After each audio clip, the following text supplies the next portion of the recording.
Hello everyone, welcome back to Rob's Gaming Table. I'm Rob. I'm Mel. And we're going to be continuing with our campaign through Sword and Sorcery Act 2 with Vastaryous Lair. Quest 9, I believe, is today. Yes. Act 2, Quest 9, Enslaved is what we're going to be playing. Welcome everyone joining live. I see we got some new subscribers. I don't know if you really subscribe now or if those alerts were heavily delayed. But thank you, James, and thank you, Juan, for subscribing if you're here. We got Jim in the chat. Hello, Yogi Bear here. Rob, if you want to go broke, look at the Cursed City Warhammer Quest info that dropped. Oh no. I tried to stay away from that Warhammer Quest stuff for exactly for that reason, like the cost.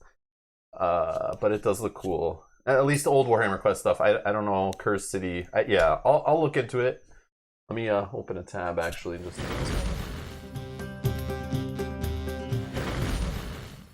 sorry, misclick. Right. Cynthia's here. Good afternoon, all. And Janet's here. Hello, all. Cursed City.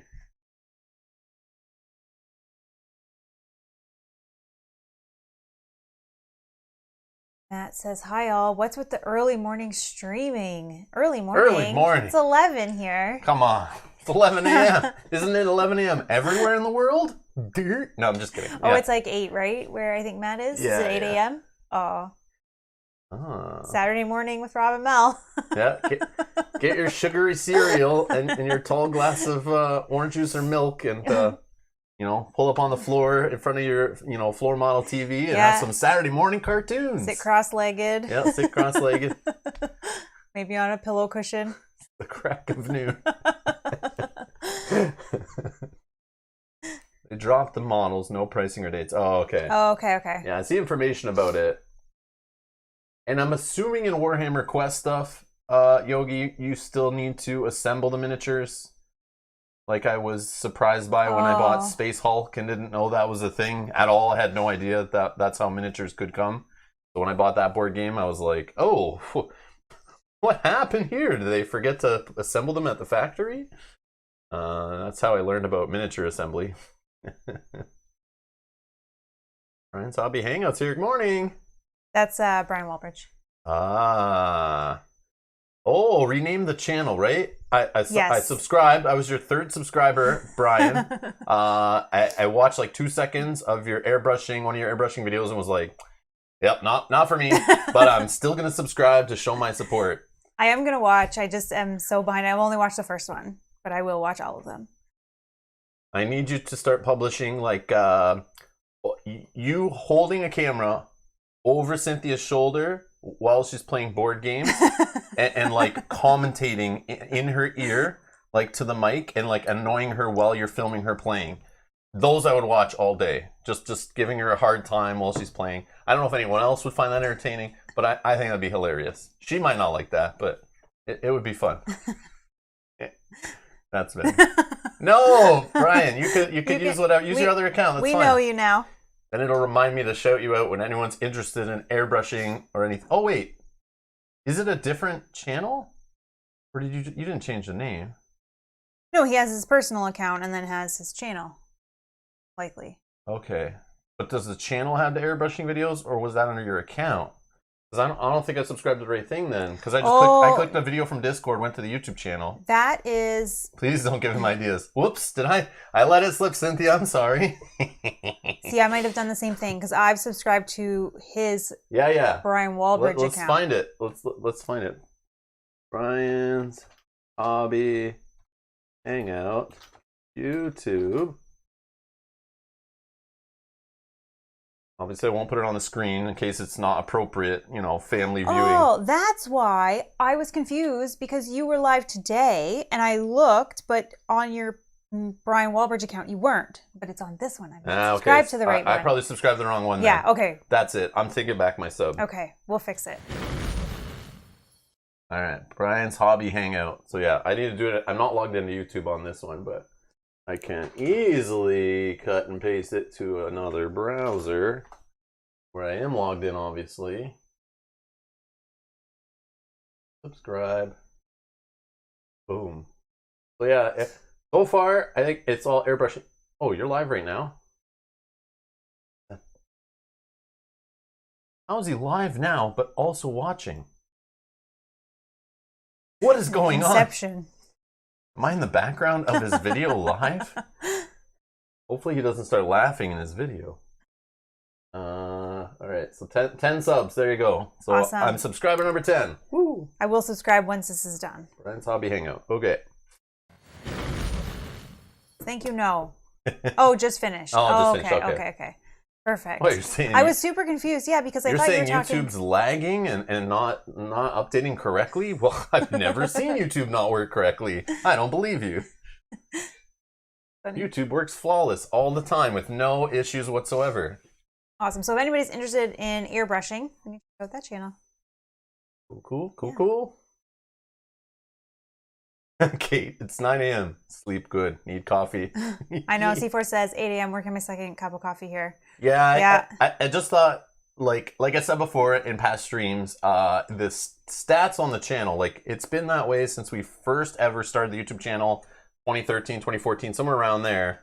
And just viewing videos on the channel, because it's recommended to post videos on your channel when most people are like watching videos, but I don't believe that fully because they're in the middle of watching a video, so posting a new one, I don't know. Anyways, but it's 11 a.m. to like 2 p.m. our time, Eastern, is when most people are like interacting with the channel, according to the YouTube backend. Still that way, still the same.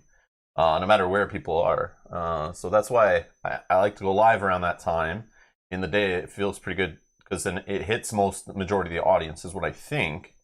So then I thought, we've done this before where we streamed earlier than this, even on a weekend playing. I remember Clank Legacy, we started at maybe around 10 or 11. Yeah.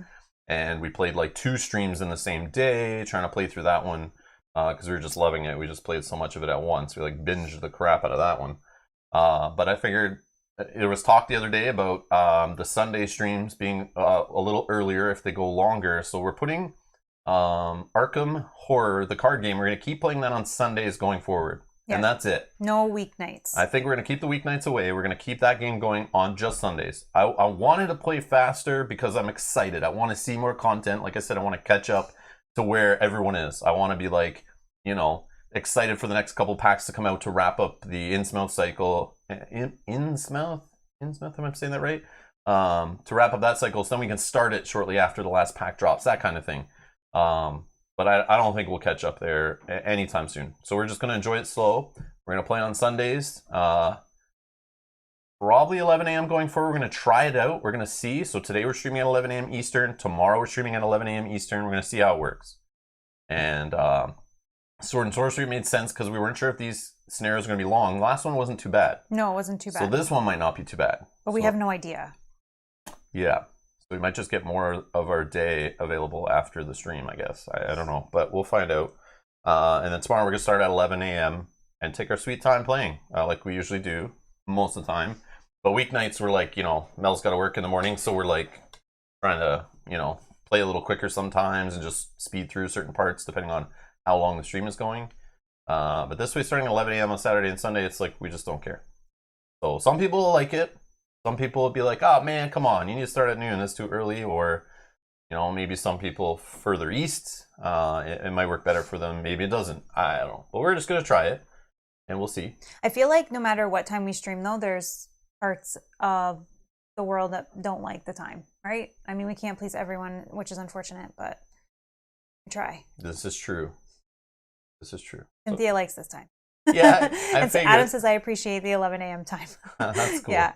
Hey, Graham. Greetings, Graham. Earthlings. Do you have statistics from which countries are the viewers? Yes, we do.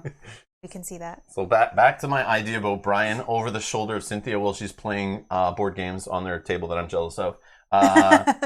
Which is why I'm trying to do this. So then Bob says, problem with Brian doing the commentary would be there'd only be one stream. He'd be dead after the first one. This is what also I thought of. So I'm now rolling back on this. It was totally a joke. Don't do that at all. And then Matt says, ooh, board game commentary like golf commentary.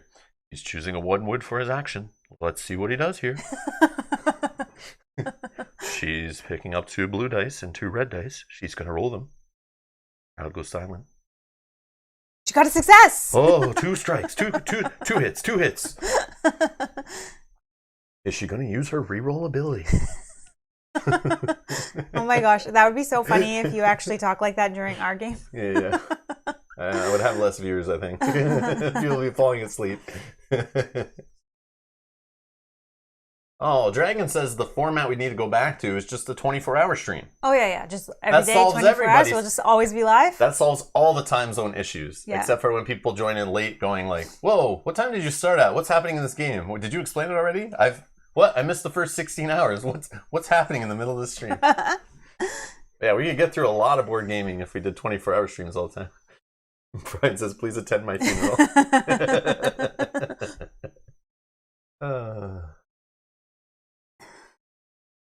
That's funny.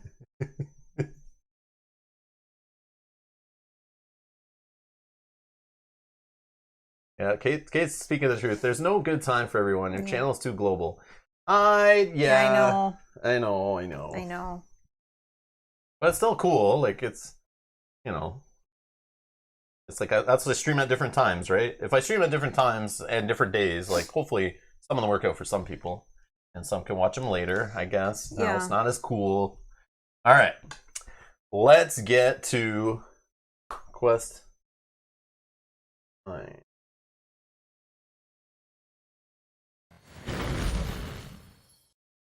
Act 2, Quest 9, Enslave. The introduction reads as follows. The road revealed by the orcs leads the party to the entrance of a deep and dark cave system. According to the orcs' tales, the heroes will now face a web of dead-end tunnels, the trolls of enslaved orcs, and the slave wardens. Beings the greenskins call sentient reptiles. Ooh, we're going to see the new enemies. The corrupt spawn of Vastaryous.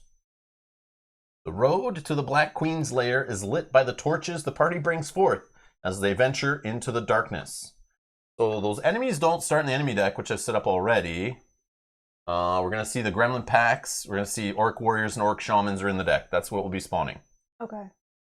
There's our event deck. So Night's coming 3rd card. Yep. Day is coming later. 7th-ish card. Okay. But again, story events and stuff could totally mess with this and change. Hence the story event.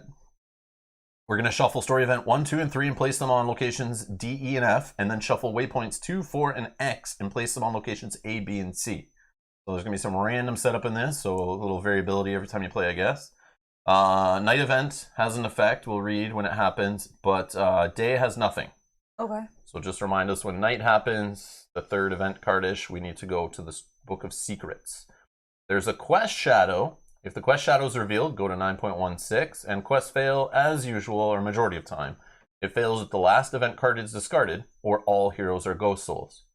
Okay, so tons of map tiles. This is like really long, like for map tiles, I feel. Like very similar to the last one.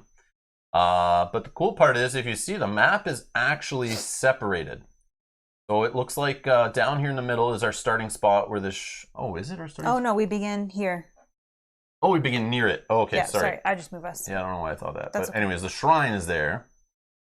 There's a spawn point. But this area is all blocked off and it has the A, B, and C, which are going to get the random waypoints. And we're going to get a few shadow tokens. The shadow tokens on the right here, we have a citizen, a single enemy, 2 double enemy tokens, and 3 champions, which is an enemy with a power added on. Sorry, didn't it talk about the Shadow Quest enemy? Yeah, and it's not there, and I looked at it multiple times. There might be a typo, but what I think is a story event might make the shadow. Okay. Yeah. Okay. So it's not default. There's no quest shadow. I know. I sat there looking at it too when I was setting it up. Like, wait a second, it's down here in the table too, quest shadow. Okay, so something. But it's not part of the starting pool. So we're gonna ignore that. We're just gonna assume it's hidden in the storybook, in the Book of Secrets. Sorry. Okay. Somewhere. But anyways, the map is separated. So we see F, E, and D are all here. They're on separate tiles. And that's where the story events will go randomly. And then each of those separated islands have a waypoint on them. We have waypoint 1, 3, and 5. Okay. Yeah, so I don't know if these will connect. I'm assuming there's ways to teleport or connect, or they'll join together or something. But for now, they're separated. And the only open spawn gate is on our starting area here. and the rest are closed, but there's a spawn gate on each other tile. So I'm assuming once you get to each other tile, they're going to open a spawn gate. Maybe you got to fight a boss to get your way back or something. I don't know. Or this is like some random maze we're trying to find the right story event. And maybe we get lucky if we find the right one first, or, you know, like, or maybe you have to do all 3 to complete this one. Who knows? I would assume all 3. I would assume all 3 as well. All right, so let's get down to the board.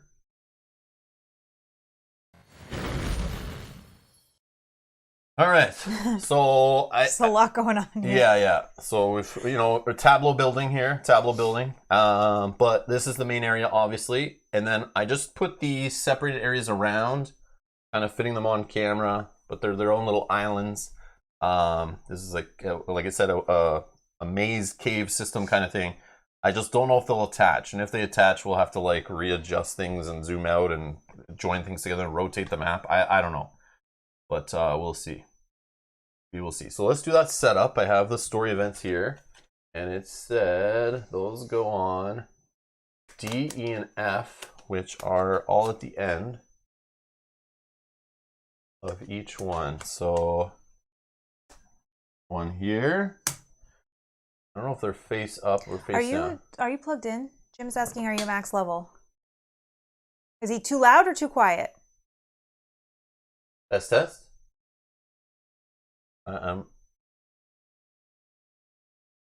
Is it too loud, Jim, or too quiet? I see it's like not spiking. It's like kind of in a good spot. But I might be mumbling and a little quiet. I'll try to wake up more. Oh, character level. Oh, I'm so sorry. I'm so sorry. Level. I thought it was sound level when you said that. We're both at level 7. Yes. Yeah, we're both at level 7. So yeah, we're at max level. Oh, Matt knew what he meant. How did Matt? How did you know? Matt and Jim are connected. Okay. Sorry, when I saw max level, I thought either he wasn't plugged in or he was too loud. Okay. Okay, like, sorry. In the game, they mean. In the game. Wow. Wow, I guess, okay. Sorry about that. Sound is good.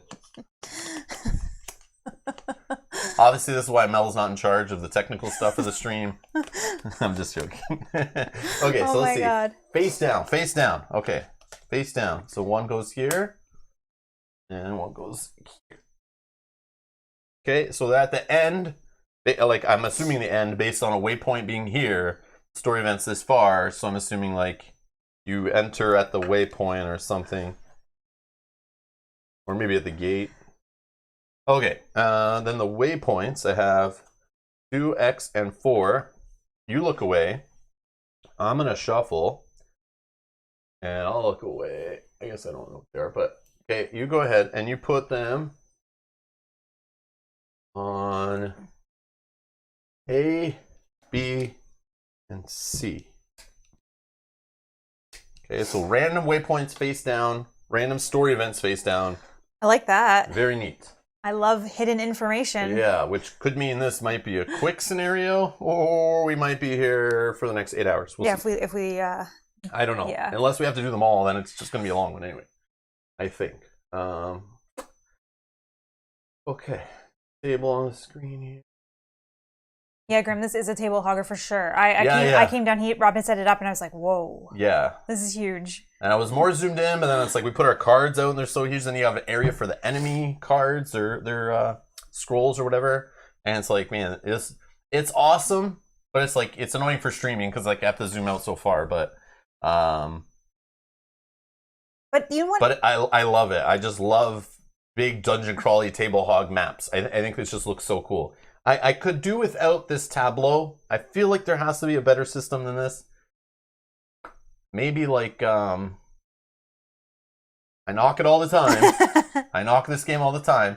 But one thing I like with Zombicide is those plastic player dashboards and the player cards with the abilities and those little pegs and stuff. Oh, yeah. I like how clean that little player system is. And you can still use the little cards, like you have little slots for your armor and stuff. And even your backpack, it all kind of stands up in a line. You can see everything, like an accordion. Yeah, but in this you do need to see the abilities on stuff in your backpack. And I don't, the Zombicide one stuff gets hidden, and it's annoying. And there's a few things in Zombicide that actually trigger out of your backpack you need to care about. And those you can just put in the front. But in this game you kind of want to know about like, 90% of your backpack you need to read the cards and see them. But I'm sure they could arrange it so on that little plastic board you can put like 4 or 5 cards across. But yeah, I wish it had the nice little clean plastic tableau that you could like lock everything in and a little peg and maybe a little token on it to flip, like the bookmark token. You can just pull out and flip on the side or slide left to right, whether you've done your turn or not. Yeah. There's definitely something clever that could have been done there to take up less table space. But then you got exhaust cards and things. So there's got to be a way. Maybe they thought of that, but then it's like, how do you tell if an ability is used or not? Like you got your pegs in showing what abilities you have. But maybe you could have I don't know. But anyway, so we're not going to design. We're not going to design. We're not designing Sword and Sorcery Volume 3 here, so let's just continue. But anyways. Yeah. But yes, such a table hugger. Velco thinks, I guess you can search stuff like that on Etsy, Rob. Yeah, we could. It might exist. It might exist. Yeah, that's very true. I just don't know if Sword and Sorcery has the like secondary token market and accessories market like a Gloomhaven would, Just less popular. All right. Jim's also saying no treasure chests. You can't play then, Rob. Oh, yeah. There's nothing for you to play for. Let me triple check that in the setup here. Yeah, no treasure chests. Yeah, no treasure chests, but 4 search areas, which could lead to loot. No doors, too. This one's a little different. Yeah, this is weird, this one. But they might give us treasures to the story. But yeah, maybe we can just skip this one? Because there's no treasure chests. Are you guys okay if we just skip to the next one? But maybe... Let's see, the next one. Whoa. No treasure chests either. All right, what's going on here? It's just over. We're just done then. They're saying, like, you had your chance to get loot to prepare for the end of this game. It's now we're in the boss's lair, so it's like, no more free loots. Yeah, there's no treasure chests in the dungeon. No more free loots.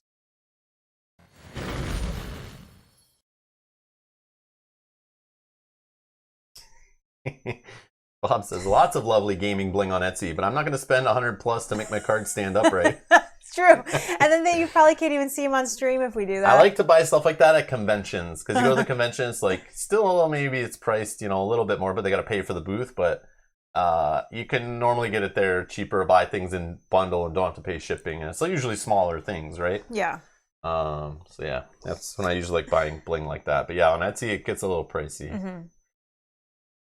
All right. Oh, the enemies. Oh yeah. You set up enemies. So 1 random token in D is here. 1 random token in spot here. Oh, 2 in there actually. Oh, flip over. None on this one, because we're playing 2 heroes, but if there were 4, there would be. But on our starting space, there's 1 in the A. There's 1 in the B. There's 1. This one is chilling. Okay. Okay. Hopefully that's not the citizen. Hopefully that's a double enemy. Yeah. Or one of those champions is fine too. Okay. Yeah. So we're starting here. One thing we want to do, I put this on the board just so you remember. We don't want to forget. Is I think we should visit the God's Altar, where we're going to roll 3 red dice, but you're a faith hero, so you roll 4. And if we get the Sword and Sorcery, we're going to gain our God's Blessing power related to our soul nature. Whoops. That costs 10? It costs 10, yep. Okay, I'll spend my 10. We only get to do it once between scenarios, but we could do it at an open shrine also if we fail it here. It's just a one-time use, but I think you can get it back if you go and pray again. You only get 3. Nope. Nope. Okay. All right. We tried. So I have the quest shadow token here. I just got it out just in case we need it. But again, it's not in the scenario yet, but there is an entry for it, so I just put it out here. All right. Don't forget to roll for the 2 specials. Is that what we just did, Jim? Dice tray is off to the side. We'll pull it out as needed, but again, this is a table hog, so we're just going to... Yeah, we don't have a dedicated spot. We might just have to... Yeah, we can put it there for now. We could put it here for now. Okay, and then just what I did when I went to the Emporium, I paid to charge up my compass to nowhere, so we have 2 charges on that. What else did I do? I bought back my blessed hammers that I lost in the last scenario. I bought a 8 heal, and I bought a heal 4 and remove all body conditions. For what I bought. Okay, so I have the standard. I bought the Elven Knives back. That's a one ranged weapon I could do for a 8 actions. These are ones I keep buying just so I have something ranged in case something's airborne or whatever. Maybe I can hit it. Possibly do some criticals. Not the biggest attack or anything, but just something. I also have I still have the bandages, so I can heal 4 HP and remove all conditions 1 time. Consumable. I bought back my Elixir of Strength so I can add 2 hits to my weapons for a turn. And I'm still rocking the Bone Blade, which seems to be doing well. To possibly do some poison, some extra hits. Just a heavy hitting Act 2 treasure weapon as my primary handed weapon. My offhanded weapon, I'm going to use this soul weapon / one that we got before. So I get to roll X red dice, which X is half my soul rank. Or my soul rank divided by 2, rounded up. So it's 4 dice I'm rolling for red. And has a chance of stunning the enemy, which I think is really cool. I don't know how often it'll happen, but rolling 4 red dice. Yep. A 1 in 10 shot on each die. So, other than that, I still got my 8 HP heal. Sheevan Stone, you're still rocking that? Yep. Okay. And remember, we have our 1-time legendary abilities. Yes. Which all enemies that should activate by a Justin drawn encounter card, you can skip their activation instead, and they suffer 2 HP. The way I ended the last scenario. Yeah, that was very good. And so I have that 1-time shot thing. Mine is if you're not engaged, resurrect target ghost soul hero without spending the soul points, then that hero gains 1 soul rank. So I can bring someone back to exactly where they were, which is great. And we didn't have to use that in the last scenario, so we'll see.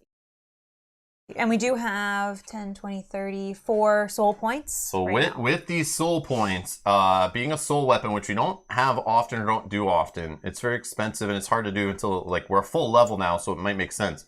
But in the bottom right of the card there, you can see you can spend 2 soul points to flip it over for 1 round. So in the time phase, it flips back. So it's not like forging a weapon in the Emporium. This one, instead, it's temporary. So it just gives it a +1 hit. And the stun actually happens on stars, which is way more likely. And 2 lightning to ignore armor versus 1 lightning to just get -1 armor. So if we're against an enemy where it has a lot of armor, I could possibly ignore all of it and the stun. I mean, bosses are usually immune to stun, but stunning just knocks the enemy out for their next activation, so they'll just do nothing, basically, I think. Yeah, they do nothing. That's how it works. So we could really use that to nerf an enemy, especially some of the red enemies. That might be nice against if they're not immune to stun. Yeah, because we do have quite a few soul points that right now we don't need. If Rob dies, I can bring him back. The only way would be if I die, I would lose that. So it's a good idea, because if you die, you drop a soul rank. So we need to have at least 6 soul points there for someone to come back as quick as possible. If that were to happen. But then we would need another 49 to level up. But I mean... But if I were to level up and only get I would lose also a talent. Which... Yeah. You drop some stuff. Oh, these are the 2 that I would lose. Those are what I gain last. Mm-hmm. All right. Okay, I think we're good. Yeah, get to it. Sorry, this is a wall here, so we have to go around? Yeah, right? I believe so, but it might not be. No, sometimes it's hard to tell. Yeah. If we look on...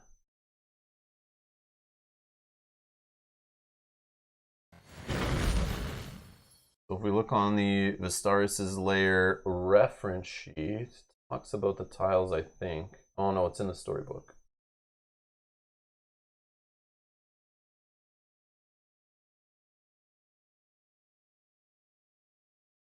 Maybe it's not.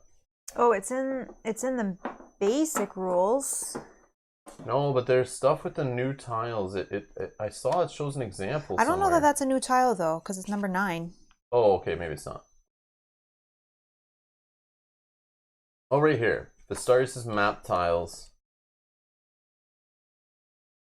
Very large areas designed to accommodate Vastaryous, but they count as standard areas in terms of game effects. The solid black volcanic rocks drawn in most tile edges block line of sight.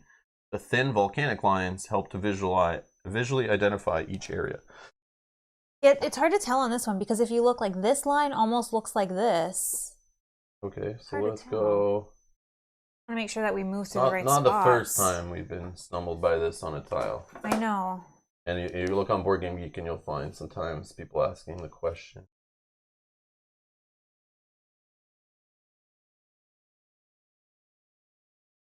So right here. Architectural, a thick and dark wall pattern may not be crossed. So that looks like it, right? Well, yeah, it does. Yeah, so that's a blocking line. Okay. Yeah. Okay. The color of the wall might slightly vary based on the map background, but that looks like that art right there. Yeah. Okay, so that is, we do have to go around. Okay.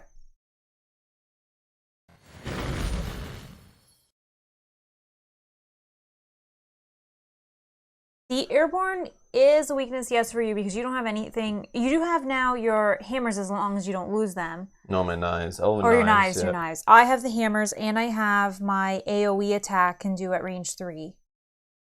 Or range 2. And my hammers do range 1. As long as I don't lose them, But again, the airborne only seems to happen on regular enemies, which sometimes they do force you to defeat all enemies before you continue the actual mission, so that could be a problem. Probably right. Jim's saying I should maybe carry the bow in my backpack. But then what do you give up? Just whatever. I would probably just give up the elven knives or, one of the heals or something. The only problem is I hate that idea of spending an action to switch your stuff. Yeah. Like a yellow action, but I do have 4 actions like that. So it wouldn't be as bad, but yeah, that might be something. I just don't know how often we're going to see airborne. We know it's on an enemy power. Isn't this dragon? Again, I don't know. We don't know. Velko, we didn't read yet. I didn't read about him yet. We're gonna read about him when we run into him. Yeah. I don't know. And he has 4 heads. I know that from I saw the cards. He has 4 heads or 5 heads. 5 heads, I think, that you can fight, or maybe it's 4. 5. 5. Yeah, he's 5-headed, right? But anyways, there's all these different heads that you fight, and there's a body you fight. That's all I know, but I don't know if it goes airborne. It might be flying, but that's not a problem. That just means you can't KO them, and they pass over different terrain and stuff.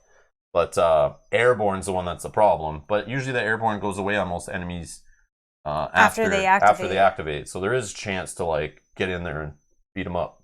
Yeah, and I do have some things that can hit airborne, so I think maybe it's up to you. No, we're fine. We're fine. Yeah, it's been working so far.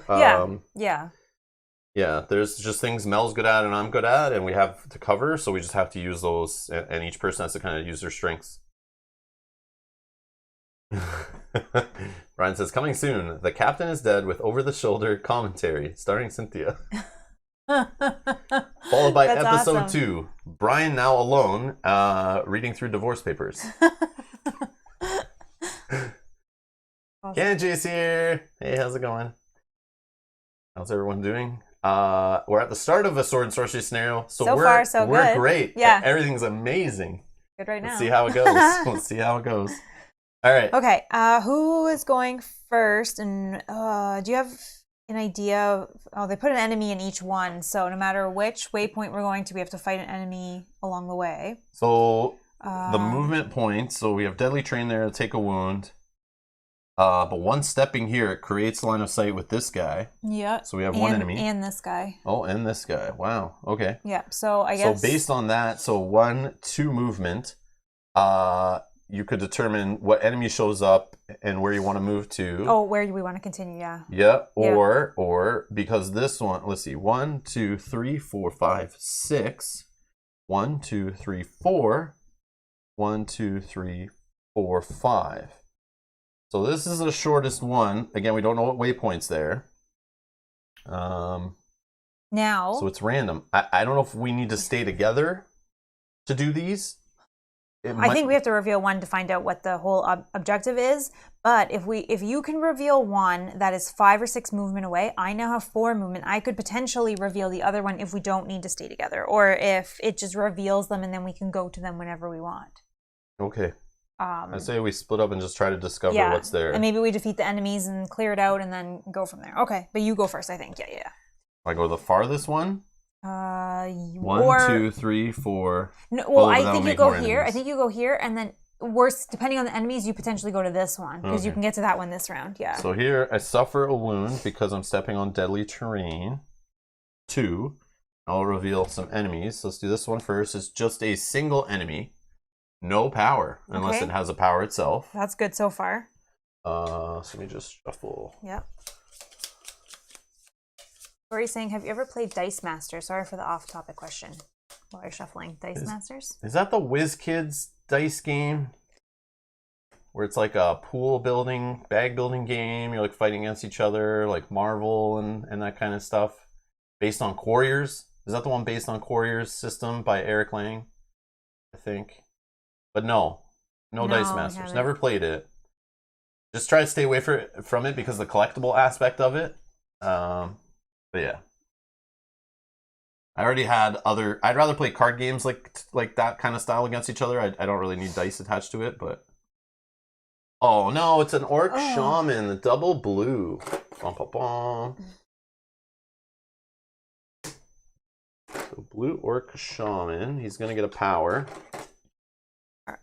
These are the... Orc Shaman. So remember, he's like summoning people. He looks like a wizard, not as big and bulky as a warrior. Warrior, okay. And we want the skull one. He was going to this one. He's going to get the regeneration ability each time in the time phase. Heal 3 HP to self. At least the boss isn't getting that, if there's a boss. No. Okay. And then we have to do this one. A double enemy. Oh, man. Oh, no. It's a double enemy. Okay. First one is an Orc Warrior. Single or double? Single. Second enemy is another blue Orc Shaman. Okay. I'll take the blue Orc Shaman because I already have that card going. And do you get a power? Nope. Okay. Nope. Do you need... I have some. Two Two charges. So I can read it. I do not need charges and I do not need shields. That's good. Okay, so he's the easiest, I think. Yeah. 6 Remember, health. these guys can make other guys activate on the board. Yeah. And if there's no other guys to activate, it'll summon. Okay. Okay. So based on this, I mean, based on this, if you don't want to go towards a 2 enemy, I completely understand.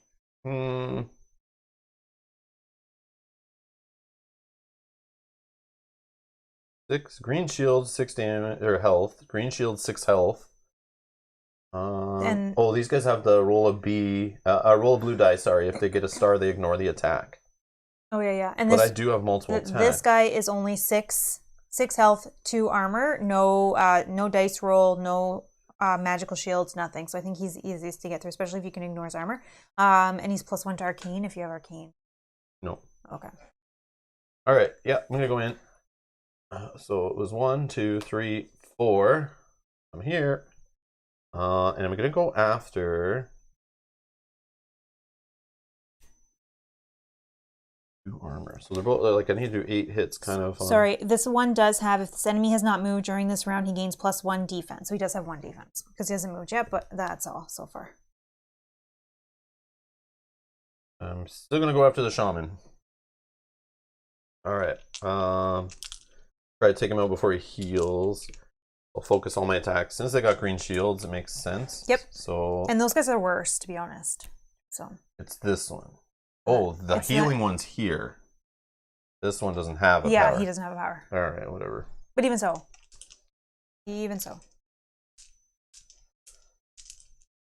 Okay. So I'm gonna roll. I'm gonna attack with my bone blade.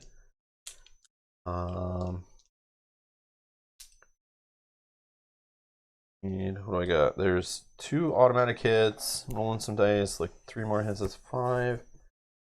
Let's throw in the critical. Dodge it.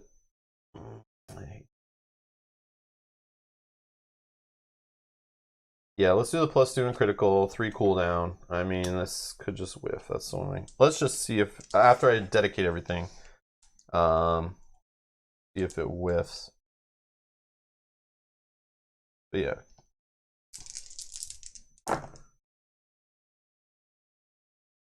Get no lightning? Wow. You're not close enough for me to let you reroll, unfortunately, because that would have been a good reroll. But you're at 5. Well, let's see what he does. Oh, yeah. Does not ignore the attack. So, 5. Yep. You do have a star. Does the star do anything? No, I need a lightning with that star. Alright, so 5 is going to break 2 of his shields, temporary shields, and 3 will go through.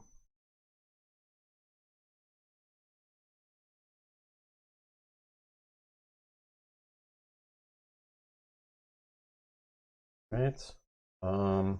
Let's do the offhand attack. So my second yellow. Oh, critical. Oh, critical. Yes, this is important. Super important. Let's see here what we get. Oh, he's blind. Okay, that's good. That's good. Here you go. Pitch blind. For an enemy, blind is, if activated, must apply the plus AI rule by moving and using powers, but without performing any attack that requires line of sight. And then at the end of their activation, they discard it. So this guy would just move one area towards the closest hero, and then use Wild Spirit, which, if able, activate the highest rank enemy in play, otherwise spawn one monster. So he still would do that. But now he doesn't have magical shields. You might be able to take him out. Yeah, I'm just going to fight him with the offhanded weapon. So my second action, a yellow paid action out of 4. My offhanded Glacial Blade, which... No. Okay, so we're going to roll 4 red dice and 1 blue. It automatically has 1 hit. And I just... You have 2 stars and 3 lightnings. Don't need to use any of that stuff. So what are my hits? 5. But he has to roll. He has to roll first. Oh, yeah. You got a shield, so no star. So it destroys this guy. Boom. What does he drop? He drops 2 soul points and 15 crowns. Ooh. And 1 shaman down. 2. Okay, my second combat activity, I'm going to attack the orc boss man here. I'm going to focus my third yellow action. 2 red, 2 blue. Using Bone Blade? Yep, my Bone Blade. Okay. And where's those lightnings? 0 lightnings again. 5. 5 hits? What does that do? Oh, 5 hits. He has 2 armor, and he has the 1 defense because he didn't move, so 2 get through. Okay. 4 damage needed still. Yeah.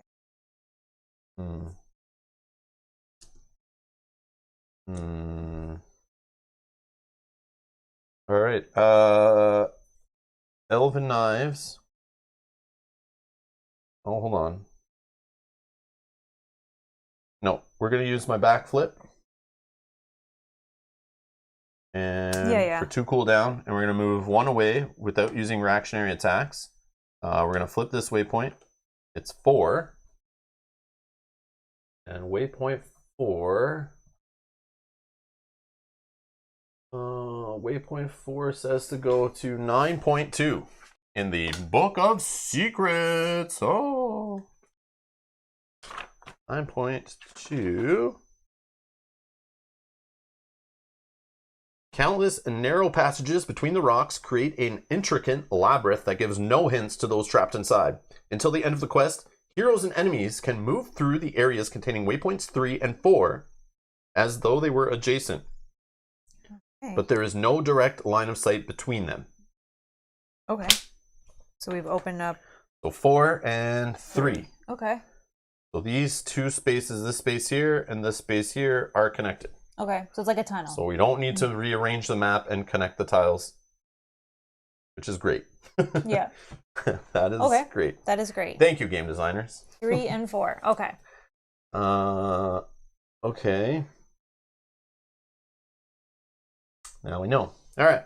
Let's flip my bookmark token and encounter. Just shuffle here. Activate 1 enemy, otherwise spawn 1 enemy. So I will be activating this Orc Shaman. who has no one in line of sight. Yeah, so move one area towards the closest. Then he's going to spend his 2 charges to do Wild Spirit. If able, activate the highest rank monster enemy in play. Otherwise, spawn one monster enemy in play in the Orc Shaman's area. So it's going to activate this big dude. He's not a monster, though. Well, what is he then? Oh, it doesn't matter that he's humanoid? Oh, okay. He's just a monster? He's an Orc warrior. How much more monster do you need to be? Okay, sure. So it's going to activate him. So he's 1 away from you. Oh, wait. It might actually be... Him? No. You might be... I think monsters is just all the enemies. I don't know. Every game has such weird words for what's enemies and what's... So what I'm going to do is just look in the deck. There is Monster Horde Gremlins. Yes, I thought that, but... Monster Horde... Yeah, sorry. So maybe we've played this guy wrong, but I'm going to shuffle these up. And we're going to spawn the Orc Horde. Or the Gremlin Pack, I mean. That is why they put him in here, I think. Because it does say monster in bold. It's like a different font, too. Yeah. Is so there you're like probably a right. Keywords section? No, you're right. It is. That's why they put them in the deck. So it will just they'll constantly be spawning those. So in the last game, what were the monsters that we maybe should have been... I don't think they ever got a chance to do it. Oh, Gremlins. That's why they include the Gremlins. Is for these guys to spawn them. Okay. Hopefully we didn't play it wrong before, but if we did, whatever, we made it harder for ourselves because we were activating worse monsters or spawning worse monsters. Or enemies, enemies. Yeah, I just... yeah, it is a trait. It's a trait on the Gremlins, and that's why I think they're included. Okay. So how that works, I believe, is we just start discarding the cards off the deck. Until we find our first monster traded. The Green Gremlin Pack. So it's going to be 2 little green figures. They have their own scroll. They have their own card. They both have 4 health each.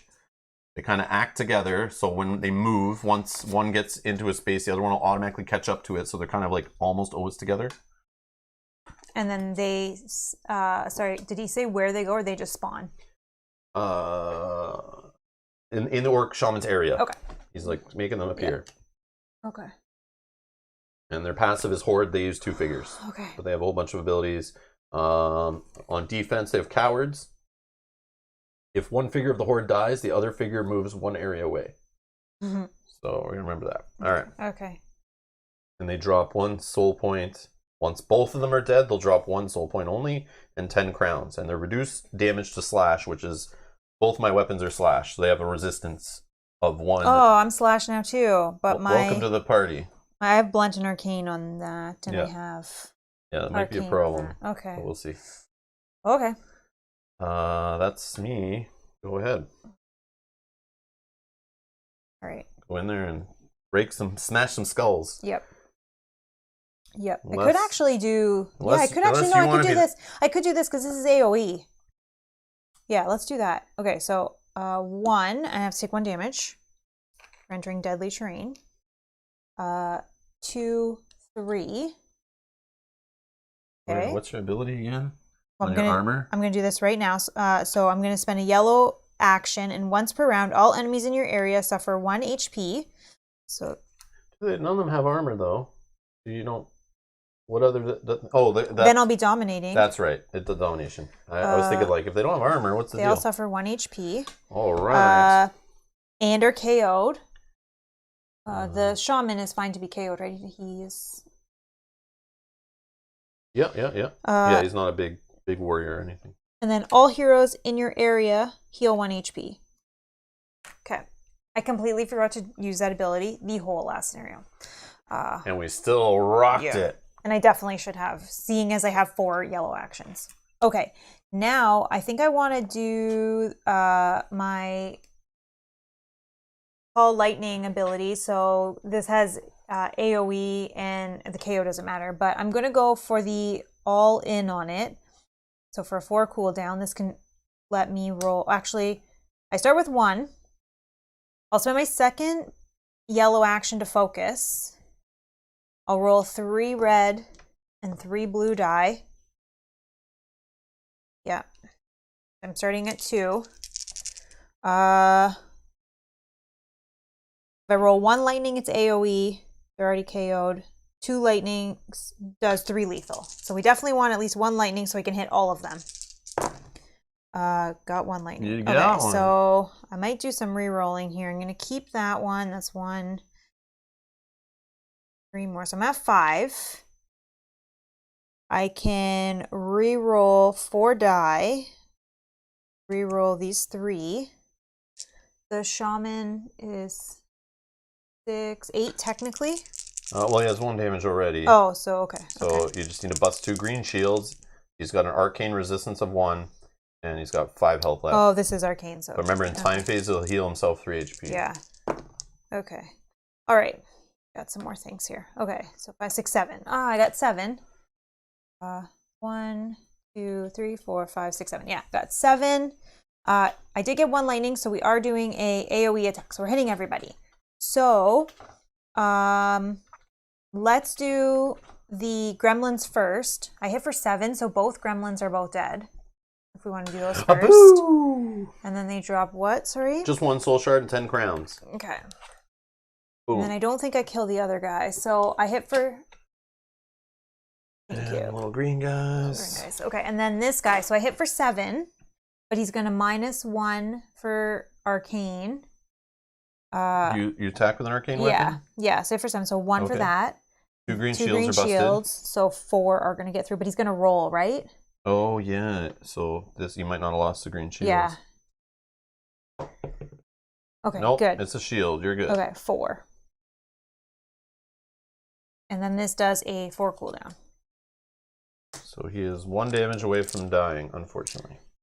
Okay. Can you poke him with something else? Yep. Nope. Oh, okay. Oh, yeah. So Corey, I see Corey in the chat talking about a game called Skytear by PvP Geeks. It's a MOBA League of Legends concept and puts it on the tabletop. We may know a little bit about that game because we've played it before on the channel. And if you're interested in more information on that game, boom, shameless plug in the chat. A link to our first look and playthrough where Mel and I played against each other with her awesome painted miniatures in that game. Yeah, I painted the whole Took her a while to paint that, but thank you to the folks over at PvP Geeks for sending that game over to us to check out. But it's a fun game.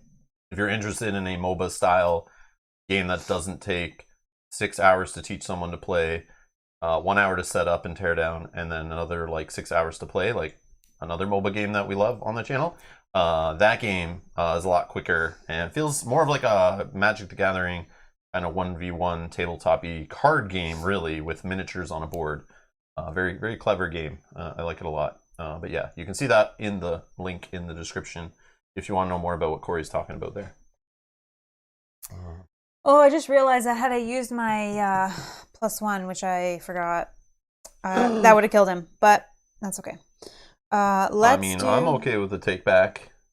It's it's 11 a.m. start. You get like 1 take back before noon. Is it still before noon? Yep, you have 6 minutes, so go ahead. Okay, so then... Yeah, you can just say you gave yourself +1. Yeah, because I always do. Okay, so this is a 1 cooldown. So then he would be dead. And then that would have +1 if I want to use it, but I don't think I do. He's dead then. 2 soul points. 2 soul points and 1 bag of fun. 1 bag of fun. Do we have them out already? Nope. We don't. We don't. That's you. my job. Sorry. You. I'll put them out and then mix them up if you want to look away, and then you can just pick from.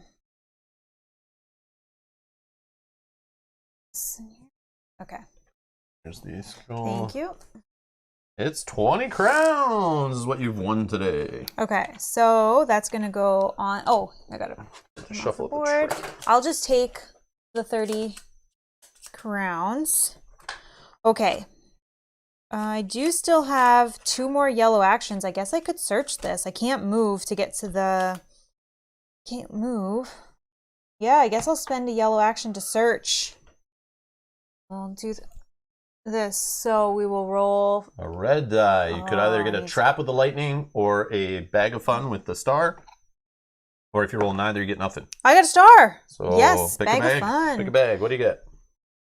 10 crowns. You've won 10 crowns. Woo. All right. Let's put that on the board unless you want to take it. Yeah, I just want to take it, but I think I need to trade for a 50 here. And then I think... Oh, yeah. We should have offloaded some 1, gold 2, to you. 3, 4, 5. Oh, so yeah, because we're not carrying it all together. I have way more than you, though, now. Does that matter? So take some more. it doesn't really I know, matter. It doesn't I have know. to be But the 100%. Gremlins does. Well, they're not on the steal board some. anymore, No, are not they? anymore. No, The blue not ones are anymore. coming though. Okay, I think that is everything for my turn. Just taking a quick glance. Spent 3 paid yellow actions. I have 1 more, but I don't think I can do anything. Can't dash anymore. So that's me done. Okay. Flip your token. Flip my token. And encounter for you on the enemy turn says activate 2 enemies, otherwise spawn 2 enemies. There is still an enemy to activate, so we can partially satisfy the first one, so we're good. Okay, so he's going to move to engage. He is going to use Battle Shout, which is until the time phase, all other humanoids in its area get +1. Doesn't matter. And then he's going to attack with Axe and Shield, which is 1 red, 4 blue die. 2. Okay. He did not get a lightning, so he can't bash. So 1 armor, then I'll roll 1 blue die, and it's a star which I can block. So we're good, no damage. Okay. Event phase. Where's this deck? Oh no, it's an earthquake! And let's say if each hero becomes KO'd, then all enemies will become KO'd. And That's then on good. 2 or 3 heroes, we're going to spawn heroes minus enemies. So we are going to get 1 enemy. I did not save, so I'm KO'd. I roll 2 dice. I choose 1. I need a shield, which I got. So I am not KO'd. And the enemy is KO'd. And then we're going to spawn an enemy, which today is... Oh, the double gremlin little pack monster horde. A little slash resistance. And both 5 on this one. You'll get them because I have Boom. an enemy already. There you go. And there's only 1 place to spawn, which is the gremlin spawn gate, so I don't need to roll for spawning. Okay. So his ability that says, so now we're in a new round. So he moved last round now. Mhm. Okay, so he hasn't moved. So he's going to have 1 defense still. But, Yep. Okay. Time. Flip bookmarks. Heal some damage off my Trolls Ring. Cooldown business. 3. Okay. So what's the plan? Do you think are you tempted to go? I'm keep pushing this Yeah. way. Like, yeah, it's unfortunate. There's 2 tokens here. Hopefully, they're not. We know the double enemies was only. We already saw a double enemy token, right? Yeah, but there's 1 more. 1 more. So hopefully, like, one of these is like not a double enemy. Maybe it's just like an enemy with a power, and then a citizen would be beautiful. But because it's the only place on the board left with like 2 enemy tokens, right? Are you thinking we split up? So I get up and I go through here, which Yeah. lets me get to one Yeah. of the other islands? Yeah. Okay. I think that's the best way to see what happens. If worst case, I think I can handle by myself one, like, yeah. yeah, I know, but Yeah. we don't know what the story event's Yeah, gonna do. that's true. That's true. Which could be like, boom, grab purple boss enemy, start fighting him, and you closes off the waypoint, and you're trapped there, and you're in a death fight. Oh, yeah. I don't know. We're gonna have fun. We're gonna have fun and try to find out. But I think we split. See what happens. Maybe the story events are great. The more you find, maybe one of them is just the way out. True. And the quicker we find it before a certain event hits or something. Well, there's no story events in here. No, they're all on the board. Yeah, but maybe one of them will go in or something. I don't know. I'm not sure what's gonna happen. I don't know. That's what's kind of cool. Yeah, but I definitely think if you go first, Yeah, I want to push and just get to a story event. But Yeah. it is the only place with 2 enemies. But I mean, I have ways of avoiding their attacks. Oh. Oh. Well, I still defended it. Whatever. I forgot. Before defending, roll a save. If success, ignore the attack. Whoopsie. Oh, and you could have looked at the encounter deck. We got to remember that too, because that's going to be huge. Yep. Okay. Again, we're getting back into it here. A little rusty, I think. Jose's asking a question. Anyone been playing Bloodborne the board game lately? And I think he's addressing that to anyone in the chat. We haven't here. No. I don't think we're going to get that game. I think I'm going to pass on it.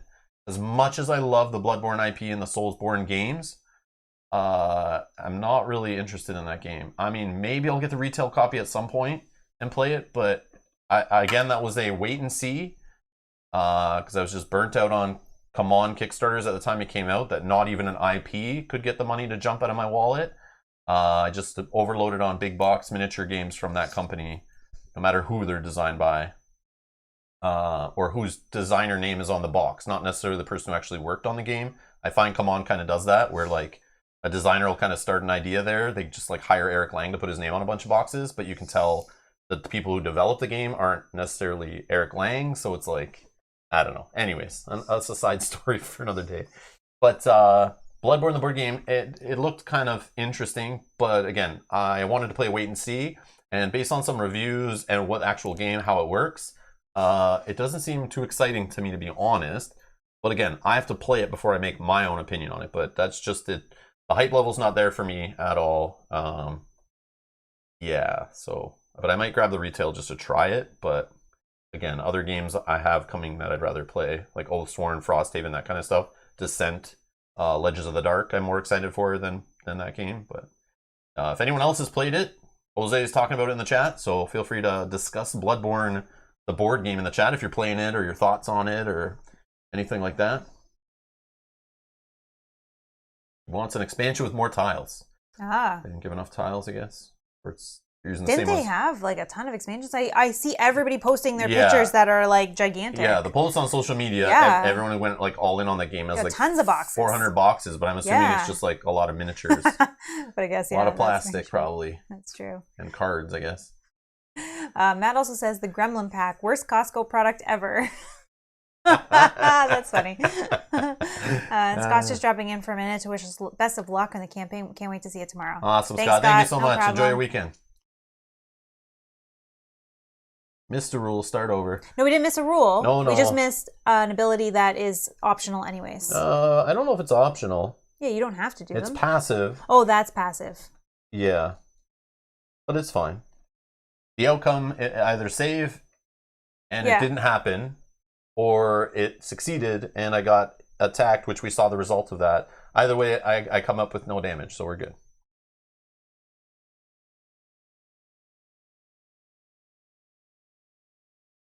Cynthia's pausing her Sword and Sorcery playthrough in hope that Arcane Portal will come back in stock. Aww.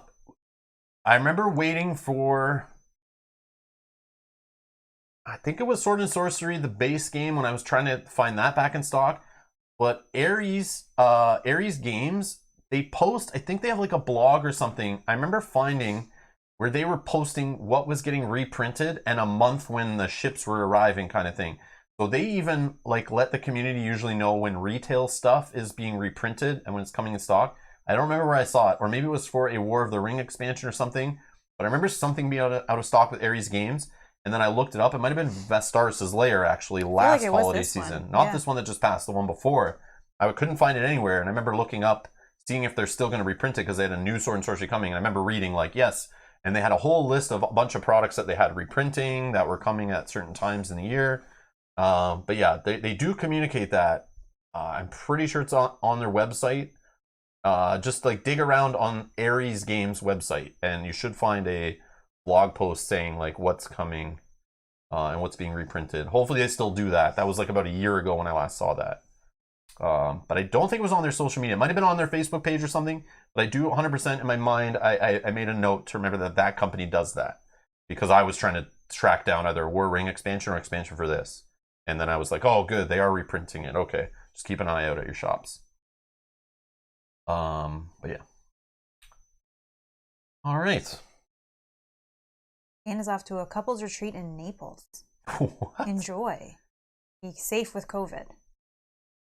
Wow, that's cool. Just checking in to say hello. I don't know if he's making that up, but that sounds pretty awesome. Yeah, but just be safe. Have a good time. Yeah, have a good time. That's awesome. Cool, that's cool. I hope, Dan, you're not a like a politician in Texas or anything that's like trying to escape the state. It's terrible. Nothing like that. No, I hope. Oh my God. And everybody that is in Texas, be safe, please. Yes, We've not realized how I think power's back to most people, was. but now. But even so, now I'm reading about how the power's charged there, based on because it's very deregulated. It's separate from the rest of the country, but because it's deregulated and the politicians are like all in bed with the power companies there and stuff, they've allowed them to kind of be like the Wild West, where they charge based on supply and demand, like directly to the customer. So there's people who have been getting power during this because there's less power, the demand's gone up, and some people have like $10,000 bills. Okay, that is from the blackout. And the crazy part is some of these companies supposedly have, if you want to sign up with certain power companies, they have to have access to your credit card or debit account, so and it's can direct live live billed, like live pulled out of your account by the day or something like that. Not billed like, here's your bill, your monthly bill, you have to pay it within 30 days. It's like, nope, it's automatically taken out of your account. So people are like having credit cards and debit accounts getting drained that they're like calling their bank and canceling. Wow. So the power company can't take more money from them. That is terrible. I don't know if that's 100% true. I was reading on the news, but like it's crazy. Crazy. But then I was reading comments on it about people's like experiences, and I was like, wow. But then some people are saying like, oh, but the normal day you actually get rates less than most people pay because of this. It's these like rare times that where, you know, it doesn't, having a fixed rate doesn't help out. Not making it up. My wife is Peruvian. We take out a couple times seriously. Oh, that's awesome. Cool. That is awesome. I don't take her a couple times seriously. As you see live on the internet. This is our couples time. Oh, Florida, nice. Yeah, Florida, that would be nice and warm. I know, Rory, getting Rory started with this stuff, the political stuff. I just think it's terrible, and I didn't realize how bad it was when Wargaming was in the chat the other day saying... Oh, Wizard Wargaming? Yeah, it was in the chat saying that, and I had no idea how terrible it was till we got offline. Yeah, what's cool here, so Graham's saying in the UK doesn't have to deal with stuff like that. That's a Texas, like one state in the US that does that. Right?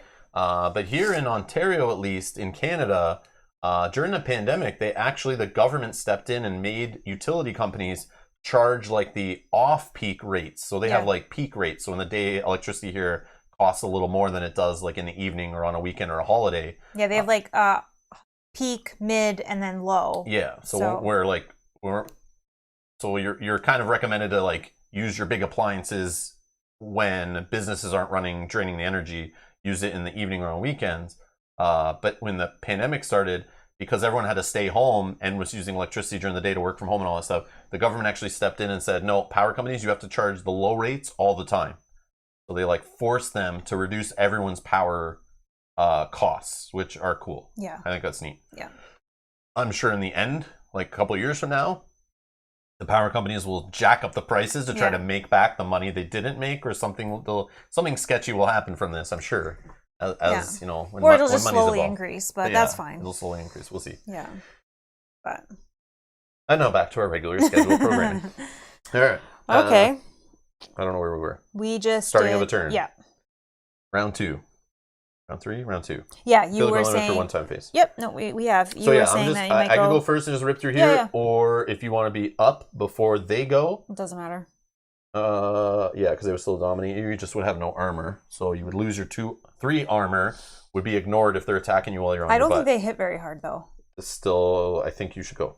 But then this guy may not be down, and then you'll have to fight him. But he's just a weenie with like 4 health. I don't know. I'm not worried about this guy, but that's up to you. These guys might not activate. This guy might not activate. Because it is your turn, so likely if it says... it's whoever's turn wants to go. Yeah, but if you go first, it will say activate one enemy, which would be your enemy. But again, same thing with mine if I went first. I think you're fine to go first. It's fine. If these guys hit, I do have lots of just auto heal 2s, and it's fine. Yeah, you go first while that guy's down. So you guys heard that. She's allowing me to go first. You know, she's on her back, could get attacked, lose lots of health. I'm not abandoning her. No. I'm doing what she's telling me to do, okay?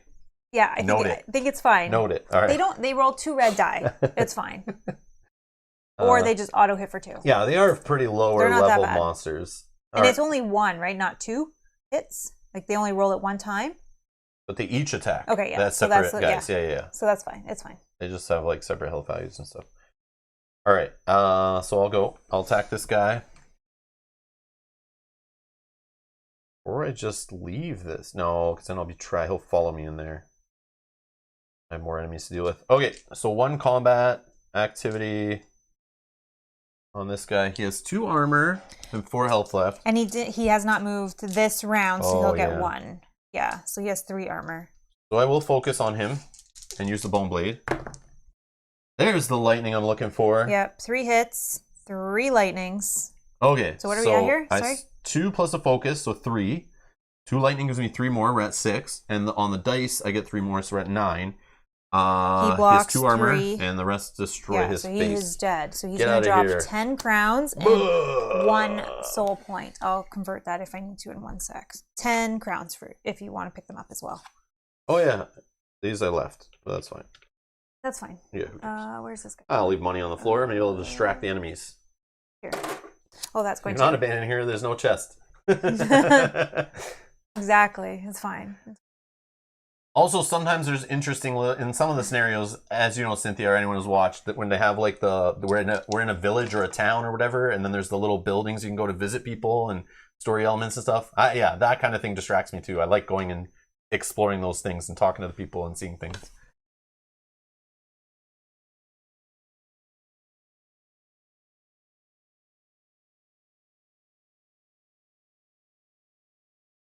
Now for something completely different. What is that from, Brian? That's from like a Monty Python thing, right? Is that from the Meaning of Life or something? Where is that from? And now for something completely different. I haven't heard that in so long, but that is from a show or a movie or something. I don't know. I'm now curious. So I don't know. Could Google it, but we're playing, so I'll let you guys Google it. Also, we did see this earlier. Shiny. Earlier in the chat, but Douglas J mentioned that this is his first live stream that he's catching. So welcome, Doug. Welcome. And wish I was working even from home, but just in front. Oh, sorry to hear that. Yeah. The TV show. Yes. From the yes, I knew it. I knew it. I used to watch a lot of Monty Python back in the day. Love that. Love the British comedy. My favorite. Oh, what's that show called? What are those guys called? It's like a British comedy couple. They did an American version of it too. But that show was freaking. I loved it. Oh. I can't think of the name of it. It's like my favorite. Like the funniest guy. Get his name. But it's the two men, no? It's like Little Britain or something. Oh yes, Little Britain. Little Britain. I think that's what. Yeah. Yeah. Yes, Little Britain. Man, I love that show. That became my new Monty Python like comedy. Little Britain. Those guys, yeah, they in my opinion, yeah, they're amazing. It's funny. But the Little Britain version that was like on HBO in the US too. Oh, so good. Whoever that one actor is, or the one comedian. Yeah, David Williams. David Williams is amazing. That guy, just his face makes me like want to like fall over laughing. He's just the funniest. I love that guy. I have mad respect for people that can do comedy with a straight face, especially wild comedy. Yeah. Same as like the guy that plays Borat, Sacha. Oh yeah, Sacha Baron Cohen. Yeah, like amazing, and the actress that was in the second one with him. Whatever her name is, amazing. I can't even I'm laughing. I can't even imagine doing some of these things. Have you heard of Dad's Army? No. No. No, I have not. Be careful. Is he going to make you Google something bad? Well, I'm not going to bring it up on screen. I know, but. That's... okay. No, I have not. A 1968 sitcom. That's maybe why I haven't. I know of some older things, but it's like, yeah. I know of MASH. I watched a few episodes of that when I was younger. And it didn't make any sense to me. But I'm sure being an adult it would. No, I don't. Yeah, I don't know that. PC sitcom with a British militia called the Home Guard. Second World War. I'm assuming it's hilarious. Yeah, Brian says it's a classic. Oh, that's cool. Okay. It's pronounced Williams? Is it? Oh, is he? My bad. Oh, it is. Oh, it is. I never even noticed that. I've never I've never heard anyone tell me his name, or I just read it in the credits and stuff.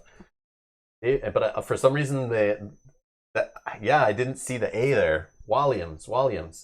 David Williams. Yeah, he's funny. Hilarious. This guy right here. Hilarious dude. Yeah. So hilarious. And his other buddy on the show is also funny too. Matt Lucas.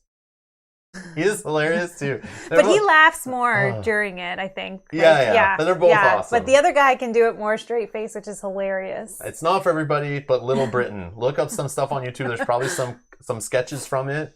And maybe they're not as funny as I remember them to be. But man, the Little Britain, like, Comes to America or whatever that was on HBO they did was like, oh, next level stuff. It was so good.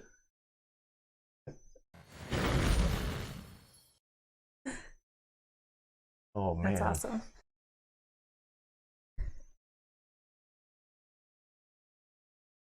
Not that old. I know it's not that old. What, 1968? Yeah, but if it was on a run through like late 60s, early 70s, it's like I was born in 1980, so it's like I did obviously. Spoiler, now everyone knows how old you are. That's totally I'm fine. I'm all good with that. I'm but just kidding. like things from that time were like I was watching like the Spider-Man cartoon from that time and stuff like that. Like, yeah, I don't. What else? Some other things that I watched. But yeah, I was like a kid watching like reruns on TV. I wasn't really looking at adult comedy kind of stuff, obviously. This is crazy to see that the chat that's happening right now, which is amazing. So anybody that's watching this, put the live chat on. You can see some amazing shows. Later, watching it later. Watching it later, or watching now. But you'll be able to see some shows that people are talking about and Google them and see if they're for you. I have to find that interview, Brian. I will find that interview. I love that sketch.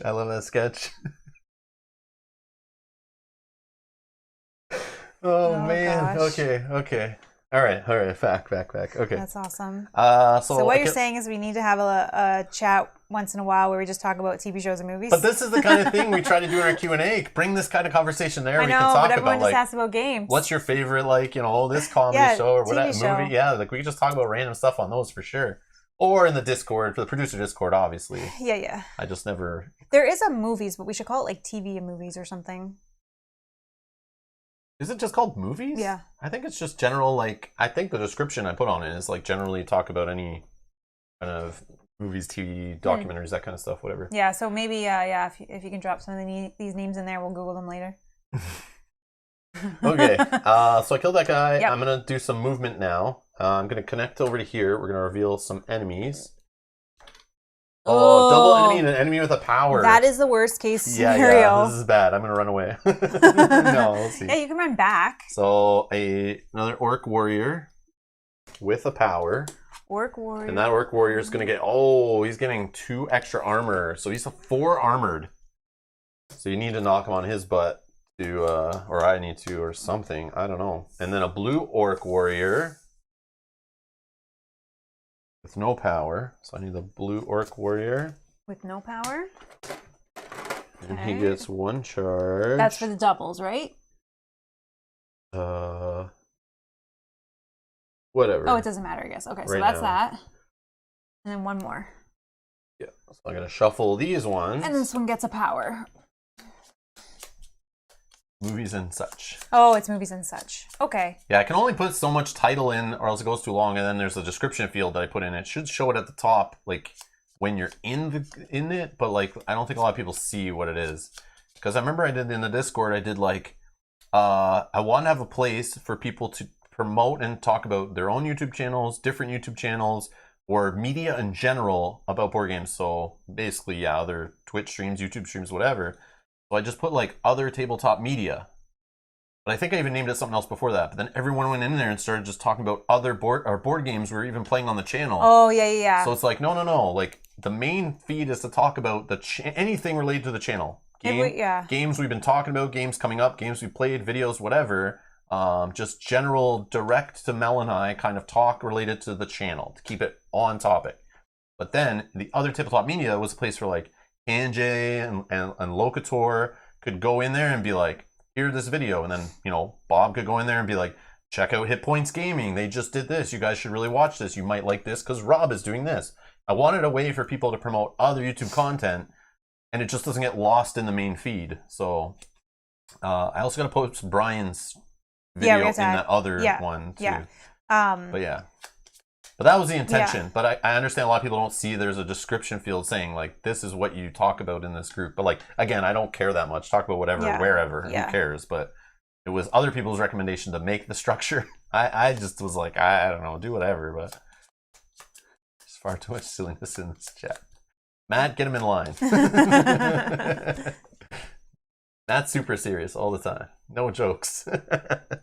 Okay, so the next enemy is a green orc warrior. Okay. And that's for you. No power. No, he gets a power because he was the one with the power. Oh, no. Yeah. What? All orc warriors? That all are... Oh, my lord. He gets 5 extra health. Oh, my god. Yeah, this is... This is not the place for me to go. Run. I think you run. Let some of them follow. But I might be able to jump over them and do a story event. Which hopefully doesn't add like another red enemy to the location. Then you could be surrounded by all of these guys. And they do have this enemy counts as 2 figures controlling and dominating. So that's like a lot of figures. I think you don't come back.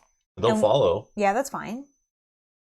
But then I have to go all the way back there to get to the They're story not going to follow necessarily together. I know. Yeah, I think... I think these are core set enemies. Even though they have beefed up armor, beefed up health, it'll take a while to take them down. There's no shamans right now, and if a shaman shamans will do these guys. Run away, run away. Yeah, I think run away too. Oh, wow. E-Raptor's looking for game designers. Guess they are planning to publish something as well. Diversify inserts business. So surprising. Well, because you know what I bet it is? They're seeing what Game Trays has been doing. And I don't know if Game Trays designs any games, but the fact that they're like right involved, well, I guess they're already doing that, they're trying to make inserts, but the fact that Game Trays come inside of boxes, I don't know if you can get away with the same thing using wooden inserts. Yeah, because it'd be really heavy. They're very heavy, and that would make game shipping very expensive. You need to use something a lot lighter. And they do have that lighter wood, so I don't know, but yeah, maybe they're trying to make a game built with the insert from the ground up kind of idea, but yeah, that would be very heavy for shipping, for sure. Yeah, maybe they're just trying to use their website to sell more stuff too, just come up with some games. That's kind of cool to diversify. Another way to bring people to your website, to show them the rest of your business if they're looking up your game. That might be smart.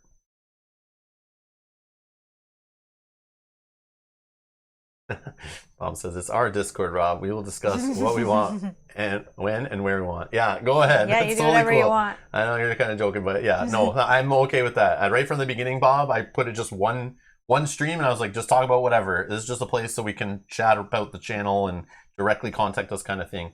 But then... Quickly it got... But Discord in general and all those kind of... all those different apps that are like that, they're meant for like collaborating, working together on projects and that kind of stuff, talking about topics and things. So quickly I started doing the research, and people were like, yeah, you need to break things off into different topics. So if someone isn't there for a bit, like with how I use it, I come in every couple days and I'm like, okay, I'm curious about what's in the main feed, and let me check. Oh, I see someone's now talking in this playthrough series or the Gen Con chat or whatever. I'll go in and just kind of interact with what I feel like interacting with that day, kind of idea. It's kind of good. So if you don't want to be spammed with GIF images or memes or whatever, it's not filling up the main feed, and then people can't catch up to what they missed. Yeah, or they can mute channels that they're not really interested in. Yeah, muting channels is a big deal. Yeah, so if you guys have recommendations or want a specific topic in the producers Discord, feel free to throw a message in there, let Mel know, let myself know, and then I can add it there if you want to place. And eventually, I'm excited to eventually read like the Arkham horror write-ups. I believe Kate did that channel. And Mike also did one, I think. Mike did for Seventh Continent. Oh, for Seventh Continent. Yeah, oh, okay. I believe it was. But Kate's is for Arkham Horror. Yeah. But again, we're not at that point yet. So eventually I'll be able to go back and read that. But I did look at it and was like, oh man, this is some good stuff. But yeah, I didn't want to get spoilers. So I kind of got scared away. Yeah. So anybody that doesn't know what we're talking about, if you are a patron at the producer tier level, you can link your Discord with our Discord. Link your Discord with patron and you can join. Where do they find the Discord page? How would they get to our Discord page, Mel? They have to become a patron. Or how would they get to our Patreon page? Oh, link is in the description below. There you go. Sorry, there was a step before getting to our Discord. Sorry. Yes. Sorry. Link in the video description. And flying up on the screen every so often. Yes. All right. If you're interested. And thank you everyone for your support. Yes. All right. I don't know. It's up to you, but I think you I only won. have one combat action left. But I could do an offhanded attack. I could probably take one of them out. But do you worry that the story event might do something that... No, you know what? With my ability to be able to roll to ignore attacks, possibly. True. I'm gonna go hard, and I'm not gonna be afraid of these guys. If it puts me to, hopefully to a point where I might be able to have to use my healing elixir, that is totally fine. Yeah, you're still full health, I guess. So even if you and hopefully they don't all activate. So what I'm thinking of is taking out one green one, so that way it's only a blue and a green, so the odds of both attacking, will be less. So I will move in. Oh yeah, I don't have the jump ability right now. You don't? Oh, No. It's knelt? Yeah, so I can't even leave their space. Also, okay, move back. Oh yeah. If I'm not engaged, which I wasn't. Yeah, I was going to say move back and do that first. Yeah, so I can actually get more knowledge. I need to remember this again. Activate all engaged enemies. Otherwise, all enemies move up to 2 areas. Oh, wow. So they'd all be engaged. No, but they won't. If I'm there. That doesn't go there. But yeah. If you put that on top. Oh, yeah, because you can't jump out. Oh, no. I'm going to put this on the bottom. Okay. I'm putting it on the bottom, obviously. Okay. Yeah. I don't need every single enemy. I could do the otherwise. No, nobody would activate. Then nobody would activate. Is that what you want? Oops. Oh. Oh, okay. Oh, that sucks. Yep, but I'll shuffle. I know. Okay, whatever. Yeah, I could do the otherwise ability. Is that so? You want me to keep it on top? Yeah. Okay. This is the right time you want to use that up. You only get two chances on it the whole scenario. Yeah. Well, I won't be able to potentially do it the second time, but. So I'm keeping this one on top. Yeah, because I can use one of my charges, and then nobody will activate. These guys will just move into my space, but then I stand up and I can attack them. Yeah, but I don't know what I'll draw on my turn. That's the only thing. So. But it won't be this. Yeah, it won't be that. No, I'm gonna put it to the bottom. Okay. Yeah. I'm just gonna put it to the bottom. Okay. Yeah, I don't want to waste your ability, and you could still use the ability if you need to. But at least now we know it's not gonna happen. Like I have the control to make it not happen. True. So. All right. So I'm in their space. Green. Sorry, which one are you looking at? I don't know which one is better. The one with the 11 health now, or the one with 4 armor? Question: if you wanted to use 2 soul points, you could ignore someone's armor. Possibly. This guy, if you did. So spend 2 soul points. Yeah. I'll get my offhanded weapon beefed up for the turn. So maybe with a couple lightning bolts, I can ignore armor on this attack. Might help take one of these guys down. Yeah, and then I think you go for the one that has the 4 armor. He does still have 1 defense. But he has 4 armor against my main attack too, so it's like. You could stun him, Or and then the you blue. go for someone I could else. go for the blue guy. And he just has 1 armor, 8 health. Yeah, let me go for the blue guy. He does hit harder. Okay, do you need and to he use could KO me. Do you need to use the soul points or no? I did already. Okay. Spend them? I did. Yeah. But I was saying if yeah, you're I'm still changing. going to do it Okay. because I still might need to hammer him twice. True. And it's still a time If phase. not, oh yeah. I could just attack with this only. You could do. Oh. No, let's just do this. Okay, let's get it going. Could you? Sorry, just a quick question. Could you use this, then use that to attack with that again? With the primary weapon, then an offhand. Okay, yeah. I see. All So right, what are Bone we Blade, blue guy. Focus. Yeah. There's the double lightning. So add 3 more hits, and whatever's on the dice. 3 9 more. we're at. 9. Arcane is a +1, so he has a weakness to arcane. Are you arcane? No. Okay. 1 armor, and 8. And he didn't move, so does he have that too? Nope. This guy has enemy counts as 2 figures when controlling or dominating, but for blue shield ability, it's rage. If this enemy suffers damage, it recharges a charge. Oh, okay. So yeah, we got 8. Boom. See you, buddy. Okay. And he drops 2 soul points that I just spent. Oh, I was gonna say you just made 10 crowns. And 10 crowns. I think I gotta do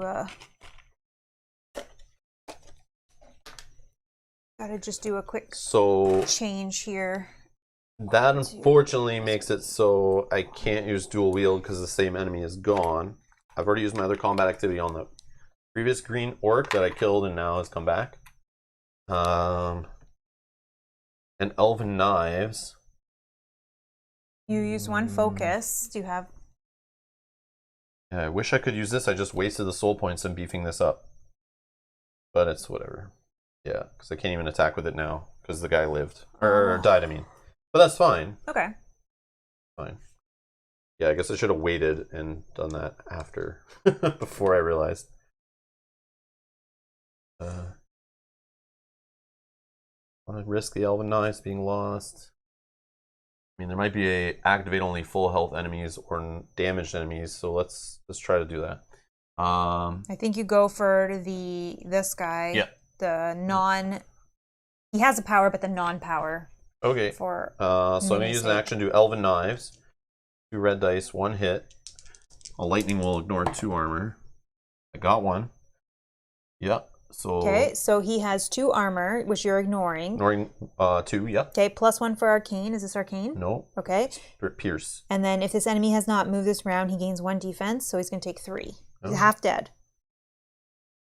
Oh, never mind. He's got +5. Yeah, he's 11.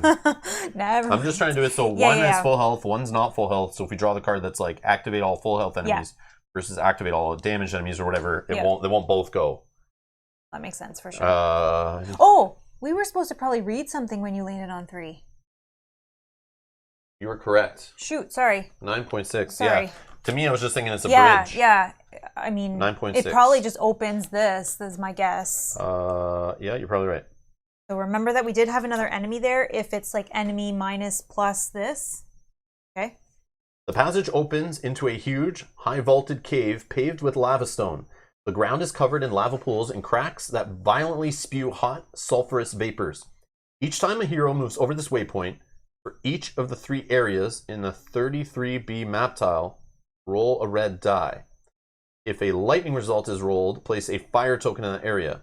Until the end of the quest, heroes and enemies can move through the areas containing waypoint 3 and 4 as though they were adjacent, but there is no direct line of sight between them. If this is the first time reading this paragraph, go to 9.11. Otherwise, nothing happens. So sorry. Each time a hero moves over this waypoint, for each of the 3 areas on the 33B map tile,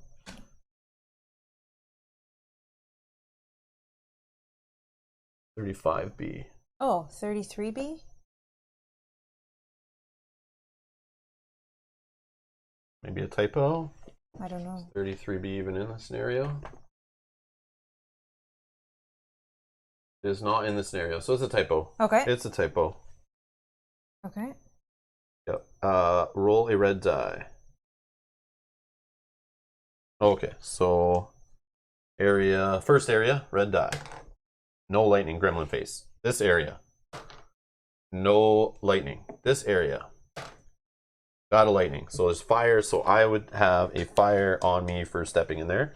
And they were already, that would have happened when you were here, so they would have came into the fire. But yeah, so they get fire on them. So they would get fire too. 1 each.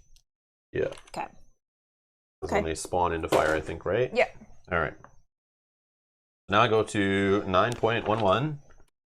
The hero notices a finely worked artifact among the flames of lava of a nearby lava pool. It sits on a rock that is slowly sinking into the magma. If you want to challenge the fire in order to save the artifact, go to 9.14. Otherwise, go to 9.19. Sure. 9.14, I'll challenge it. The hero decides such a marvelous artifact cannot be lost forever, even if it may cost a few burns.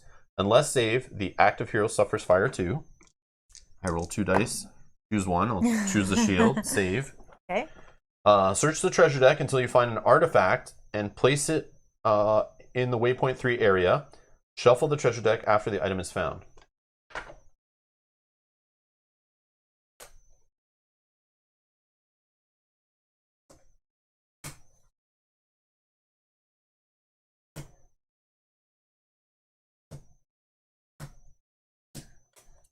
I swear there's artifacts in here.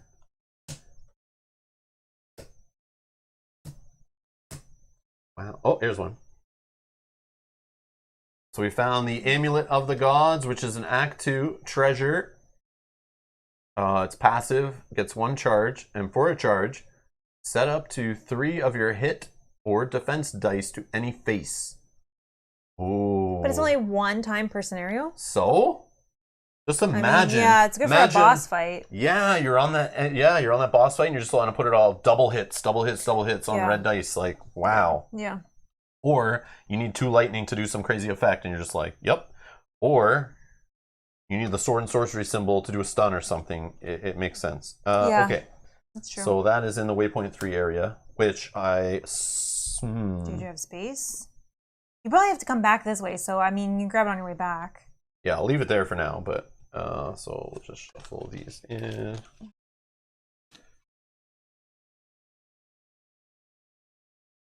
All right. So all that stuff happened. Anything else? Was that the end of the what you had to read? Yeah. Okay. Okay. Just thinking. I mean, I could do more Elven Knives, I think, right? Because I just focused, and then I used Elven Knives once. I have 2 more yellow actions, so let's continue to hammer on the same guy, I guess. Okay. So 1. 3 more is 5. Okay. Lightning, -2 armor. Okay, so again, he just blocks the 1 because he didn't move, so 3 get through, so he's at 6. Yep. And then I'll do it one more time, right? Yep. Lightning again, ignore armor, but only got 2 hits this time. So that is 3. He minuses 1, so 2 get through. Yep. He's at 8. 8 out of 11? Yep. Sweet. Almost there, almost there. And that is me. Okay. Activate all enemies in full health state. Otherwise, all enemies use their yellow power. So That's full so health funny. state is the blues. I'll activate those first. Yep. They're going to move in and attack with claws. And claws says 2 red dice. So they're dominating me. And they got nothing. So 1. I'm KO'd, so I can't use my shields, but I will use, or my armor, but I will use magical. The 1 hit. But they're both separate, right? Yeah, but they were dominating me still because I'm KO'd. Oh, yeah. Yeah, Okay. and then again 1. The lightning will KO you, but you're already KO'd. Okay, so 3. I will use magical shield, and then I'll roll 2 blue die for the other 2. And I block. I can re-roll any defense die, but Might as well reroll the yeah, I gremlin. might as well re-roll the gremlin. No. Okay, so I take 2. That is fine. That's fine. Okay. And then one of the orcs. Oh, one of the orcs. The full. So this guy. So it's the one with the shield. Okay. He's in your space already. So he's going to attack with axe and shield, which is 1. Oh, they're dominating you. So before the attack. Yeah. Oh yeah. you Do roll that a first. save. Oh, you got Cancel it. it. Okay. Don't even worry We're about it. Yeah. Okay. To me. Yes. Okay. I will spend the dash to stand up. That's 1 yellow action. I will attack. I'll do +1 to my attacks. Makes sense. Makes sense. I will do my golden axe. Golden axe, you say? Actually, no. First. First, I will once per round. All enemies in your area suffer 1 HP and are KO'd. So these guys suffer 1 HP each. Okay, and they're KO'd. Then I heal 1. Okay. Now I'll do my golden axe. Doesn't matter which one. Hit for 1. I'm just trying to think. I've already used 1 yellow action. I have 4. I could focus and then still use this twice. So yeah. Remember, you gotta attack each one separately. Yeah, but I have my hammers. Okay. And I'll save my reroll for my hammers. Okay, so we will focus. And then They're only 5 health. Plus, I And know. slash -1 resistance, that's it. slash I do have. So you have to hit for like 5 to kill it. So I you might roll not want to 2. go all out if you want to use your hammers like twice to kill the I other can guy. still use the hammers twice. Oh, okay. Yeah, because I've only used, this is now 2 yellow actions. Okay. Okay, so 2 red, 4 blue. 1, 3. Okay, and I got 1 lightning and a star. So a star ignores armor. I could do 2 2 more. more hits. So I'm at 8. You definitely blew away one of them. Yeah. That's for sure. Okay, is there something that when one dies, one Nope. moves though, right? Oh yeah. This guy. If one figure of the sword dies, all heroes in this area suffer 1 HP. They have deadly spines. Oh, so I suffer This 1 one's HP. worse, yeah. Oh, okay. That's fine. Yep, Okay. they're prickly. I will use my hammers. This is paid action 3. Oh. Pause. Sword attack. Oh, no. Okay. We're good? We're good. Yep. Okay. So I'll use my paid action number 3. This does 2, plus I roll 1 red, 1 blue die. I will re-roll. Oh, no. It's a gremlin. You're going to lose your hammers. I No. will re-roll. Oh, man. I only got 2, though. I got no lightning, no stars. But he's KO'd. I do 2. Slash -1. Slash, This right? is blunt and arcane. So you do 2 more damage? Yep. So 3 out of 5 for the other one. Okay, and then I'll use my last paid action, number 4, to do this again, and I do not have a reroll. With no rerolls, are you sure you want to do this? Yeah, this is 2. Okay, and 2 lightning can do a critical and a bash, but I think 2 is enough, right? I guess we'll do the critical anyways. Yeah, criticals first before applying hits. KO! Oh, he's already KO'd. Doesn't matter. Okay, and then 2 hits. Boom. So 1 soul point, 1 bag of fun. Full point. 1 bag of fun. Let's do this one. 20 crowns. I'll just take it. Sorry, I can fix that. No. Okay, now I will move. Oh, yeah, that was 4. Okay. I dashed, I focused, and I used this twice. Okay. Oh, did I use this? I don't know. I think I did. Yeah, so use too many actions. So he's not dead. So, Sorry, he's not dead. well, this. No, that's free. What? So I used this one, then I used dash. Why again? Oh, you did Oh, the 1 because I did the focus in your The 1 right. HP was. That was before. You did that when there was more enemies on the board because they only had 1 HP on them. I don't know if they ever stood up. No, I did that. That's Just now, though? yeah, and then I healed one myself. Oh, yeah, you maybe did that to the green guys before, and I'm Yeah. thinking of. Yeah, that was a while ago. But you're right, I shouldn't have focused. All right, so under the focus, what would that have done? Nothing different. Nothing different because because you I hit overkilled the yeah, first guy. so you're right. And then cares? okay, so Done. then that's fair. Move on. Okay, sorry. Oops, you're right. We're good. Okay. Then I can move, and I'll move here. What's 2. this? Waypoint 2. Waypoint 2 is 9.1 in the story. Or in the Book of Secrets. Sorry, Book of Secrets. Frequent earthquakes due to volcanic eruptions cause landslides and rockfalls here in the underground tunnels. The shape of this cavern system has likely changed several times in the past, opening or closing many of the previously connected passages. Until the end of the quest, heroes and enemies can move through the areas containing waypoints 1 and 2, as though they were adjacent, but there is no direct line of sight between them. That is all. So I'm just going to put Yeah, this out of the way. So I can move between here and here, and I've only moved 1. So I can then move 2, and now I guess we read number 1. Oh, yeah. Waypoint 1 is 9.5 in the Book of Secrets. And then I'll check and see if we have line of sight to this. The cave walls are full of large cracks that, together with the huge veined stalactites from the ceiling, create a very unsettling atmosphere. Until the end of the quest, heroes and enemies can move through the areas containing waypoints 1 and 2 as though they were adjacent, but there is no direct line of sight between them. If this is the first time reading this paragraph, go to 9.9, otherwise nothing happens. 9.9 says, a violent eruption widens the area, widens the already large cracks and causes a rock fall. The hero barely manages to evade the rain of sharp lava stones without serious consequences. But as the dust settles after the collapse, the heroes see that the road has been blocked by huge boulders. The party has to clear the way, stone by stone, if they want to go on. The active hero becomes KO'd, then, unless save, suffers 1 HP and becomes stunned. I did not save, and I don't have a reroll, so I am, 1 HP and stun? Yeah, suffer 1 HP and become stunned. Okay. Take 1 rock wall token. Stun is this one. Take 1 rock wall so the token. wall dividers that are in the other, by the doors. Okay. Wood. That one. Yep. Okay. All right. And place it on the connecting edge between the 38B map tile and the 11B map tile. Okay. All right. Place 5 HP tokens per hero on top of the new wall token. It represents the fallen rocks which must be destroyed to clear the way. Okay.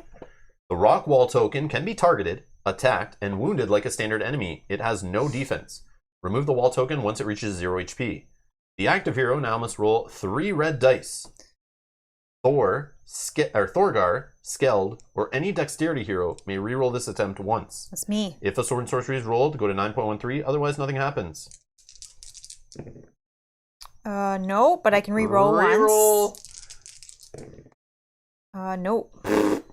Okay, nothing happens. Okay. So it's still my turn. So I'm going to use my my Purify here. I'm going to heal 2 HP and remove 1 body condition. So I'm just going to do a 2 cooldown so I can get rid of that stun and go to 1.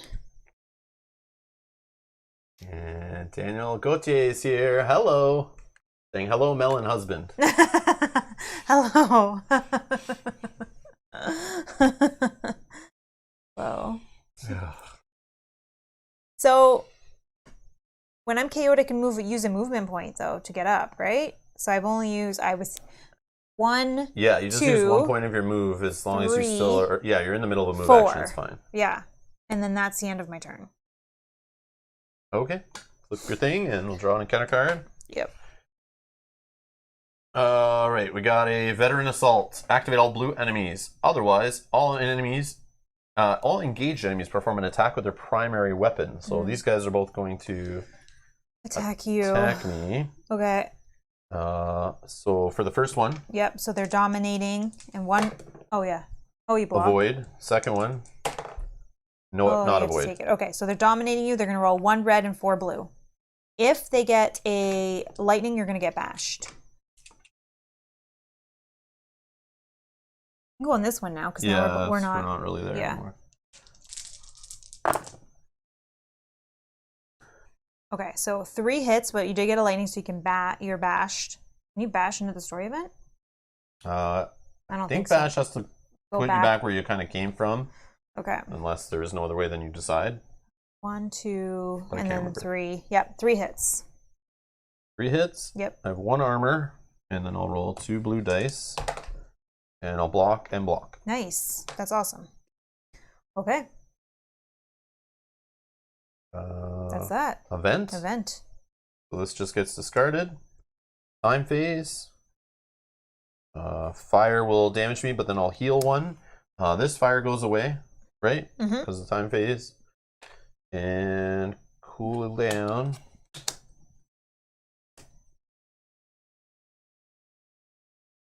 Okay. And this is no longer soul powered. Oh, yeah. But we do have, sorry, I'm just for 1 sec. Yeah, put it over where it was or something.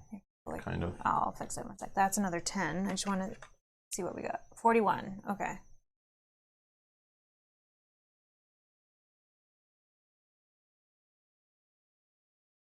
Okay. So who's going first? Oh, fire damage on baddies. Yes. Thank you. Jim, catching every time. I love it. Thank you, Jim. Jim, that's awesome. Okay, and then this goes to a 4. Thank you. Okay. Oh. You can go first because there's enemies. I would hate for me to go first, and then these enemies. Did your thing flip? Oh, before you move, do your yeah. Done.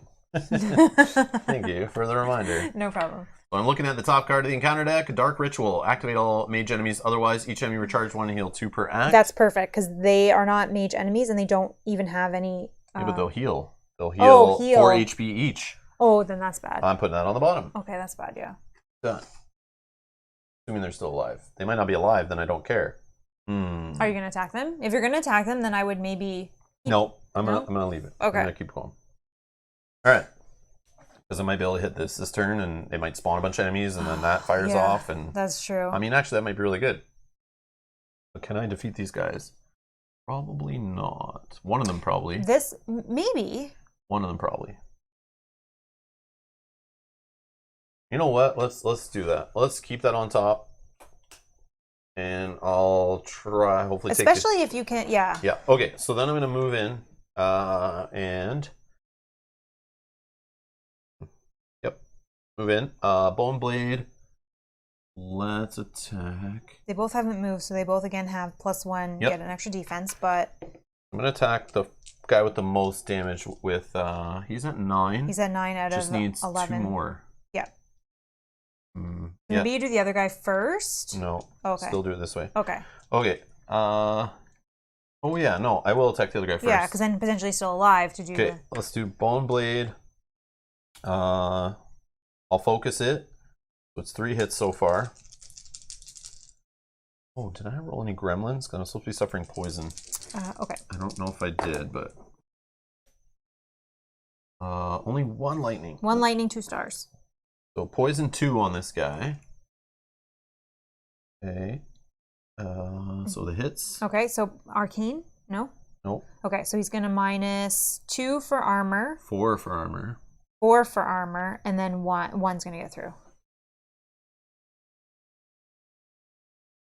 All right. Now I'm going to do offhanded weapon with dual wield. So I get to roll. Which one can? Oh. Yeah, let me use 2 soul points Yeah. this time. I should have did that before. 5, 6. Yeah, I'm going to trade in a 10. Yeah, you here's put 8 8. there. Okay. So this flips for the turn. Okay. Yeah, because this can ignore all armor, right? Possibly with 2 lightning, but I'm rolling 4 red dice. Starts with 2 hits, and 1 blue.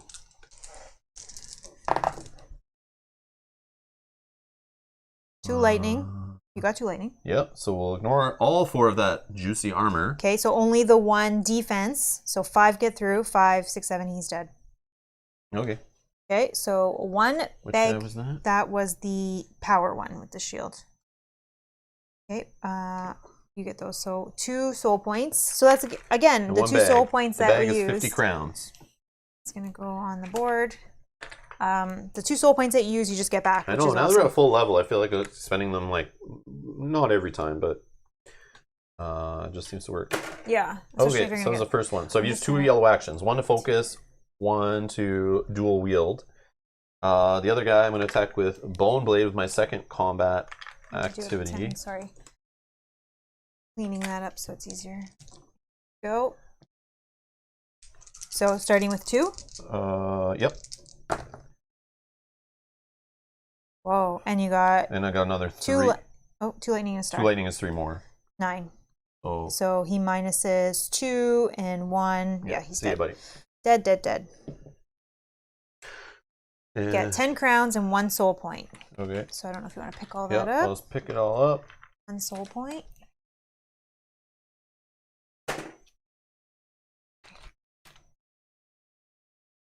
Okay. Oh.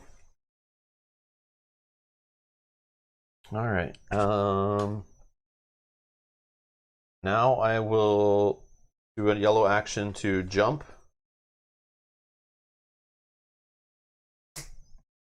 To here, to the story event. Flip it over. Found story event 1. Read and apply the story event effects described in the storybook. And story event 1 is 9.8. Okay. 9.8. Suddenly, the almost familiar dark and stony landscape begins to warp, widening and narrowing. Just a second later, an invisible wall of energy crashes full force into the hero. The force field dissipates, revealing the presence of a strange, winged, reptile-like humanoids that lead a greenskin patrol. Open the closest spawn gate to this event.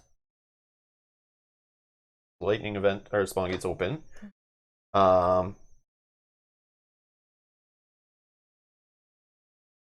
Okay, then place the double green draconian in the story event 1 area. Oh man, I should have left some combat. Oh, what's the draconian? So these are the new enemies that are in here. So double green. Where's this? Oh, there he is. What he looks like is that? They're just little dragon dudes. The only enemy we've never seen before. Oh, he's probably in here? I don't know. Oh, right here, these guys, the dragons. Oh, I thought they were succubus when I was looking. Oh my gosh, that's funny. So the draconians are monsters. So these guys, if they get into the enemy deck, could be summoned by shamans. Oh my god, look at these guys. So all but arcane are -1 resistance 2 green shields. They also roll 2 blue dice. On a star, they'll get 1 extra defense. They drop a bag of fun, a treasure. They're worth 20 health and drop 10 soul points. They're mage enemies. These are the enemies that are exclusive to this expansion. So I maybe shouldn't have awoken a dragon. This guy is spiky. Yeah, It's yeah. like spiky. I don't know where he summons, or responds. There's it's these kinda guys. They're little cool. dragon humanoid looking guys. Yeah, that's cool. I don't know where he Right in responds my with space. you. Oh, yeah, I know. man. This is bad. If there are 3 or more heroes, place the single blue draconian in the closest spawn gate to this event. Note, when any draconians die, set it aside. Okay. Now spawn. Heroes minus enemies plus 1 enemy in the gremlin spawn gate. So Heroes minus enemy plus 1 enemy is 2 enemies. Oh, man. So first enemy is a green orc shaman. Single? Yep. Okay, and it's spawned, so I have to roll a blue die for him. Right? No, they're all in the gremlin. Oh, in the gate, gremlin. it Thank says, you, sorry. And the next one, the other green shaman. Okay. So 2 green shamans are in the gremlin face I spawn just gate. need a power when you have a minute. Power is follower. When this enemy enters play, spawn 1 enemy with a +1 power in the same area. Serenity So now. throw that on him. Okay, so this guy's going to get 2 powers. It's the double blue orc warrior, which I'll take over here. And he's getting 2 powers. Oh my god. He's going to get all primary and offhand weapon attacks like +2, and 2 of them are lethal unless save. The victim discards 1 random item from their inventory, and also swiftness at the beginning of each event phase. Before managing the event card, activate this enemy. Oh, wow. And I'm so sorry. He's also spawning here. Yep. Not get that. I need some shields and charges on these guys. Well, it just got serious. Yeah. At least they're back here, but they're going to move towards somebody. Where's closest? Oh my god. So you better hurry. Get through that wall. Yeah. Okay. Then play Story Event 1 card, revealed side, on top of the event deck, so it buys us a little more time. Oh, the dragon gets 2 powers too. So actually, Yep. should we have Yep. here this one first? No. Dragon gets 1 power. Oh, so that would have been this one. Yeah, that would be this one. Dragon gets a power. Yeah, and then this guy came in next, so whatever the first power you drew would go to this guy. Well, no. Then this enemy would have spawned an enemy, which would have been a green shaman should be with me. Which was the one with the power, so that's going up here. This one. I don't know if it was the one with the power first. Yeah, because I put them like that. Put them like what? Here and You here. go right to left for putting enemies down? Yeah. Oh, okay. Sure. All right. Go Maybe ahead. I didn't. Now I don't know. Well, I don't know. I don't know. I handed you 1. So maybe it was the opposite. I think it was a single maybe first. it was the opposite, and then I said I needed And the then power for the after you second need a one. power, yeah. I Okay. think So Which then the power, this one was first for the power. So that goes, oops, sorry. So that goes on him. Okay. And But then he gets an extra power this one. from the ability off this guy. So he's in my space. And then we had to then do another one, which would be this guy here. Well, hold on. No. So the story told us to get this green draconian hin. He came in with a power that brings another guy with him. This guy. Okay, he brings another guy with him. Okay. Yep. So now we do the math of heroes minus enemies based on that guy's not even there. Yep. So we have 2. One more enemy needs to be spawned, which was the next green guy. So this blue guy is not even a thing. We got there. Thank you. I'll shuffle him in. Yeah, that changes things a lot. That's crazy. Yeah. I think that was Jim. Yes, Jim. Thank you. That does change everything. Yeah. The dragon just gets 1 power, but that power fires off and created a little spawn train here. Yeah. Okay. And we'll shuffle that blue orc back in. Yeah, Jim, that was huge. Thank you. It's a whole other enemy not on the board. Yeah, it's an enemy not on the board, but then it's 2 enemies with me. But I mean, that's maybe you can save. We'll see. Your save rolls will help you. Okay. Yeah, that's what I hope. Okay, the active hero must move back 1 area, and then unless save, he suffers 1 HP and becomes KO'd. No save. That is all. Okay. Well, either way. So I wonder if it is like a find story event it's 3 still and you your win turn. kind of thing. Oh. Because like that's all that did was just make enemies appear basically, You're right? right. And it didn't say when these enemies are gone, read this. It just said set that one guy aside. And you might set that one guy aside so he doesn't get shuffled back in. Not that he's going to come back, but just so it doesn't get shuffled back in with the Well, shamans. usually it would say just discard them or remove them from the quest. But the Oh, fact it you're says set right. it aside means we're going to see them again. Yeah, you're right. You're right. Okay. Well, do you have anything else that you can do still? Or are you... Do you have an action to get up at least? A yellow? Because you haven't dashed. Yeah, I think I use 3 yellow abilities now. I use 1 to focus, 1 to use dual wield, 1 to jump in off my power. Yeah, so you should be good then. So I would just stand up. Yeah, that at least it'll help you maybe, yeah. use your armor and stuff. All right. And then one other thing I need to do is Daniel's asking, Rob, I wonder if you ever looked at One Deck Galaxy. I saw the box cover. That's all I saw, and I was kind of blown away that that exists. That's neat. But I don't know. If it's just like a reskin sci-fi version of One Deck Dungeon, I already have One Deck Dungeon. I prefer fantasy theme over sci-fi theme. So I understand why you'd want to make a sci-fi theme, you know, like there's people that are into sci-fi more than fantasy, so, you know, you can just sell more copies of basically the game you worked so long on designing.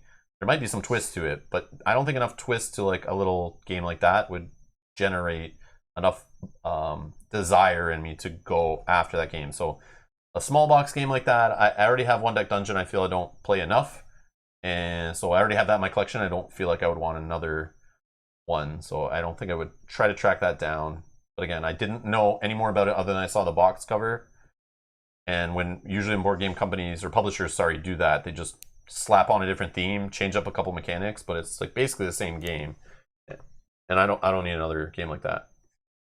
I already have the Forest one too, so I basically have like two games of the One Deck Dungeon. But it's neat. It's cool that they're doing it. But yeah, I just have no interest in it really. Boom. All right. Okay. I'm done. Oops. Bookmark token. And we already looked at the...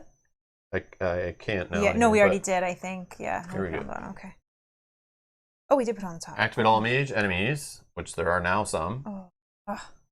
So it's going to activate our dragon buddy. And he is 1 space away. If there are 2+ heroes within 1 area, use magic missile and move away 1 area. Otherwise, move to engage. And attack with Bone Sword. Oh, he's got a Bone Sword too. Bone sword I got a Bone blade. Blade. He's got a Bone Sword. Interesting. We're buddies. All right. Bone Sword is 1 hit, 4 blue dice, and a star will make the whole attack lethal. Oh. But I'm just going to do this little, see if I can dodge him. Oh, you did. And I cartwheel out of the way. Yeah. So, haha. That is such a great ability. Ha! Such a great ability. Well, I'm freaking, it's legendary. I know, I love it. Well, it's, yeah, I think, yeah.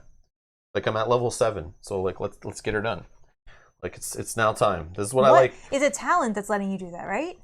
Yeah. Yeah. But it's a dexterity hero-specific talent from this expansion. You have to be level 7 to even hold it. So hopefully I don't die and then lose that, because that changes things a lot. That is a great ability. But this game definitely has that, like, Dark Souls feeling that I love in games, opposite of the Mansions of Madness, Arkham Horror, Cthulhu Mythos games. It's that whole building yourself up, and then you feel like in this game, literally the theme is you're basically like a god, kind of like you come back to life trying to get yourself back to what you were, this previous super warrior, and you died, and then you're slowly coming back to life throughout the campaign, growing, getting your abilities back, becoming your former self, and you build up to become this super hero, and you're just like smashing everyone left to right. I love the way Dark Souls, or the Soulsborne games, feel that way too. You're getting destroyed, you don't know what's going on, you're trying to figure it out, but then by the end of it, you are like toying with your food. You're like just smashing everybody. And I love that in games. That's what is happening here. Oh, George is here, popping in to say hi. First time George live. Bergstrom. Hello. We read all of your comments. Thank you so much. Yes. Thanks for following along. I appreciate it. Yes, thank you. And welcome to your first live. Well, just popping in to say hi. It's got to watch it later. and then comment on everything as we go. So I do appreciate that. But no, it Hello. says first time live. Popping in goes to say hi. Yeah. Yeah. Well, welcome. All right. It's me? See. What's wrong? I wish I could play as much as you. If you didn't spend all the time watching our videos, you could play more, no? But I guess watching videos doesn't involve you like setting up a game, taking up a whole table, and all that. If I remember correctly, though, George, you don't even own this game, right? Don't Or wanna you spoil haven't for later, played. yes. Yeah, Awesome. I think. If I remember correctly. He just watches along and pays attention. If I'm remembering correctly.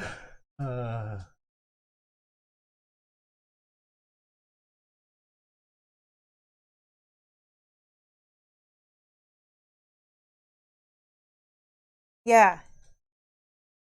Oh, Brian's saying the One Deck Galaxy looks like a Civ building game. Oh. So it's like It's totally not sci-fi? different. Okay, so they're not doing the same thing. That's great. So they're just using the One Deck, One Deck name to kind of say it's a small box game, but it's completely different. Okay, now see, I'm intrigued. But the cover of it just like, it looked like, okay, they're just going to make like a, you know, kind of like Zombicide Invader, right? It's going to be like, okay, instead of going through a dungeon, you're going through like a space station, or you're going through like a weird planet, and you're just like, you know, flipping over cards, and different enemies are coming out of different panels and stuff. That's what I pictured. That's cool. All right, let's get back to it. Keep it going. So I avoid that guy's attack. I'm done. You can go. Okay, I guess I'm just gonna fight the wall in front of me. You just smash your hammer against the wall, or your golden axe. It doesn't have defense, so let's give myself +1 so that just smash the wall down. I can use this as well if I need to. Okay, so let's focus. I have starting with 2. Oh, and lots of dice. Yeah. 3, 4. So 2 red, 4 blue die. George says, okay, enjoy. I'll see you all later. Thank you, George. Thank you, George. Enjoy the rest of your day. Okay. So I start with 3, 4, 5, 6, 7, 8, 9. It's 9. And did I get a star? Yes, I got a lightning and star, which does 2 more. So I am at 11, which totally breaks the wall, which had 10. I don't know if we're supposed to read something when we broke the wall. Oh, it's just in your way. And I can just destroy it? Okay. Yeah, just some rocks fell down and they're just there to annoy you. Okay. You did it? I did it. Wow. Wow. Okay, so the One Deck Dungeon thing, I remembered you guys said the Civ building thing. If we're talking about the same game, this is why I thought it was a copy, and I remembered why. Because I saw it on their website when I was looking up something. And you can get the print and play of it, actually, too. Right here. So One Deck Dungeon is on their website, and this is where I saw it. So you can, or they have their own website, but I think it's linked from Asmati Games website too. But in here, they're promoting an upcoming Kickstarter for it. So take a journeys. So this is like the box cover has like this art on it, I believe, because I did see a picture of the box too. Take a journey to the stars in One Deck Galaxy. Our sci-fi follow-up to the One Deck Dungeon. So that to me, this is like, maybe they shouldn't have said it that way if it's like very different. But then it also describes it as build up a new starfaring civilization from one homeworld to an epic federation, all while confronting a challenging adversary. Its multi-use cards represent both encounters / locations and the technologies, colonies, or research you can acquire from them. You have to cleverly plan how to assign your efforts in order to maximize your people's potential.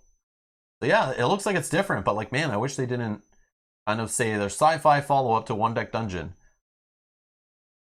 But technically it is a sci-fi follow-up, but in my mind I read that as like, oh, it's kind of like a sequel. Uh-oh. Uh-oh. Charles! Thank you. Charles, thank you. Thank you for supporting the channel.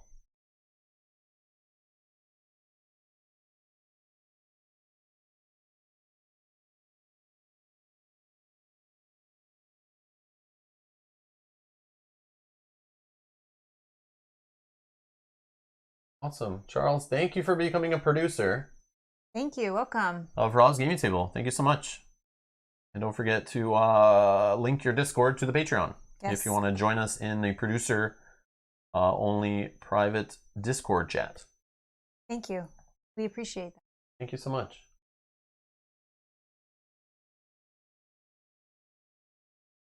Awesome. That's amazing. Thank you so much. All right. So yeah, this is cool. But you can get a beta PNP, Play and Play. Coming to Kickstarter soon. Yeah, it looks like, yeah. But So it looks sci-fi, no? It's sci-fi, yeah. And Yeah. it's going to have okay, the sideways cards. Okay. I'm sure the mechanics got to be similar, or you wouldn't tie the one deck to it. But it looks like it will have, like, there's numbers there, so trying to total up dice to do certain things. Yeah. I would assume. But yeah, that's interesting. Yeah, I'll check it out. Like, I didn't know if it's going to be very different, but I just assumed the way they describe it as like a follow-up, a sci-fi follow-up to One Deck Dungeon. You just think it's the same thing? Yeah, with I'm just reskin? like, okay, you're picking your one of these 4 heroes, and you're just gonna go through fighting aliens or something. I picture like what's that small card game, the Warhammer one, Warhammer 40K. Like a Space Hulk card game, the small Space Hulk one that we have. It reminds me, like, I thought it would be kind of like that. Mm. You're right. Okay, so back from one tiny deck little games to one giant back to giant games.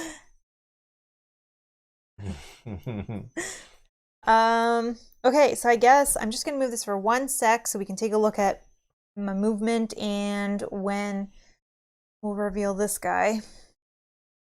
So I haven't moved yet. I just attacked the wall. I will move. I have up to 4 movement. 1, 2. This will reveal this token, which is an enemy with a power. Oh no! More enemies and powers. So it's the double blue orc warrior, so he's gonna get 2 powers. Blue. So all his primary attacks inflict +1 damage, and unless save, you're stunned. And life drain. If this enemy deals damage with any of its weapons, it heals 4 HP to self. And I think that's went to me. Oh yeah, I can put it here for now. We can Absolutely put this on this side even now.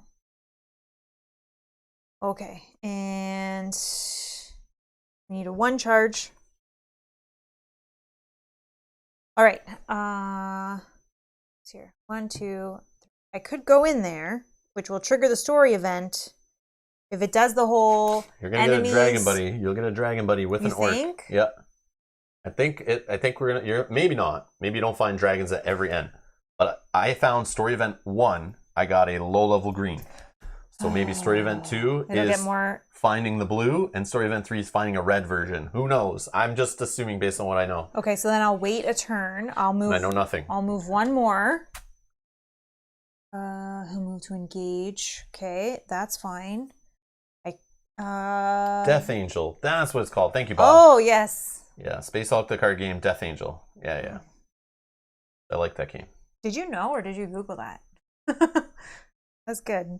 If I thought a little longer, I could probably figure it out, but it's been so long since I played that game. Like 8 years. Mm-hmm.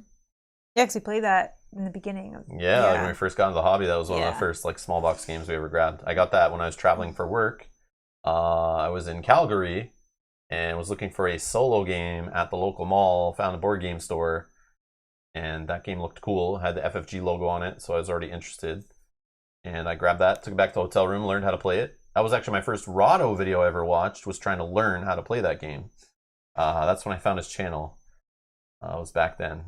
You'll probably find a comment from me on that video where I was saying, great job, you helped me learn this game when I was back new to board gaming to figure it out in an evening so I could play it in my hotel room. I was away for work. Okay. I've already used 1 focus.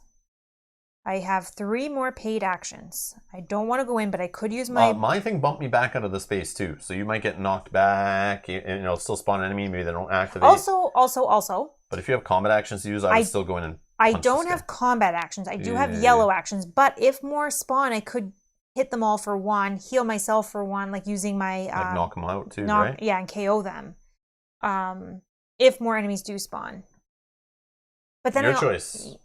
Yeah, I don't want to waste the movement, and I'd like to go in there. If the enemy suffers damage, recharge. Okay. Yeah, I'm going to go for it. I'm going to go for it. We are going to read story event 3. Oh, 9.15. Oh, gosh. Oh, this one takes about full page. Oh, my God. Here we go. Let's see what happens. Sounds issue from a flame-lit corridor nearby. A lash cracks, inciting a grunt of pain. Looking in that direction, the hero sees an unsettling picture. A winged humanoid monster with thick, scaly skin and the head of a dragon hovers among the flames he belched just an instant before. Opening his wings, the draconian lays his wicked gaze on the hero. Then he opens his fanged jaws and speaks in a hissing language. You are not welcome in the domain of our Mother Queen. No one must disturb her slow and unavoidable awakening. Before you lies a life of submission to the Dragon Queen, but any other choice will only end in death. Choose. Advance or die. With these final words, the Draconian swiftly retreats into the cave with a single beat of his powerful wings. Unexpectedly, the road of the lair of Vastaryous appears before the heroes. Now it's time to fight. Open the closest spawn gate to this event. Place and connect the following map tiles. What? Oh, we need more tiles? No way. No way. Sneaky buggers. All right, 3B and 41A. Do you have them all? Yep. Okay, I'm just going to shift down.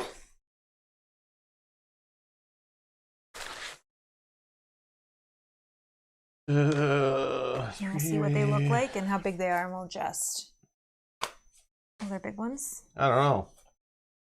Maybe not. Maybe they're just smaller ones. Does it even tell us to put them aside? Nope. It's now thinks you're like, you've made it all this way. You know how this game is gonna mess with you. You better bring your tiles along with you to game night. Like you're in it now. You better have found a storage solution to carry these around with you. What is it again? 3B. Oh, which may have been in there. 41A. So 41A. Oh, sorry. Actually show the tiles. Oh, it's got a bonfire. Okay, hold that for a sec. Yep. I think 3 is in that pile.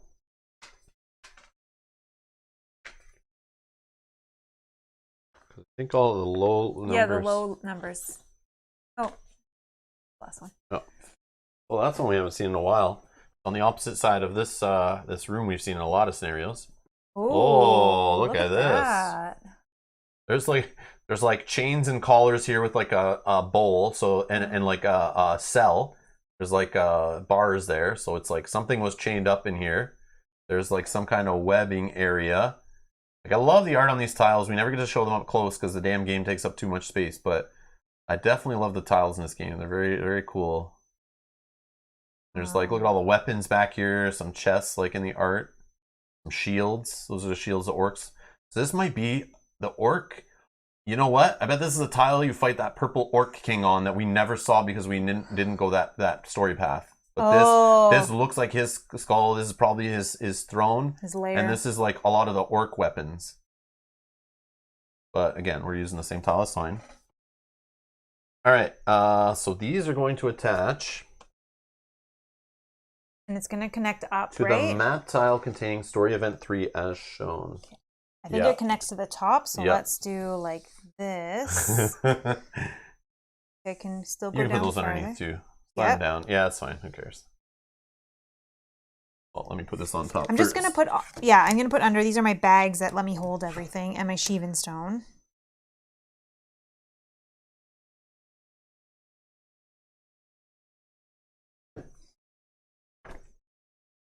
Okay, hold on. Let me just.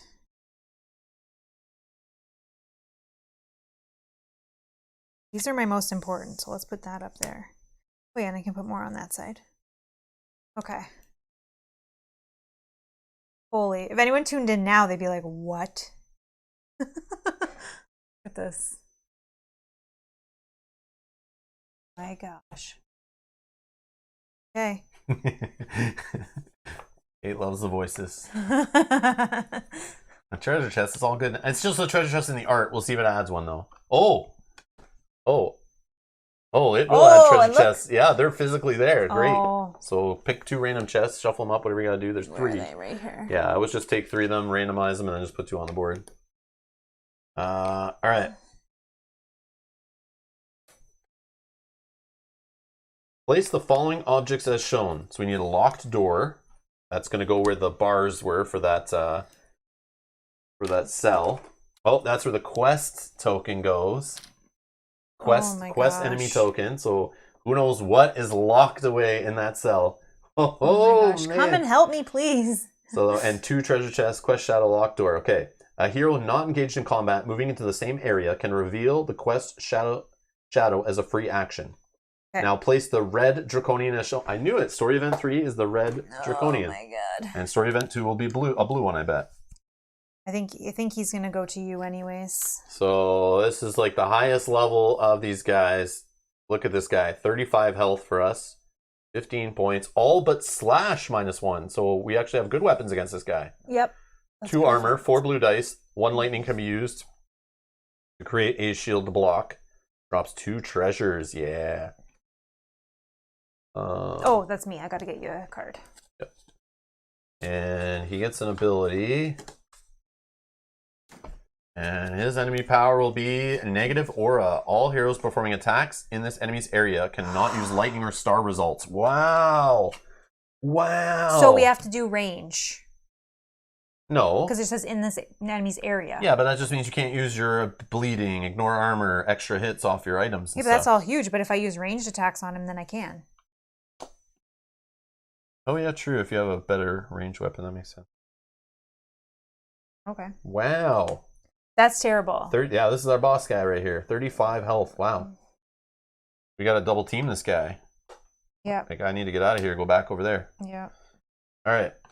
Unless you can just smash through them on your own. And you got to get to here to be able to come to this one. Yep. That's a lot of movement. I'll just see what I can do. I don't have my jumping out of the way ability right now, but I could do an evade where I just take an attack, but I could avoid the attack, right? So I can, yeah. All right. Let's see here. If story event 1 is still unrevealed on the map, place the double green draconian in the red draconian's area.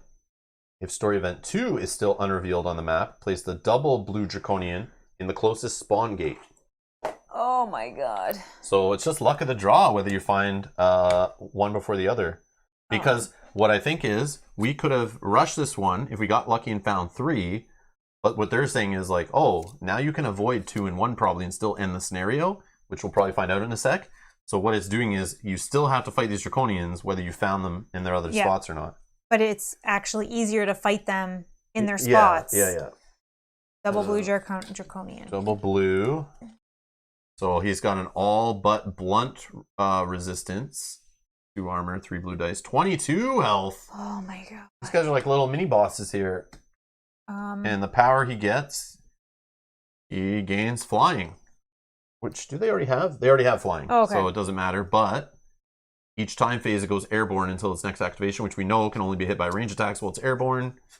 Which we talked about being weak against. So a blue draconian. And it's your turn? Yep. So you were getting this guy. Yep, I'm just making some space here. Holy enemies. Okay, I don't think we've ever seen this game doesn't have an enemy limit on the board, right? I wish. I don't think it does. Okay, and this enemy gains... All right, it says now, now it says, note, when any draconian dies, remove it from the quest. So before it was set aside because I guess they could come back for this, but now it says remove it from the quest. Now we spawn heroes minus enemies. Well, I think we have... I think we don't spawn anymore. 1, 2, 3, 4, 5, 6. We're good. Then place the story event 3 card revealed side on top of the event deck. Discard any other unrevealed story event card on the map. So there's no point in going over here. Okay. At least I think. Yeah, because the enemy came out here. Yeah. So that's cool. So it is just find 3 as quick as possible to get out. Or to get finished, probably. Then it says resume play until the red draconian dies, then go to 9.24. So that probably is our ending, I would hope. Okay. But I don't know what that quest enemy is, and I am super intrigued. I know. I want to know. I know. It's called a quest shadow, not a quest enemy. So it might not be an enemy. But I'm assuming it's an enemy because it's something locked behind a gate. It's chained up in a room that has chains and a bowl of water. It's probably something good for us. They're not going to chain up their own kind. Yeah, true. They're going to chain us Maybe it's up. something that can help us against the Draconians. Oh, I want to know. Well, okay. It's still my turn. Do I have anything else I can do here? Yes. I can use my Blessed Hammers. Still. I focused, and that is all. So I'm actually first going to, once per round, all enemies in your area suffer 1 HP. So the yellow action for that? I've only spent 1 yellow action so far. All right, just double checking. Yeah, nope, that's perfect. So this guy suffers 1 HP. Blue Orc Warrior is this one. Yep. I also heal 1 HP. Okay, that was 2. Yellow action 3. I still have my reroll.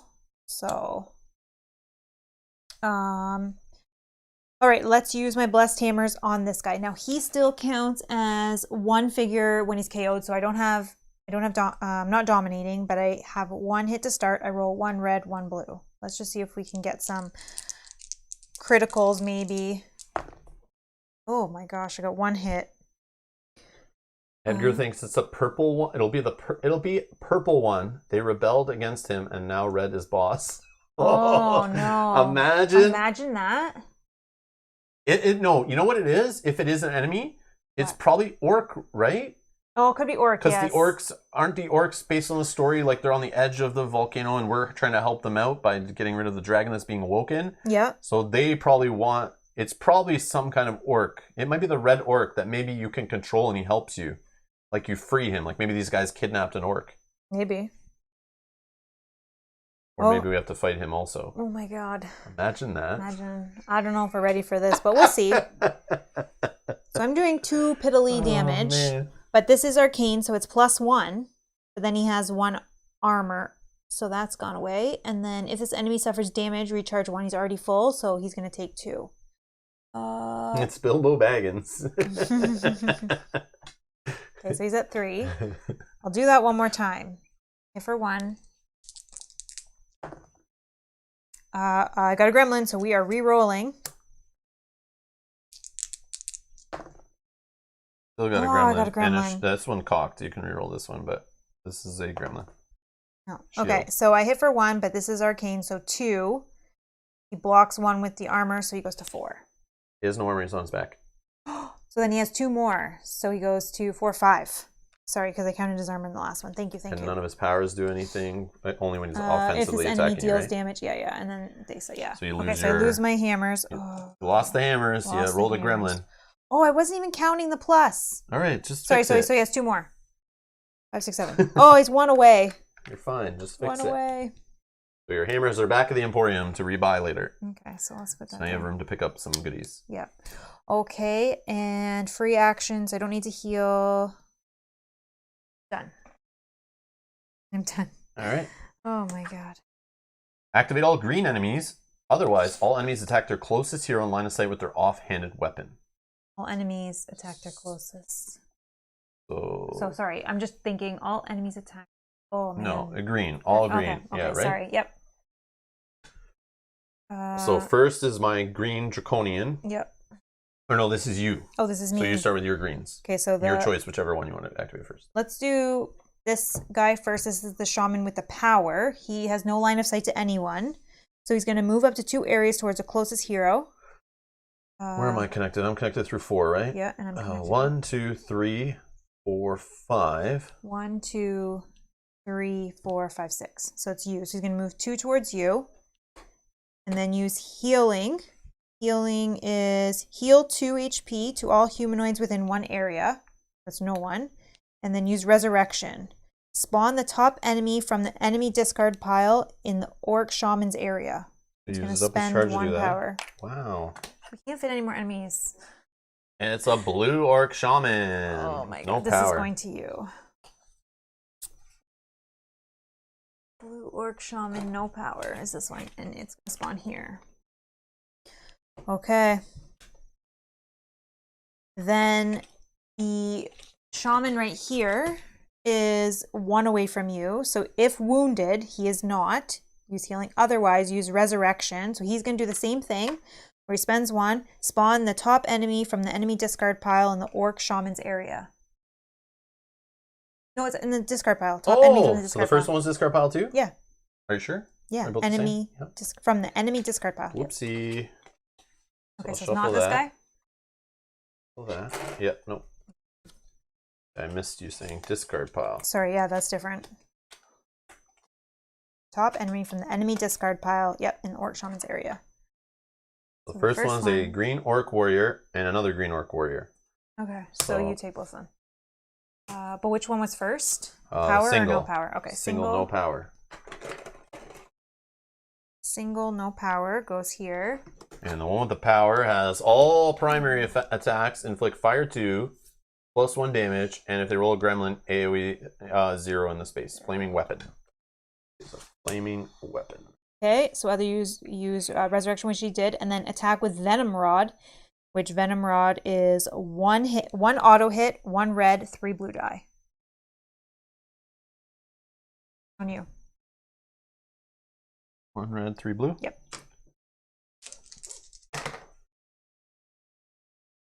Okay. 2 hits, a lightning and a star. That doesn't. So poison 1. Oh, poison. 3 hits. Oh yeah, let me hold on if I cancel it or not, right? Yeah, you might not even. Nope. Okay. So 3 hits. So armor and 2 blues. Block 1. So 1. Okay, and then he wants to move away 1 area, but I don't think he can. Nope. Okay. So that's these guys done. Yours. Event? No, you're a green guy. Oh, I see. Sorry. All right. So the dragon says, if fully charged, use poison breath, which I didn't put charges on him. Quick question. If green enemies spawned, do they also activate this round? Because we did activate, we just spawned these 2. Don't know. Don't know that either.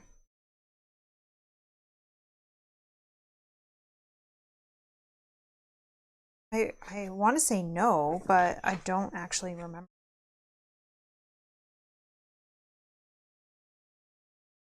Six.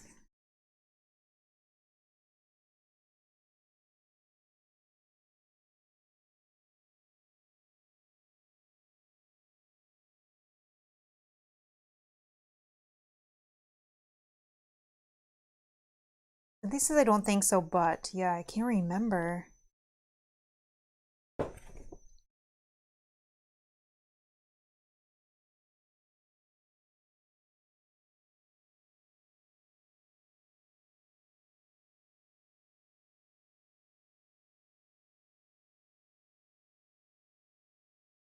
See anything.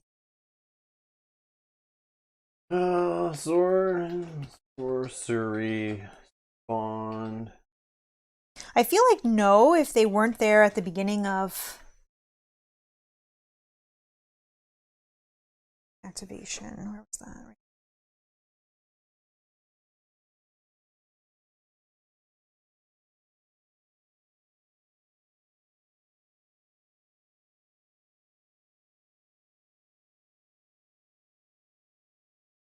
Well, there's a question on BGG. Let's see if we can find.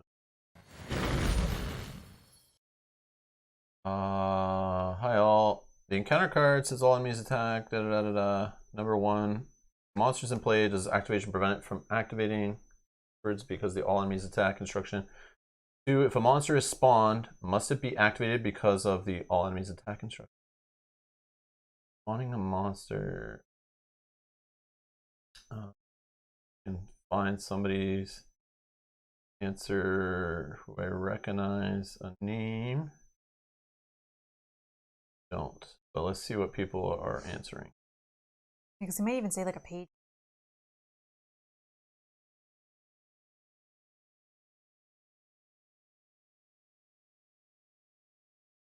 No, it doesn't. It activates once due to the shaman power and activates again due to the encounter card. They are different activations. Bond.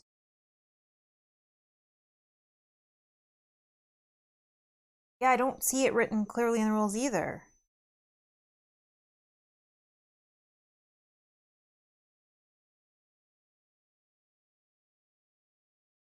So I do not remember this clearly written in the rules. I don't think so. When the encounter card was drawn, this monster was not put on the board and therefore cannot be activated retroactively. This is how we played at least. Yeah, that makes sense. I mean, yeah, that does make sense.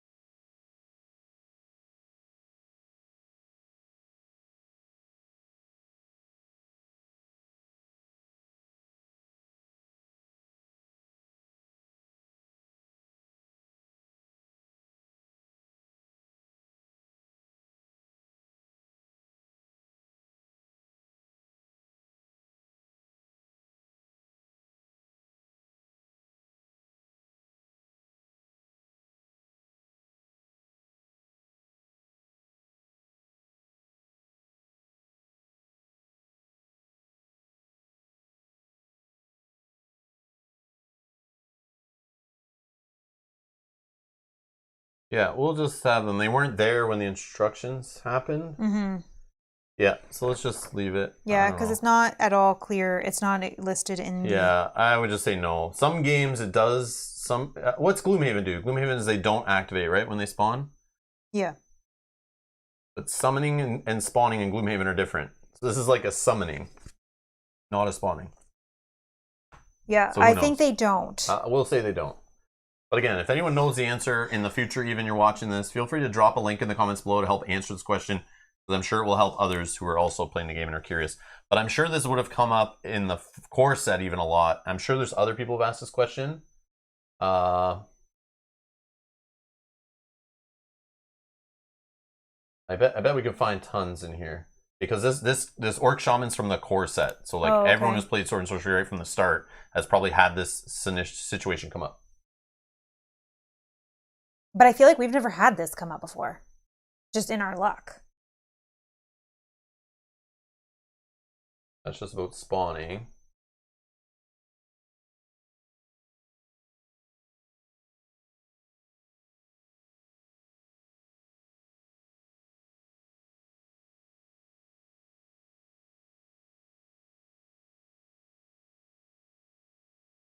Yeah.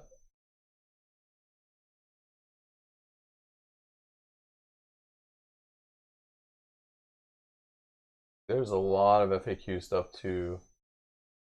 Errata and stuff. Oh, enemy activation was there. I saw one thing about enemy. Page... Yeah, maybe if we read about enemy activations, yeah, page 46. I did. Oh, okay. There's nothing.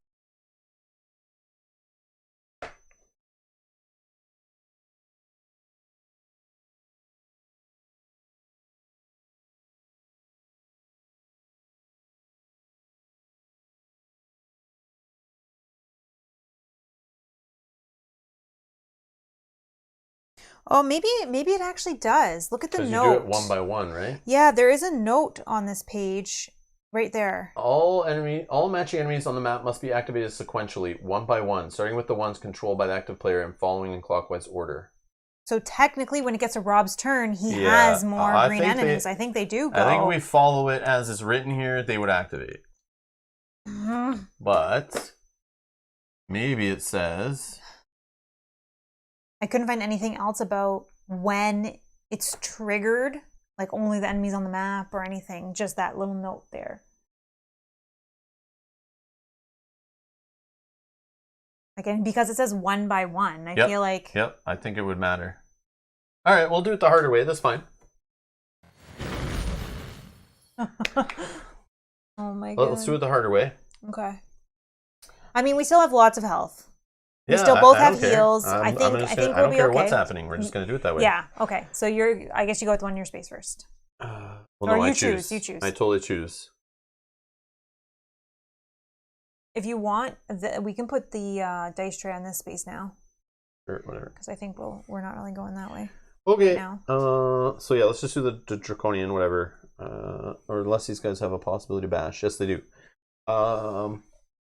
Yeah, let's do these guys first, or whichever one is there first. What's the one with the in shield? my space? Oh, the one in your space is the dragon. Or sorry, the one near me. It's got a shield. The is one the on power. my tiles. Power. Yeah, the one with the shield. Okay.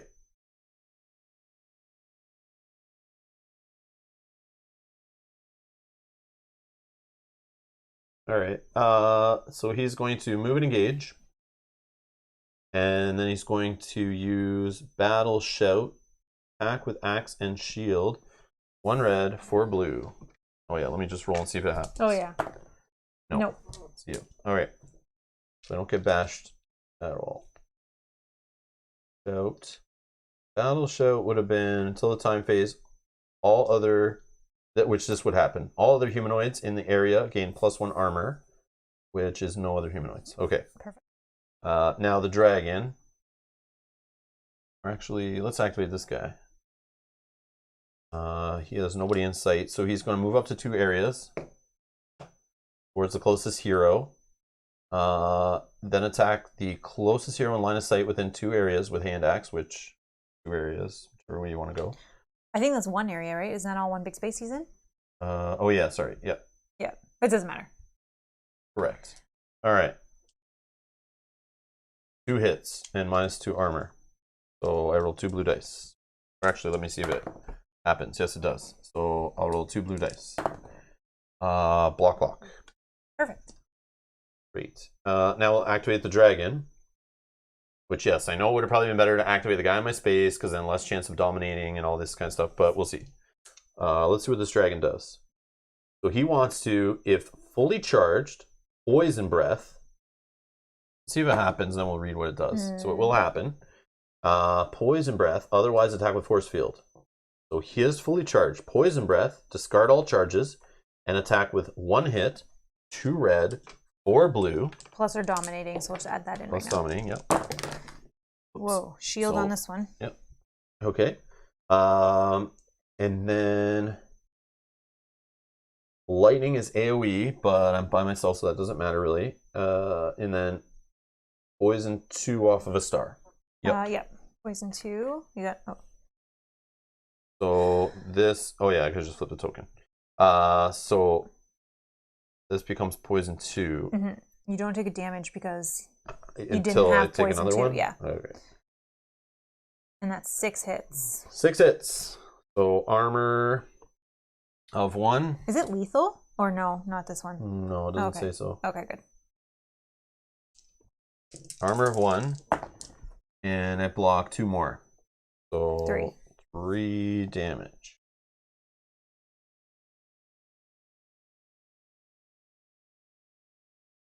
All right. That's all the green enemies I have. That's all of them, right? Oh yeah, because I did the shamans. Yeah. Did I do both? Yeah, I did both. And they both brought people in. Great. Awesome. That's that. Event phase. So just discard this story event off the top. Time phase. None of the this one has this enemy gains flying or airborne in each time. Oh, in each time phase it goes airborne. Okay, so it's airborne now. Oh yeah, start the event phase. We have to activate somebody, don't we? Does somebody have that power still? I'm getting there. If the enemy deals damage at the beginning, yeah, this one.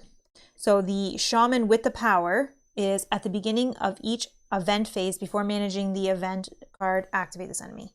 Is that this guy? That is the one with the power. The skull. Yeah, that guy. So he is not in line of sight of anyone. Nope. So move up to 2 areas towards the closest hero. Use healing. Is heal 2 to all humanoids within 1 area. Nope. Nobody. And then. Well, the orcs are within 1 area, but they don't have any damage. Okay, and then use resurrection, but he doesn't have any charges. Okay. Wow. All right. So time phase. I'm gonna finish mine. Sorry. Yeah, I'm gonna see if I took the 2 poison damage. I'm gonna see if I save to get rid of it. I do, and then I'll heal 1 off the troll ring. So I'm at 6 damage. I'm cooling down.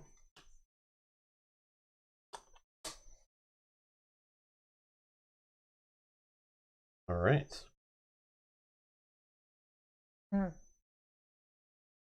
Oh, does the red enemy go every turn or anything? Ignores fire effects. Okay. That is all. That is all. Okay. Okay. But he does have a defensive ability. If this enemy suffers damage, unless saved, the attacker suffers fire 1. Okay.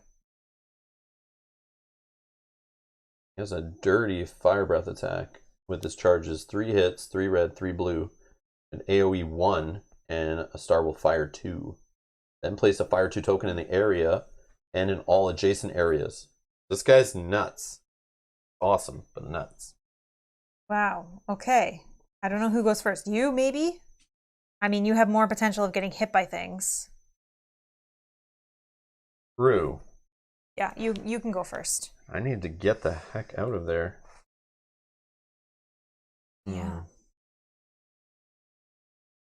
So evading them, I would take just an attack with the primary weapons. Yeah, I'm going to try to get out of there. Okay. So let's start with the dragon. Let's see if I can avoid his hit with his primary weapon. Yep. Let's try the orc in my space. Nope. No. So the orc in my space is the one with the shields. That's an ability, right? Yeah. All right. So he's just going to attack me with his primary weapon, which also will inflict fire 2, plus 1 hit. Oh, you have to see if it's going to... Oh, it is go through. Yeah. Yeah. Fire. Oh, you got fire 2. Fire 2. So it's plus 1. He's going to roll 4 blues. They're dominating. Yeah, dominating. And 4 blues, 1 red, and could bash me. I should have did him first. Whatever. I would have missed it. All right. Bash is off of lightning, which you didn't get. You got stars. So no. 4 hits. 4 hits. So block 1 with armor, and then roll 3 blue dice. And I block 1. 2 damage. 8 damage out of 12, 13, 14, 15. Okay. So now you can move. Yeah. So I'm in their space. Do you try that again? Yeah. Yeah? So let's do the orc first. I don't block it, that's fine. Okay. So the orc is going to, he's the regular one. So he is just 4 blue, 1 red. And you say he's dominating. Yep. And he did get the lightning to bash me. Thank you. So he bashes me here. 4 hits. 4 hits. So 1 armor, 3 blue dice. Block 2 more. 1. 1 damage. At 9 damage. Alright. Still moving. Mm-hmm. So I've moved 1. This was a bash. You're trying to get to 2, 3, 4, 5. Movement.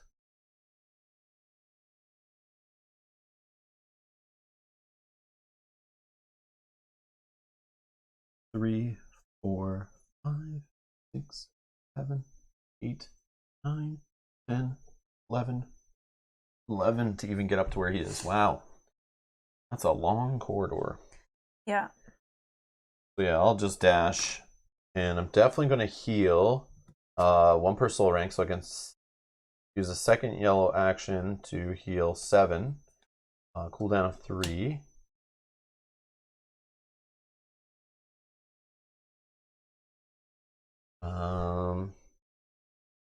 If I'm not engaged, I'll look at the top card of the deck, which is activate 3 enemies, shuffling counter deck. Yep, nope, bottom. Yeah. Bottom, that's the bad one.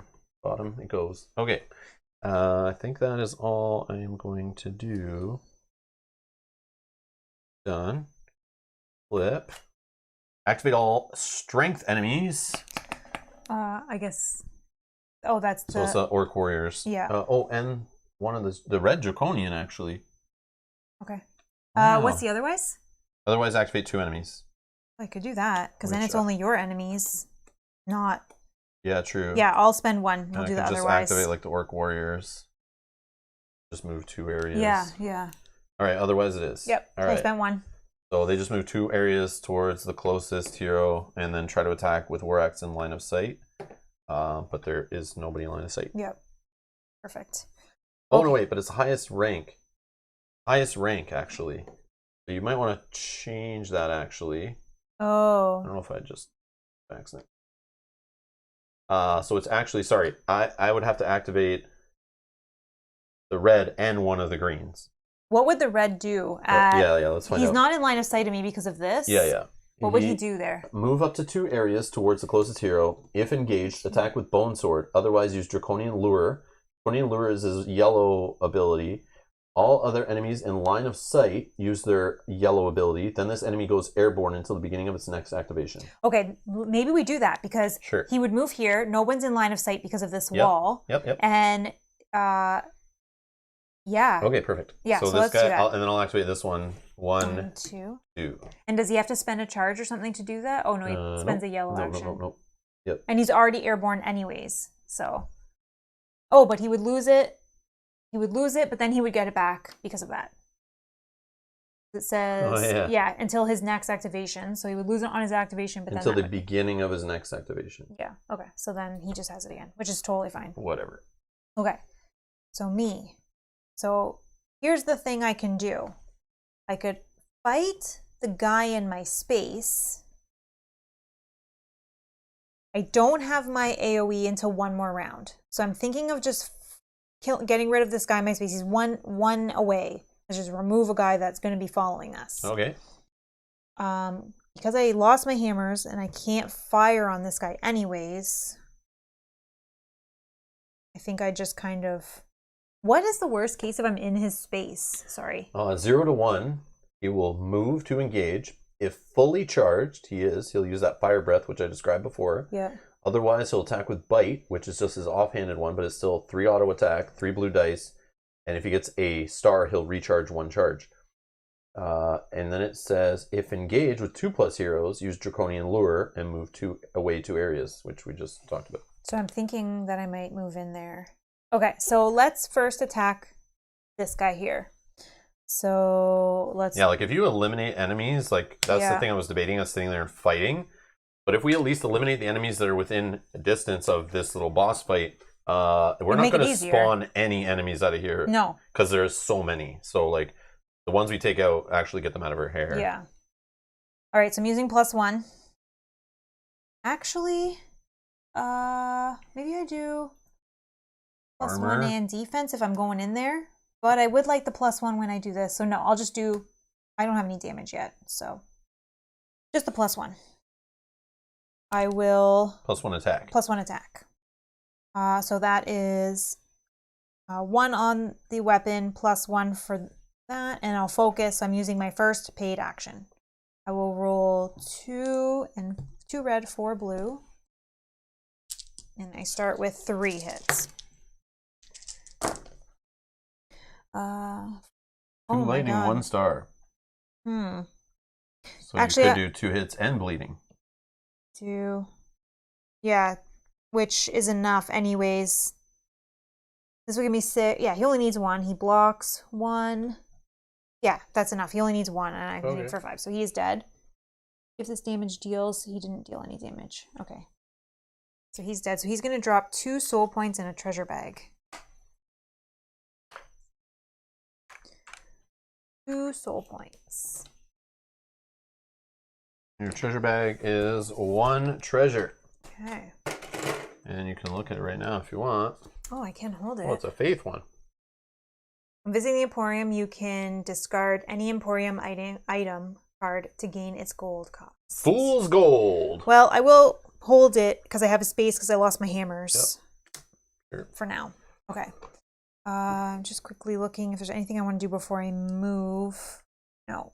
We're going to go in. 1, 2, 3. Can't get out of... no. I'll wait for you, I think. And I'll just start fighting him when I have my card next turn. I have no damage to heal. I have no conditions to remove, so that is my turn. Sorry. Activate all faith enemies. Otherwise, the active hero must shift 1 used ability back 1. F enemies would be blue dragon. I have none. Okay, and blue dragon without line of sight. Let me just read what he does before I say. Move up to 3 areas towards the closest hero.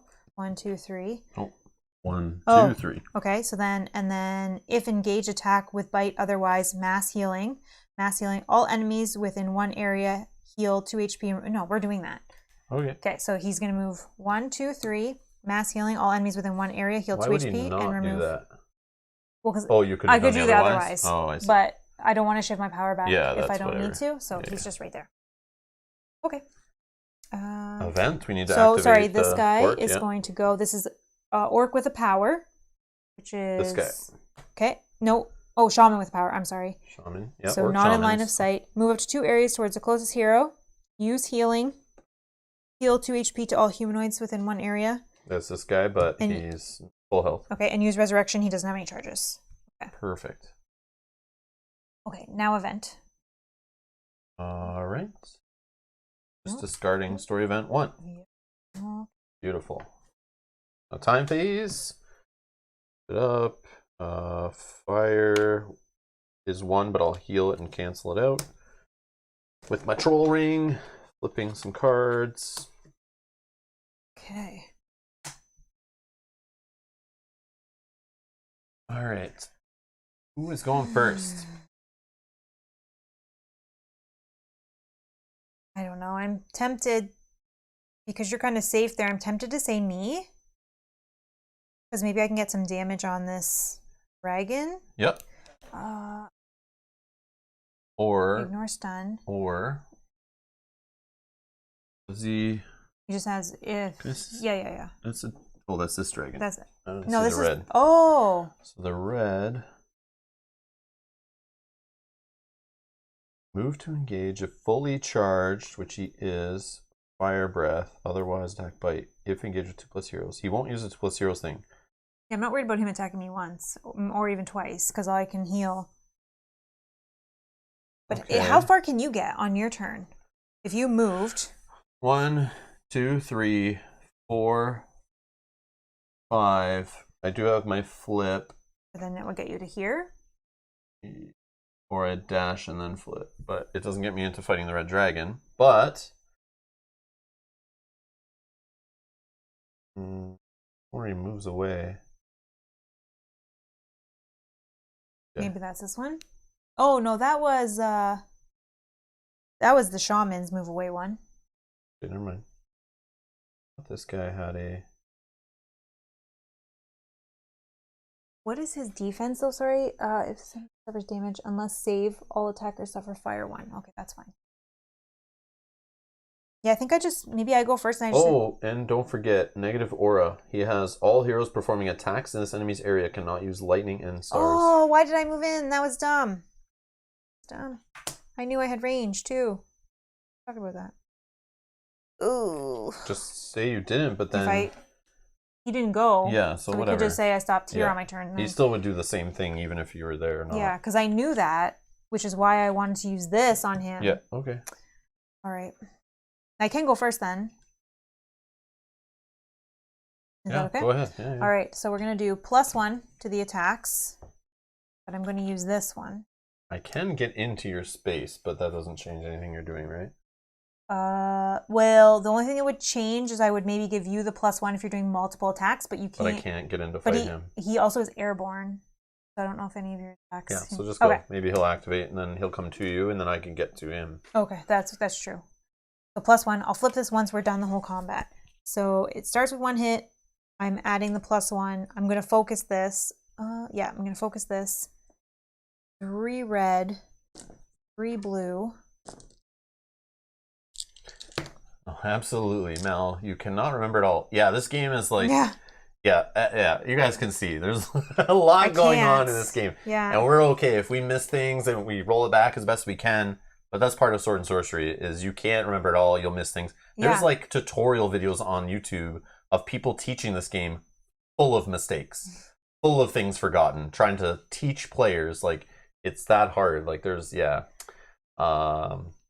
So yeah, we're all good. It's annoying too because I even said it. I don't want to be in a space. I wanted to use this because it's range. Yeah, if you want to do memory exercises and put your brain to work and try to see how much you can remember, this game will do that for you. This is a totally memory exercise game. Yeah, it's... But it's all good. Yeah. I just don't want to do anything that's going to break the game and make it. Yeah, so that whatever. It was like, yeah. A missed hit here, a wrong activation there, whatever. It's fine. Yeah. As long as we're having fun. Exactly. I could... Oh, no, if I bash him... Imagine playing this 4 players where you have more enemies on the table, all the players with all their cards, all doing different things. Everyone has different powers and cards that are totally different from each other. So much on the table. Okay. Does he do anything better if he's 2 away? Because I could potentially bash 2 away, he will move up to 2 areas toward the closest hero. If engaged, attack with Bone Sword, okay, so he'd still which is primary one that could critical. Otherwise, he'll use Draconian Lure. Okay, no, that's fine. We'll leave him where he is. I won't use the bash. Okay. Yeah, well, I want him to come to you, actually, if possible. So 3 and 3, and I start with 3. All right. Oh my gosh. Okay. We'll keep that one. Keep that one. The blue would still go to Mel, Jim, because I would be in the same space as Mel. So Thorgar and Legoland would be in the same space together. I wouldn't stop at the blue guy. I would literally just, I would dash past him, take an evade on him, and possibly avoid his attack. And then I would use my flip to get into the space where Mel is, where hopefully the red dragon is. If the red dragon is not with Mel, with Thorgar, I would then maybe stop at the blue dragon and fight him. But right now, I'm going for the boss. That's what ends the scenario. Yeah. I don't care about any other enemy right now. He needs, when he gets in a chance, he's not airborne, he needs to be smashed. I want to get in there and start smashing him. Yeah, exactly. Okay, so I'm at 7 so far. I'm going to re-roll these 2. It's not helpful. Okay, so I'm at 7. I did get 2 stars. So lethal, 2 lightning? Or 2 lightning. I'm so sorry. 2 lightning. You got 2 stars and 2 lightning. Yeah, but he can't be KO'd. Yeah. AoE doesn't matter. So okay, 3 so I'm of the hitting hits for are 7. lethal. 3 are lethal. I don't know what his resistance in any... Resistance is all but slash -1. So you are slashing. No, this is arcane. So -1, so we're at 6. Yep. And 3 of it are going through on him. Okay. Right through his blues. Okay, so 3 are going through. Then we're at 3 left.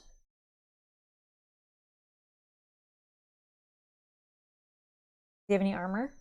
He rolls blues. 2 armor. 2 armor, so 1. So 1 blue. He blocks it. Okay. Whoa, only that lethal got through on there. That's crazy. Yep. Okay, so then this is going to He's go a to big boy. cooldown of 4. I really wish I had the hammers now, too. Oh, man. 0, 0. I don't think I can do anything. Yep, that's that. Oh, I could move in if I wanted to move in, but you want him to be there. I want him so to come to you. Nope, I'll end my turn there. Ready? Yes. Activate all red enemies. Otherwise, activate all lowest rank enemies. Yeah, we'll keep that because you want him to activate. Yeah, we want the red to activate. All right, so he is going to move to engage. If fully charged he is, he's going to use Fire Breath, which spends 2 charges, 3 hits, 3 red, 3 blue, and he's got stars, so fire 2. And does he count as multiple enemies? Does he don't? No. Okay, so he ignores fire effects. Okay. So good thing I don't have the fire sword right now. And if this enemy suffers damage on defense, unless saved, the attacker suffers fire 1. So he also has stars, which is, lightning, AoE 1, but there's no one else around. So he's 3 hits plus 1, 2, 3, 4. So 7. 7 hits. All right, I'm not KO'd, so I have 3 armor. I have 2 shields. I'll roll 2 blue. And I block 1. I could re-roll. That one doesn't matter. So I take 1 damage. Okay, that's not terrible. But I do have poison. It's not my turn anymore, so I can't remove it yet. Okay. Right. That's not the worst. Okay. So move of 1, 2, 3, 4, 5. I'm going to evade. So he'll attack, but I'll Not dodge. So the blue guys, primary weapon. Primary weapon does what? So it is 2 hits, 3 red die. So 4 hits. Lightning, you're going to be blind. I'll find out what that does in a sec. Yeah. Sorry. No, that's okay. Blind might matter here. You could remove it with your... Blinded. Hero must attempt to save before any activity. If it succeeds, the activity is performed normally. Otherwise, it fails, wasting the activity with no further effects. Guard the blind token at the end of the hero's next turn. You could remove it with your conditions if you want, but... But that could fail because it's an activity. Correct. And that would suck. That card would be gone. Yeah. Okay. You're at 4. 4 hits. 1 armor. 3 blue dice. I am... No. Everything is fine. I just keep thinking this is the red dragon. That's the red dragon. He does not have airborne. The blue one does. So you... Oh, but you're out of his area because of negative attack. Yes, but you can hit him. If you, yeah. Yeah, sorry. This one, because I see the red, that I think it... Yeah. It's just the way it's the back of the card. Yeah. That's so the I'm background. just gonna... I'm so sorry. So yeah, before. Block. Okay, yeah. Sorry. Just in case I've said that. That's not what I mean. This one. All right, so I'm here. I evaded, so I'm going to keep moving. And then I can try to get in your area. But before save...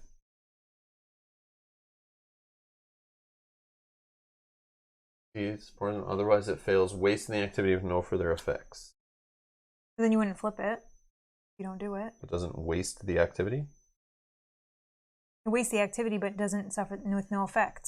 So why would you flip it? Oh, I don't know. Maybe you do. Okay. I don't know what wasting an activity is. Well, like if you I guess move, spending the action, yeah. Yeah, if you don't get to do it. I see what you're saying. Yeah. No further effects. Okay. Yeah. Yeah, I think we figured this out before. All right. So I'll try to do the move. Let's roll the save. I saved. We're good. So I'm going to spend this. And I move into this area. All right. Hello, Mr. Dragon. So the problem is I can't spend stuff to add poisons and extra hits and... Yeah, we can just do straight hits to this guy. So crappy.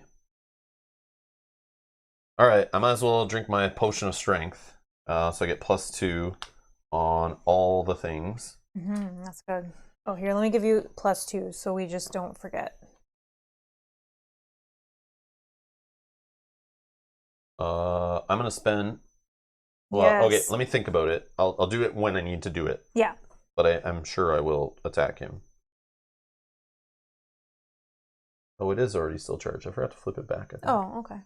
But anyways, okay. So, Bone Blade. I've used a yellow to dash. I've used a yellow to flip. Let's use a yellow to critical +2. Sorry, Cynthia, I'm so sorry. That was my bad. It's the blue one is flying. They're both flying. All Draconians are flying. Mel keeps flipping flying plus airborne is different things. Yeah, they're both flying. Airborne is this guy. Is the blue one. The problem is if this guy ever did all other enemies use their yellow power, this enemy goes airborne. So he has a way to go airborne until his next activation, which he just did. So he would have lost it anyway. But if we thought it was that guy, then Mel maybe didn't put an airborne token. So this guy can go airborne with his yellow ability, but they are all flying. These dragon guys are all flying. They can't be KO'd. They ignore deadly terrain. They ignore the movement effects of any kind of terrain crap. They just go right over it. But the airborne thing, this guy has a special power attached to him, an enemy power card, giving him that airborne time thing. Yeah. This guy has only an airborne when he uses its yellow power. He becomes airborne until the beginning of his next activation. Yeah, so that's my fault. I'm so sorry. Because I was looking at the background like this. Yeah, the guys are all red art, like even on the green enemies. So Mel's confused because they made the dragons all red color in the art. So I guess if you were to paint them, you paint them all red and then put like green bases on them or whatever. But they're really covering the background there. Oh, and especially because I had like this on you're it. covering So it I'm up, covering it up with tokens. So I've moved the token so that I can see the color. So I am so sorry. They can also go by the color on the scroll. It's blue. I know. And they're blue in the art. This is green in the art, red in the art. I know. So yeah. I'm so sorry. Look So for the that's scrolls. my fault if I said that. Okay, so 6 +2. +2 +2. Oh, but Jim says you're blind, so you have to just see if this is going to work first. Oh, yes. Let's remove all... Oh. Let's say before I drink my strength potion, I'm going to try this yellow power, actually. Yeah, So in I case. won't get to use my dual wield. I mean, you can just tempt it. Yeah, let's just try. Who cares? I shouldn't have drank the thing, though. You want to take that back? Yeah, I'm definitely taking that back, because this could, if this is going to whiff and I'm not going to be able to do all my actions on this turn, why would I waste such things? So let's try to save. We'll see if we even are attacking with Bone Blade. Got it. Okay, but then that's a problem here. Because I'm blind, I might not be able to use this, and I do not want to waste this. So I'm going to leave that out of the math. Okay. So we're just doing a straight up attack, no fancy business. So we're it's just in 2 for 2 hits, 2 red, 2 blue. 3 more hits, 2 lightning, which I can't spend. Yeah. Damn it. We're at 5. I'll put the airborne token on the board with the blue figure. So it should have been on the other one? He has it. He gets it during the time phase. Right? Yeah. He got it also. You would have got it from this. All other enemies in line of sight use their yellow ability. No, they don't. This one did move 3 areas if engaged, attack with bite, otherwise mass healing, and he did mass healing all enemies. Yeah, that's fine. We're fine. We're fine. Okay. Yep, we'll take it away. We'll take it away in the time phase. No worries. Or when he activates. Sorry, when he activates, right? Yeah. Is he activated? No. So we're good. All right. Sorry. So 2, 3, 4, 5, 5.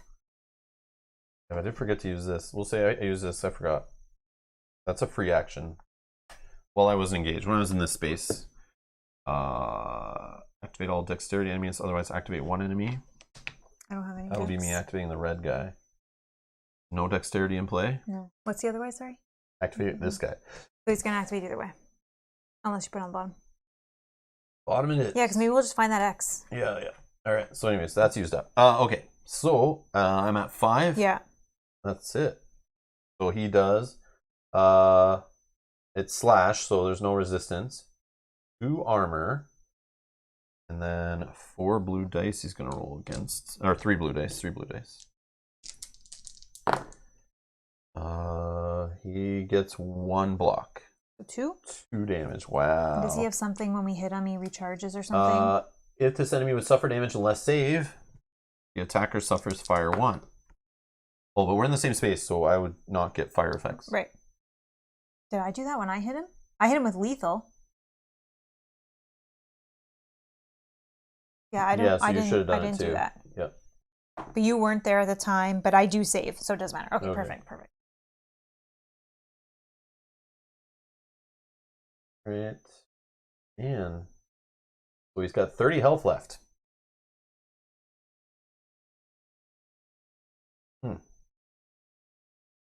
I should have tried to attack him from range, because then that wouldn't care so much about abilities, but it's okay. I forgot my critical also. Oh, and we would be dominating, because he doesn't count as 2 figures, so 1 more. Correct. But he can roll 1 more blue die.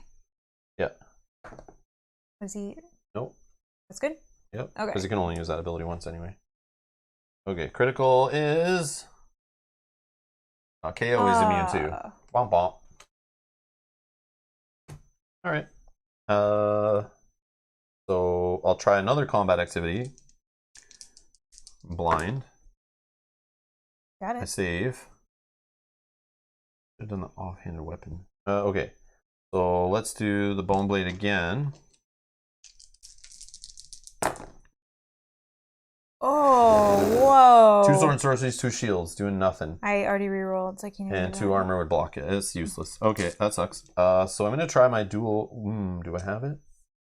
Yes, I do. Yeah, because you didn't use... No, let's try to do the heal. Yeah, I should have done this. Should have done this to start. But it's okay. If you leave it, If I go first, I can remove it for you. Yeah, let's just do that. So I'm going to try dual wield. I save. So I get to, I'll spend the 2 soul points. We'll flip it, whatever. Should have done that first, whatever. But okay, so 2 hits, 4 reds, 1 blue.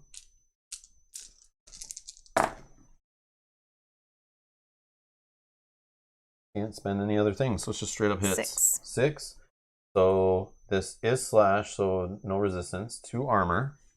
So he's gonna roll 4 blues. See if he blocks these remaining 4 hits. He blocks 3 of them. So 1. Wow. Wow, this dragon is tough. And the fact that you can't KO him to block his armor. Ooh. Yeah. Wow. Okay. Oh, and you had we're dominating, so 1 more. Because he already rolled his 4. 3. Is 8 damage out of 35. And now you have to roll for fire. But I'm in the space we ignore fire effects anyway, so yeah. I'm just gonna ignore it. All right. Wow. Activate all wounded enemies. Otherwise, activate all enemies using their out of range attack, regardless of range. So he's the only one that's wounded, but what is his out of range attack? Is that the His out of range attack better? is move up to 2 areas towards the closest hero. If engaged, attack with bone sword. So it would be a 3 damage, 3 red dice, and a critical if he gets a lightning. Is that better? Yeah, like it's just standard. It's better than the first one, right? Because the first one is if he's engaged with 2 or plus heroes, something. Move to engage. If fully charged, he's not. He'll use fire breath. Otherwise, he'll attack with bite. So bite is his offhand. 3 hits, 3 blue. A star could recharge charges. Then, if engaged with 2 plus heroes, he uses Draconian Lure, which all other enemies in line of sight, which would now be the other blue dragon, would use his yellow power. Which his yellow power is all enemies within 1 area heal 2 HP and remove all body conditions. Nobody. So it doesn't do anything. And then the red dragon, this one, would go airborne till the beginning of his next activation. No, so we don't want to do that. So I will spend 1 so that he can do his out of line of sight. So he moves 2 areas towards the closest hero. If engaged, attack with bone sword, which is 3 hits plus blue. He's actually going after the most wounded. Which is you. Okay. So it is 3 hits plus 1. The lightning will critical me. Oh, let me see if the attack fails. Fails. Okay. So none of that business. All right. And then he does something where he gets the blue guy to go. Or that was on the no, that's only the otherwise. Okay, sorry. So it didn't do any of that. Okay. So he is engaged, so he just attacks a bone sword. Otherwise, use Draconian Lure. Okay. Done. Awesome. Okay. That was me. Oh, I've done. Event. So we need to activate the green guy. Yes. So where is he? Is he still out of line of sight? This guy right here. Okay, so he's going to move up to 2 areas. Use healing. Big nothing. And yeah. All right. Event. Please be good. On heroes minus enemies. Each enemy in play without a power gains a power. Wow. What? Wow. Is there any? Just the this green one. shaman? Wow. Who's all the way over here? Still. He gets all attacks against this enemy cause -2 resistance. He's got some hard skin. Hard skin. Wow. They already have. Oh, this guy too. Actually, he gets this one. Because you were first player. Yep. And then your guy gets Skirmisher. When defending, rolls 2 extra blue dice. If he gets a gremlin, he gets +2 defense. Or, yeah, you can spend 1 gremlin to do that. Yeah. Wow, this is insane. This is insane. Insane. All right, so that was event. Time phase. That one's already done. Okay, sorry. Did I have to do this? So immune to fire. I'm getting rid of the fire. Enemy gains flying in the time phase and goes airborne until it's next. He hasn't gone yet. Oh, I have to do poison 2. So I take 2, 3, and I have to roll a save. And I miss. So I'm still poisoned. And I just healed 1 from the troll ring. Got rid of the fire because we're in the same space. We both have Shivan Stone activated. So we're immune to, or we ignore fire effects. Which is good against this dragon. That makes sense. Take a quick break. Yeah. Yeah, enemies everywhere, Graham. Yeah, it's crazy. We have green enemies over here. We had enemies summoning other enemies. We've even killed some, but there's still more. Yeah, it's insane. These enemies are trying to follow us, come through here. We have a red dragon we're fighting. Yeah, it's nuts. Remove airborne, but it says this enemy gains flying, and in each time phase, it goes airborne until its next activation. Yeah, only removes airborne when it activates. Yeah, so we haven't activated the blue one yet, so he hasn't activated. Yeah, this is a table hog for sure. It's like almost our whole table's taken just by this game. Plus, we have like the enemies are on containers and. But yeah, you do have enough room with a 3x5 standard size board game table to fit 4 players in this game on it. It does fit for sure with some extra room. We have token holders that you could definitely save space by doing different storage. You can put a table to the side to hold your tokens and stuff. Oh, sorry. Can I get an answer? Oh, Edgar, what are you saying? First one, activate only him. Otherwise, activate all enemies. Did you use the other? I used the otherwise, yes, on the encounter card. Is it this one? Yeah. Activate all wounded enemies. Otherwise, activate all enemies using their... all enemies. All enemies, not just him. So this guy would activate and lose airborne. Sorry, do we want to do that if it's all enemies? What was... The other one we went through. He attacks with his primary weapon, does Draconian Lore, goes airborne. Yeah, but do we want all enemies? I guess they're just going to move, so it's fine. That sucks because it does get them closer. Like, eventually we're going to have all these enemies on this tile. Yeah, okay, but that's fine. It's fine. Let's just do it. Okay, so, sorry. Who was it? It was me going, right? Yeah. So he's done. Let's do the orcs. They are going to move up to 2 areas and try to do hand axe, which won't happen. And then that's the green orcs. Let's do this dragon. He is going to move up to 2 areas. Okay. Use magic missile. And if engaged, attack with force field. He's not engaged. Magic missile. Attack all heroes within 1 area with 3 hits, and it's lethal. Nobody's there. Okay. Green shamans are just going to move 2 areas. Use healing, which is heal 2 humanoids. Okay. Blue, now he is going to go. So blue warrior. Where is he? Oh, he's dead. Oh, I just didn't get rid of his card. Okay. And this guy is going to move up to 3 areas towards the closest hero. 1, 2. Oh, no!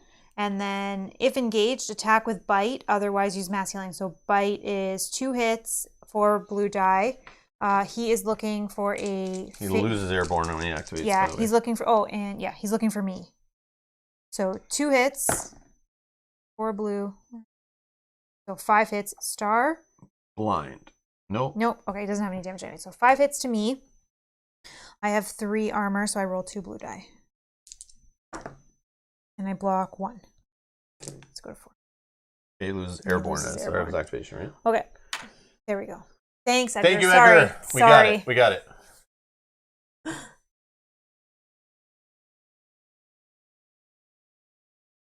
Sorry, we're just checking the chat. There's lots of chat. We're just trying to, go through. Got all that. Eight lost track. Well, yeah, no kidding. Lots going on. My brain's fried. We're going to take a quick break for a couple minutes, and we'll be right back.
All right. Let's continue on. Did I do everything in time phase? Yes, I did. Okay. Oh, I didn't get my shields back.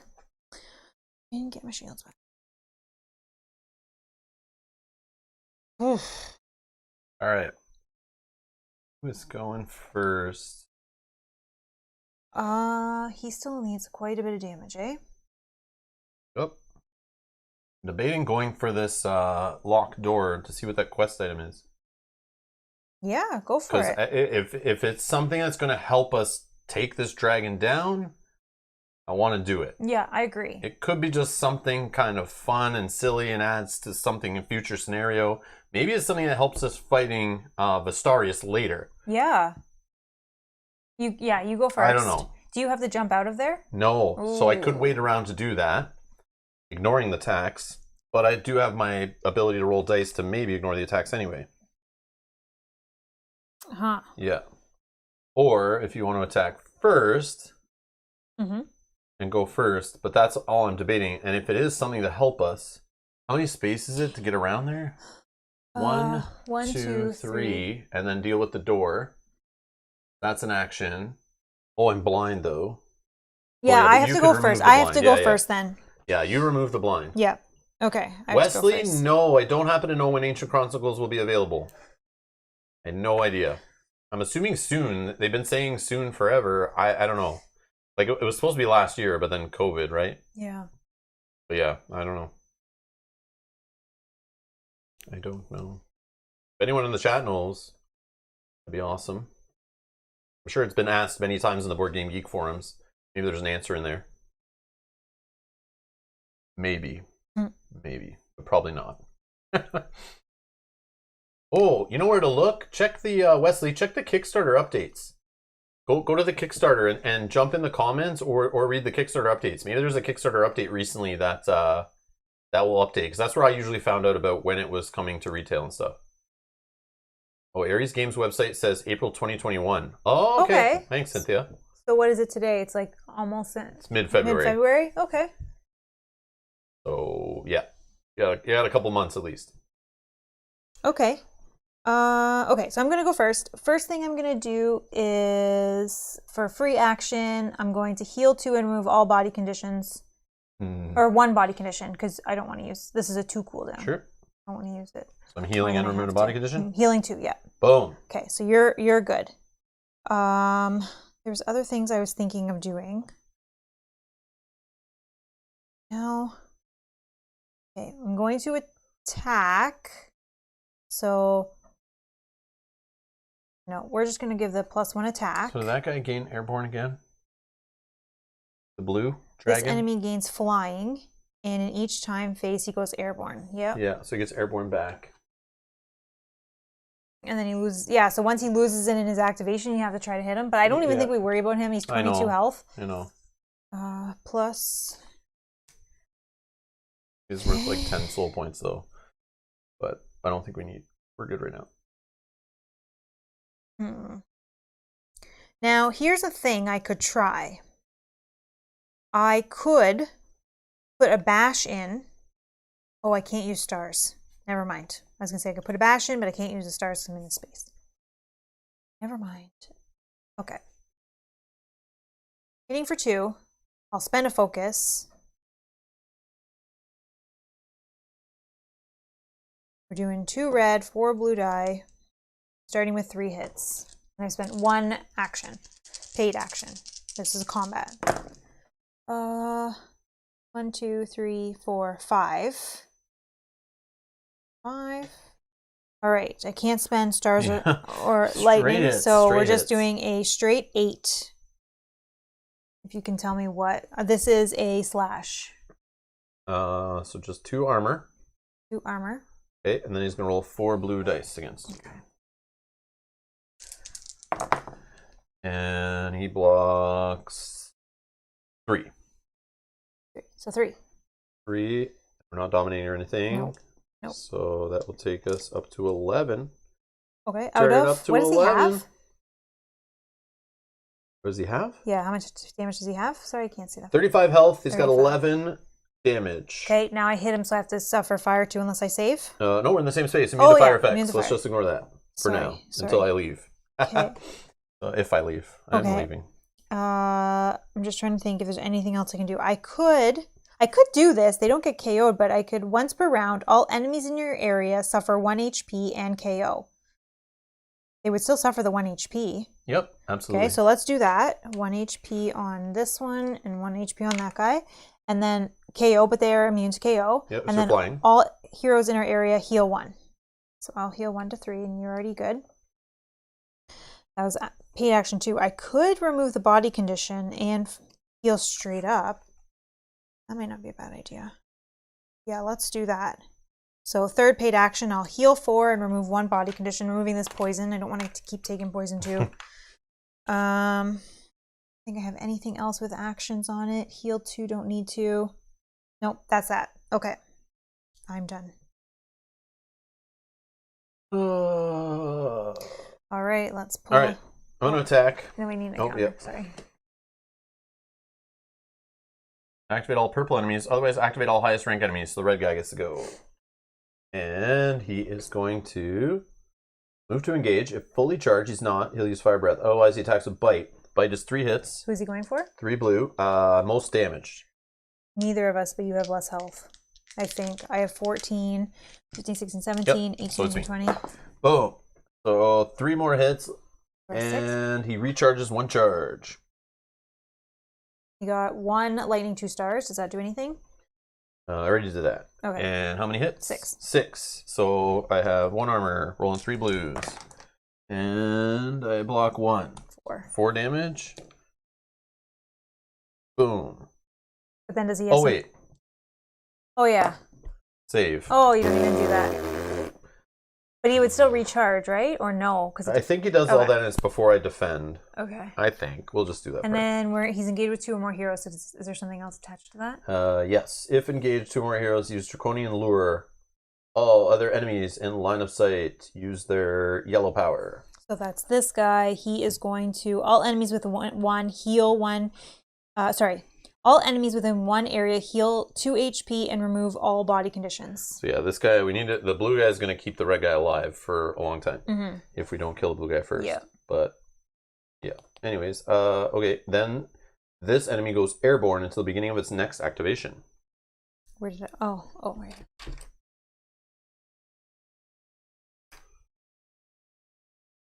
Well, that wastes my turn of attack. I'm going to attack the blue guy, I guess. Okay. And that is. Well, he's airborne, so do you have range? Yeah, right here, but I'm not. Yeah. But aren't you running out to? I know, but it would have been nice to spend combat activities to hit guys before I run out, right? Yeah. Instead of just doing. Yeah, but if you can't hit them anyways. Yeah. I would save, but save your actions because you don't know what's going to happen in here. You may need actions. Yeah, whatever. But we got to kill the red guy to win. I know. So, all right. Yeah, I will do an evade on the red guy. Let's see if I can not avoid the attack. Okay, so he is going to, if fully charged, he's not fully charged, so no fire breath. He's going to do bite. 3 blue, 3 attack. He will recharge 1, so now he is fully charged. And 5 armor, 3 blues. Block. So I take 1. And the blue guy. Nope. Don't. So he does a primary or secondary? Primary, right? Oh yeah, it's not this attack. It's just the primary weapon. Yeah. So I totally did the wrong one. Okay, sorry. So it would have been 3 hits, 3 reds instead. Okay, 3 hits, 3 reds. But you have to. Oh, yeah. Okay. 5 hits. Lightning and star. And there's a critical with the lightning. But do you dodge this attack back? So you I already rolled the dice and I missed. But that's the evade. I don't know. No, Okay. No, this is because I'm evading. An evade is a free action. You then do the enemy's primary attack against you is an evade. That's all part of the evade.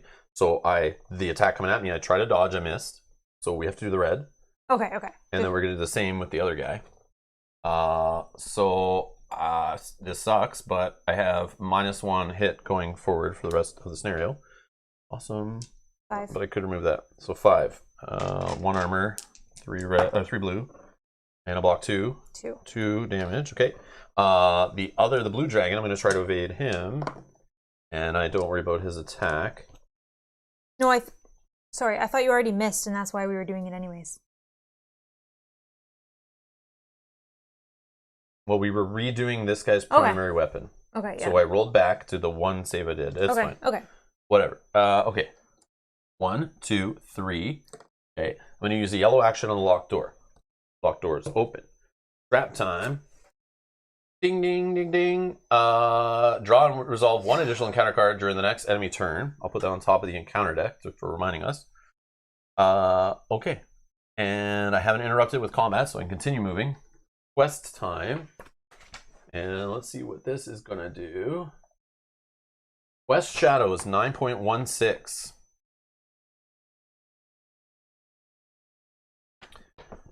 A corner of the cavern hosts a huge, hairy orc, chained and bleeding from several wounds. We were right. Yet still fiercely shaking his chains. His bloodshot eyes look upon the hero with anger, and then the green skin speaks. Free me, stranger, or kill me. Otherwise, Oterbor will make you pay. So, law option is free Oterbor from his chains. Neutral option is leave Oterbor in his chains. Or the chaos option is kill Oterbor. Oh. And you can pick any one of those? Yeah, because I'm neutral. So, we're going to do a quick and dirty straw poll. And those in the chat with us right now live. And make the decision. So don't say anything yet in the chat. Wait for the no poll. votes in the chat. I'm going to post a link in there in 2 seconds. Or a little bit longer because I type slow. What to do?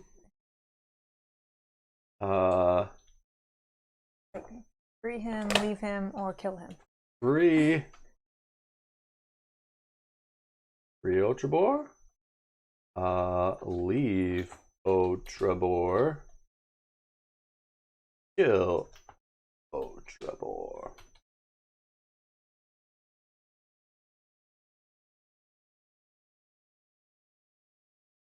So I'm going to drop a link in the live chat. And it's over to a quick straw poll. You can go there and put your vote in to either free this orc that's been whipped and beaten and chained up and forced to eat dog food. I don't know what's going on in there. But yeah, and he says, free me, stranger, or kill me. Otherwise, Otrabor will make you pay. So you can free him, leave him, or kill him. And I hope freeing him, he'll help us. Yep. Now fight this stupid red draconian, if not all draconians. It would be nice to help us in this situation. Or maybe he helps us going forward. Or maybe he doesn't help us at all and we have to also fight him on top of things. Oh. And if we kill him, maybe that's good. I don't know. Maybe killing him prevents some... Yeah, we have no idea. I don't know. That's why decisions on you. Law decisions are usually like the safer ones. Chaos seem to be a little crazy, where you like work with the enemies and get powers and go nuts, and yeah, it's interesting. But yeah, vote in the straw poll. Link is in the live chat. You click on the link, go over to the page or the or whatever, and you can throw in your vote. We'll give it another 20 seconds or so, and then we'll go with the majority of which one you guys want us to choose. So that should be interesting. So a chained up orc. It's been punished. The Draconians have captured him. He's chained up. We know the orcs live on the outskirts of the island. There's a volcano in the middle. We're entering the caves. The Draconians are here. They're trying to raise Vastaryous, the 5-headed dragon queen. And I guess these orcs are, enemies. At least I'll be able to attack him. True. You will have attack actions. That's true. All right, let's check the results. And I'll do a little refresh here just to make sure. It looks like free Otrabor versus kill Otrabor. So free wins. No one wanted to leave him alone. Nope. No one wanted to just say, see you, buddy. So, but maybe this is just something that gives us one of those quest 9 / note down free Otrabor, and then in like the last quest it's like based on what you did, now do the following. Who knows? Maybe it doesn't even affect this scenario. That's what I want to see. All right. And thank you everyone who voted. I appreciate that. Thank you. All right. So we are going to free him. 9.22. The hero looks into the eyes of the orc and reads the fire of vengeance burning deep within. Vengeance against the Draconians! The hero breaks the iron rings, thinking that no true warrior should die in chains, even less in this wild and dark land. Furthermore, such a powerful creature could be a great ally. Take note of Quest 9 / Otribor saved. Yep, we got that spot on. It's like I played this game before.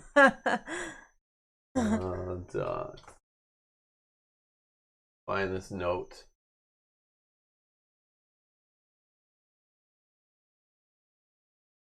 So, Quest 9 Otribor saved. Alright, noted. Take the red orc warrior and scroll cards. Do not draw its enemy power.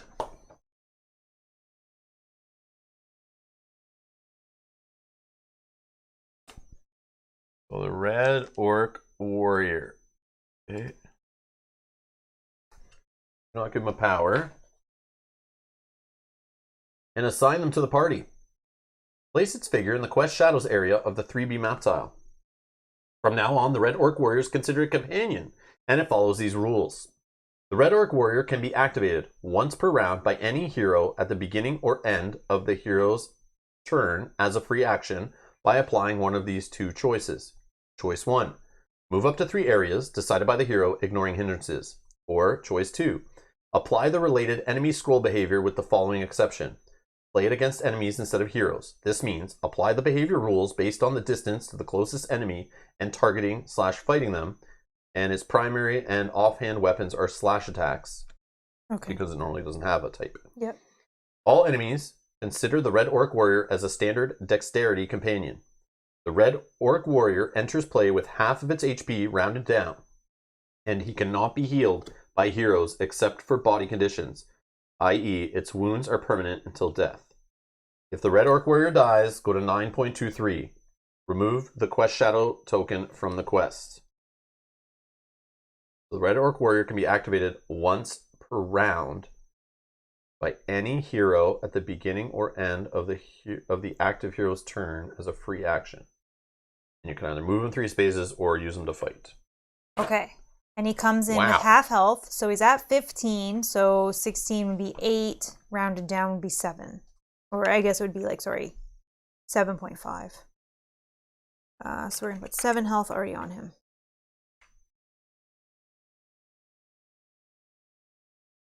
Okay. He has 2 charges. Okay. You could still use him at the end. The one thing I was thinking is if you use him to use his power, he would use his plus power because he's in no line of sight of anyone, which would be move up to 3 areas towards the closest hero and attack the hero closest in line of sight within 2 areas with hand axe. So he would be able to attack one of them. Moving 3 won't get him close enough. So. Yeah. Yeah. But. All right. But I mean, at the end of your turn. So. Is it during or end? At the end. Start or end? Yeah. Beginning or at the end of the active hero's turn. So I'm not engaged. Let me look at the top card. And we're going to draw 2. I'm leaving that on the top. Okay, but we still will get another one after, but it's after it shuffles. So that's interesting. Yeah. All right. Okay. Let me move. I did 1, 2, 3, 4. I can move here still. You could dash into the chest if you have an action. You did 1 locked door. Yeah, but I don't think we're going to find much treasure, and I could probably get to them later. Okay. Well, after we kill the red enemy might end it. Yeah, that's true. But it's it could be money, could be treasure. Yeah, I don't that's care what I'm about saying. money. It's up to you. I do care about treasure, of course, but I want to kill this red dragon or the blue dragon so he stops healing these guys. Or he might heal more guys once they get over there.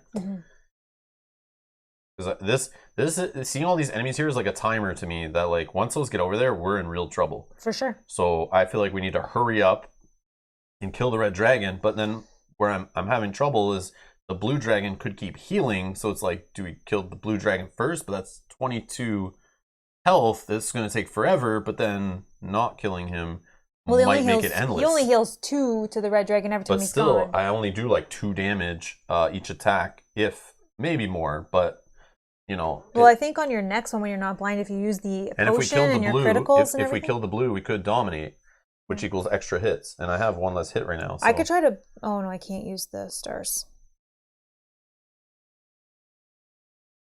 Okay, so you just want to come closer? Yeah, just move me 1 closer with another dash. This is all 1 space. Yep. Okay. All right. Okay. Do you want to activate Yeah, him? I'll activate him. Okay, so he's going to do the So not I'll in do line the of attack, sight. yeah. So 1, 2, 3, and then he is going to attack the closest hero in line of sight within 2 areas with hand axe. Do we get to choose who he attacks? Or he goes for strength? Yeah, he does his normal targeting. What's that one? Is that a strength? Yes. Okay, so he's going to go for him. Perfect. Okay, and that's what we want. Yep, he's going to hit with hand axe. Hand axe does just 2 red die, and if lightning KO, but there's no KO.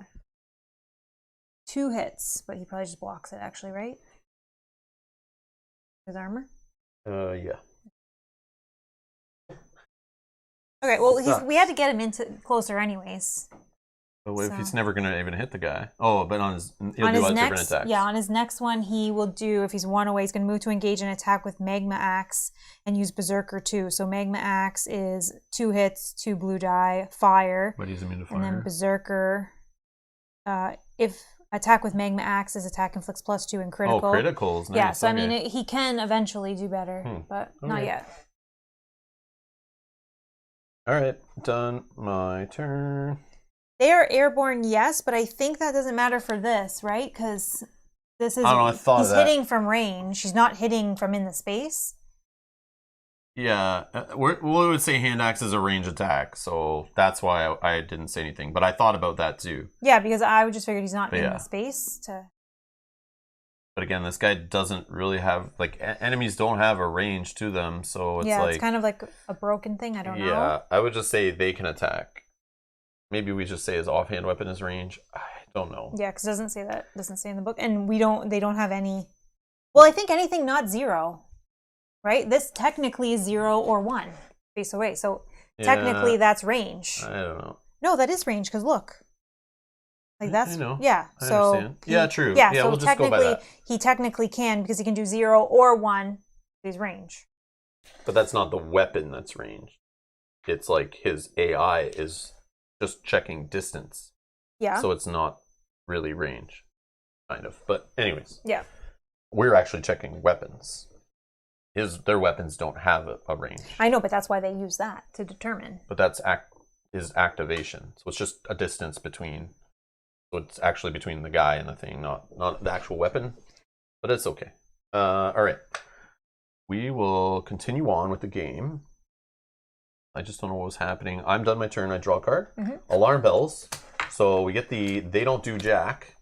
And then when that becomes a discard pile, we shuffle. And I'm going to get a second one, thanks to this awesome trap card. So let me do some shuffling. Oops.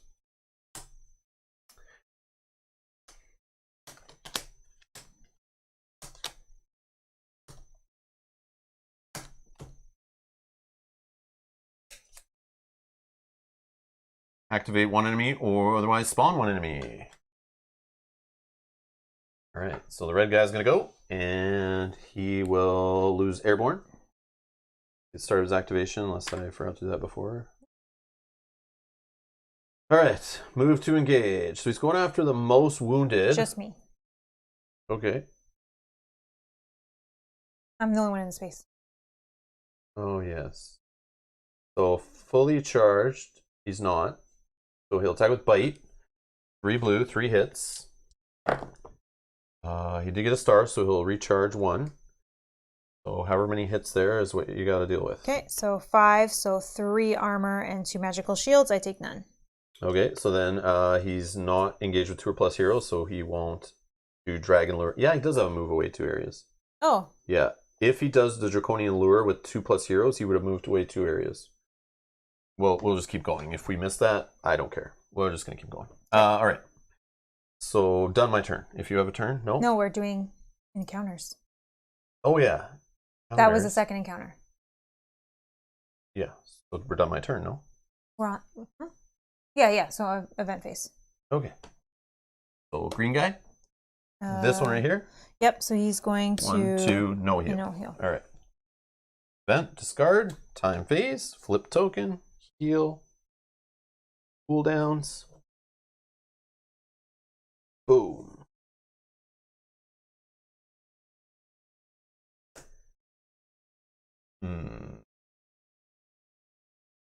All right. Who is going first? Anyone know if companions count for dominating at all? Oh, there's a section about that in here. Yeah, there's companions. That's why I avoid them, because it's just more rules I don't care to keep track of, but you can quickly find it. I think it's in the blue with heroes, but I could be wrong. Yeah, I'm just. That it? Yep. It's page 28. On that page, sweet. Companions. Does not count as a hero in play during events unless the hero counts indicate 1 or more. No. It does count as a hero for controlling and dominating. Done. Okay, We're perfect. good. Okay. Yeah, so it doesn't count for the event cards unless it has the symbol on it that tells it to count as a hero. But this one didn't say in the book to count as a hero. No.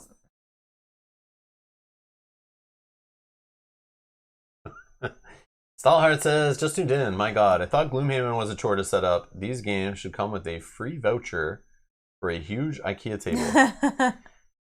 This game is quicker to set up than Gloomhaven, as long as you store it properly. And literally only use baggies. But there's not as many tiles. It's easy to find them. And this is with all the expansions, so there are extra tiles. But the tiles are nice and clearly numbered. It's easy to find. I bought an accordion folder for this, but I found I didn't need to use it. I just put the bigger tiles in one bag and the smaller tiles in another bag, organized by shape. Yeah, Shamar, this game is intense. This is like... Yeah, especially if you tune in now. Yeah, this is... look at the complexity level on BGG. I don't have it open right now, but yeah, this is like a pretty insane game. And we're 4 expansions in, Act 2. This is like for the hardcore playing this game. So they're throwing everything at you. But it is very complex game. But the setup is not bad because the game kind of grows as you play it. The setup part, we just put all the tokens in bags, and literally between, it's kind of like faster in between. Yeah, and we have these that house all the tokens, so we just easily put everything back. It's not bad. It's got, of course, a little bit of cleanup and setup time. But it's definitely, I feel like it's not as bad as Gloomhaven was. Gloomhaven just has so much more content in tiles and little things that go on tiles. Yeah. But yeah, you're right. This one grows as, like, we've been playing, this is 3 hours into this scenario. And we've added tiles during the scenario here and added tokens as we went. Yeah. Bob says, can you give me an estimate of when the scenario might be over? Sunday or Monday? Oh, it's been 4 hours. Oh, yeah, we started at 11. Yeah. Oh. Good thing we started early. In 4 hours. Sorry. 4 hours and 5 minutes. We've been streaming. Well, 10-hour starting soon screen, but... Or 10 minutes. Sorry, 10 minutes starting soon screen. Yeah, it's only been 4 hours. Remember, Arcane Portal, the side quest expansion that was in Act 1 for this, those scenarios were like 6 to 8 hours, I feel like, right? Yeah. They were like extra long. These ones don't seem as long, but the last one didn't. But I mean... But this one is pretty long. I mean, we still have all these events, so we don't know. Cleaning it up is about the same as cleaning up a Gloomhaven scenario. That is pretty much equal. Those games are equal in putting them away. But again, we just take all the stuff that's with our hero and we put them in a pile and put them in a bag. Yep. And then when you set up your hero, you literally pull the deck of cards out of the bag, lay them all out, boom, boom, boom, done. Yep. And then you just visit the Emporium, which is a quick, what do you want to buy if you have slots to hold stuff? And do you want to like upgrade things? Time phase, this should have flipped. Yeah. It's crazy. I find cleaning up is not too bad. We usually do it together. Yeah. So. But again, with those token trays, super helpful. Yeah. There's only 2 of them. But in Gloomhaven, you have not just the tokens that go on the board and the coins and all that. You have a token for every single enemy. These, the miniatures, is just a quick put them in their trays. Yeah. But And then we keep all the scrolls together. We keep all the enemies together, so we don't have to separate all the stuff out. But putting away the standees used in Gloomhaven is like putting away tokens specifically in each spot where they go. Yeah. And that is like, that's the frustrating part. Yeah, I find this easier to clean up. Yeah, this is much easier. And this one, you start with 0 enemies in play. Yeah. So you don't have to find the enemy tokens. You only find them as you play. And as we kill them, nice. we kind of clean it up as we go. Usually. With no enemies in play, yeah. All right. Okay. Okay, so we're just going to decide who's going to go first. I mean... Oh, this has got to go away. I mean, I can go first and hit the dragon. Now... And if there's a way you could bash... I can't because... until I get this one back... which is 2 more rounds, I have to be in the space, and in the space I can't use stars or lightnings. Yeah, because if we could separate the red dragon from the blue dragon, get the orc and or myself in there and be dominating. Yeah. Once I get this one back, I can definitely do that, which is in 2 rounds. Unless I think this is night, which if it's night, it's going to make it another round. I really think that's night, so...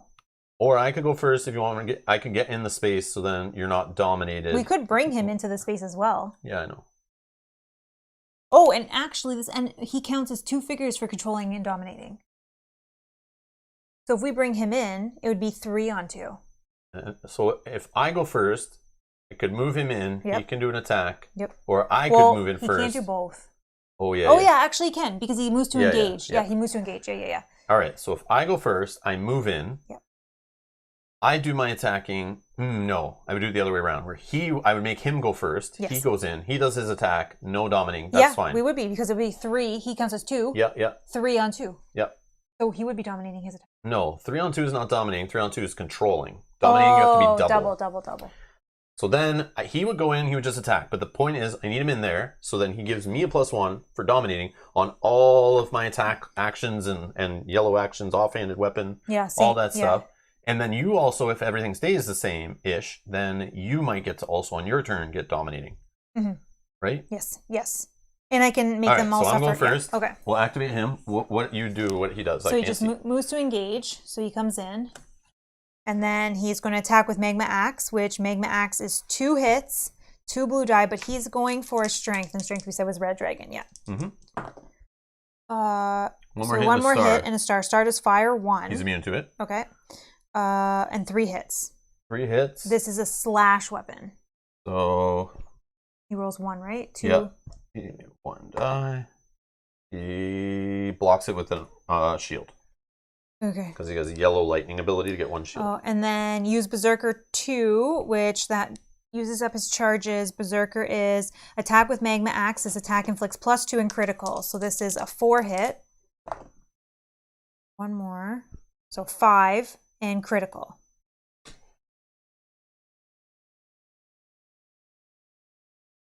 Please reduce his health. Reduces armor by 1. Okay, that's helpful. That's helpful. And That's then 5.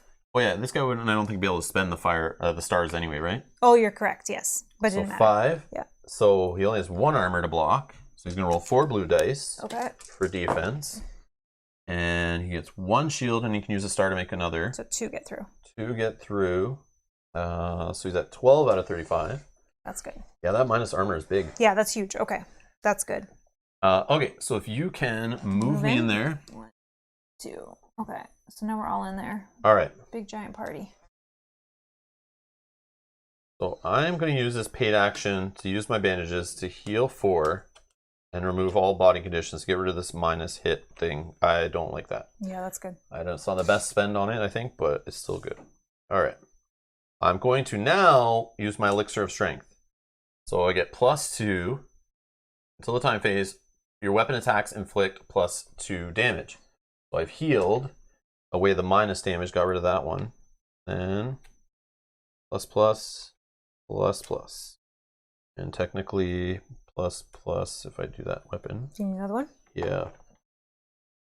All right. So, we're gonna attack the. Yeah, let's attack the main boss man. Let's just focus on him. He's got less armor now. I feel good. So I'm gonna attack with Bone Blade. So it's 4 hits. Actually, sorry. The second yellow action I'm gonna do is let's make this attack +2 and critical with a 3 cooldown. So we're at 6 hits already. Used 2 yellows. Yep. And use the offhand. Don't need to do this. Yeah, because that probably won't get much. If that guy damaged him, he should get fire 1 on our orc buddy. Yeah. From the guy. Yep. Yeah, he would have got fire 1 back, sorry. Yeah, let's focus. 7. Okay, 7. 2 red, 2 blue. Alright, so we got 3 more hits, and I can't spend lightning or anything, because this guy's a jerk. We're at 10. 10. So 1 armor, and he's going to roll 4 blues. Okay, here we go. This is good. And he blocks 4 of it. 4 of it? Yep, because of lightning. Okay, so 5. 5 damage. We're dominating, which will be 6, right? Oh, yes. Forgot that. So 6, go up to 18. Do you need something? 3, I need a 5. 18 out of 35. We're looking good now. We're getting there. Okay, so now I'm going to dual wield my final yellow action out of my 4 I get on a turn. Oh, I should have looked at the top. critical. That's helpful. We need that. We need that. And I also forgot to, before I went in there, to look at the top of the deck. Let's pretend I did that. Now let's get excited. Want to go in and fight. So it's going to be activate all engaged enemies. Otherwise, all enemies. So I'm going to put it on the bottom. Yeah. Bottom. All right. So sorry. Critical. The boss man. Oh yes. Oh, that's perfect. That's perfect. So that no actually armor. would have done 1 more hit then. Yeah. Yeah. So he's at 19 out of 35. Yeah. So he actually has no armor right now. He only rolls 4 blue dice on defense. Yes. Great.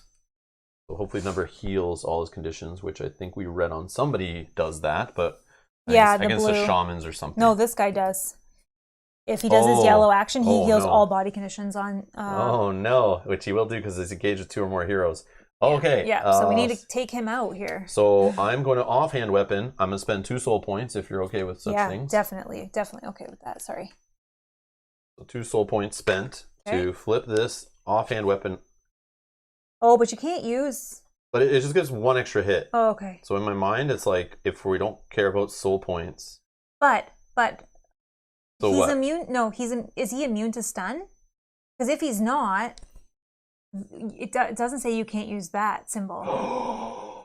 Oh man, I never even thought of that. I just thought all abilities were turned off because it stars in lightning. Yeah. But yeah, so let's not put the soul points back. Yeah. I mean, it's still we have to roll that. Imagine we stunned him. If you stun him, as long as he's not immune, just double check that he's not immune to stun. His first persistent. No, ignore fire effects. Okay, so then nope, this guy doesn't have any symbol crossing out stun. I mean, I don't know that that's what's going to get rolled, but I'm still going to try. Yeah. I think that's better than 1 hit. Yeah. Okay, so we're dominating, and then how many are you starting with? 1 hit, and then 4 red dice, 1 blue. Oh, and then +2. Okay, so 4. Yeah, +2. Yeah. Oh, I didn't. Nope. I could 1, 2, 3, don't 4. reroll. It's fine. Are you sure? You could re-roll these 2. But look at all those hits. Yeah, I would just roll these 2. There's no sword and sorcery on here. Yeah, but it could get another hit. It's up to you. If you already lost your thing, I right? don't need it for that. All right. Because we're at 8 right now. How many am I allowed to reroll up to? 4. Okay, I'll keep the double hit. Keep the double hit. Okay, so sorry. Yeah, I'll add them in a minute because I'm. No stun. But you did get another. Hit, so that's. But good. I lost 1 hit off the gremlin. But that's no, fine. but you gained a hit off that, so that's good. I guess. So it just evened out. All right. Change anything. Okay. 1, 2. So I was 2, 3, 4, 5, 6, 7, 8. And 9 for dominating. Okay, 9. So we're at 9. So no armor, 4 blues. And he blocks 3. Okay, so 6. 6 will go through, so I need a 10. Good. 25 out of 35. 10 more damage. Yes. Second, Bone Blade. So I think this starts at 5, right? 2, Yes. 2, and domination. Dominating the plus of the strength potion. And 2 red, 2 blue. I don't have any other tricks. I've used all my actions. This is my combat activity, second combat activity. Yeah, oh man, if I could use those lightnings. I know. Oh my I god, know. This guy would be poisoned to death. He'd probably be dead already with all the yeah, stuff we could have that's done. why they gave him that ability. All right, so you're at Whoops. 8. 2 lightning. That was 2 lightning. So 8. Yep. So 3 hits there. Okay. So 4 blue dice. So can't kill him. And he blocks 2. 6. 6 more. Do you need something? So I'll flip this 10. Nope. And then I'll put a 1. So 31 damage. He's got 4 left, but he might heal and things. Oh, but then I get to go still, so I didn't can get probably to stun him. I should have maybe used this as my attack on him. Well, had we realized the first time, but No, just now instead of a second bone blade, I should have probably used that. Oh, for the second stun? The pluses there don't matter. Yeah, that's okay. And I didn't roll any gremlins there. That was gremlins on this, right? Yeah. So this would have poisoned me with gremlins, but I didn't roll any. Okay. That's it for you? Yes. Unless I want to move, ignoring attacks. No, I don't have any yellow left. No, stay there for I domination. know, I'm just kidding.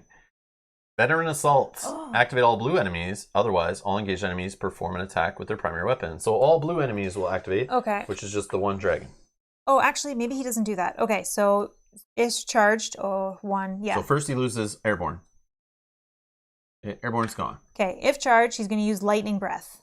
Lightning Breath is attack with 2 hits, 2 blue, 2 red on a Faith, which is me. So spend the charge for us to do this. 2.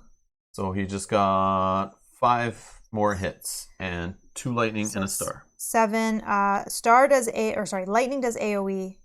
Oh, what does he choose? Well, left to right. Okay, so he's... he can do them both. Oh, okay. So he's got 7 hits with AoE and stun. Okay, so let me see. I didn't save against it, so Where are you? I'll be stunned. No, it just happens. There's no save. Oh, sorry. Yeah, you're doing for the attack. Yeah. Okay. So was it 7 7 hits? Yeah. So I'll just do it first. Yep. So I didn't save. So stun. I don't have a stun token. I need a stun token first. Oh, sorry. Yeah, ability throws first. Stun. Oh, that means I don't even get to go because I can't even. The orc already went this round. Yeah, sorry. So stun, and then I will armor for 1, and 3 blue dice. So down to 6 hits I'm dealing with, and I block 2. 4. So 4 damage. Okay. What's gonna happen to the orc? He's gonna deal with these 7 hits. Tell me what happens with him.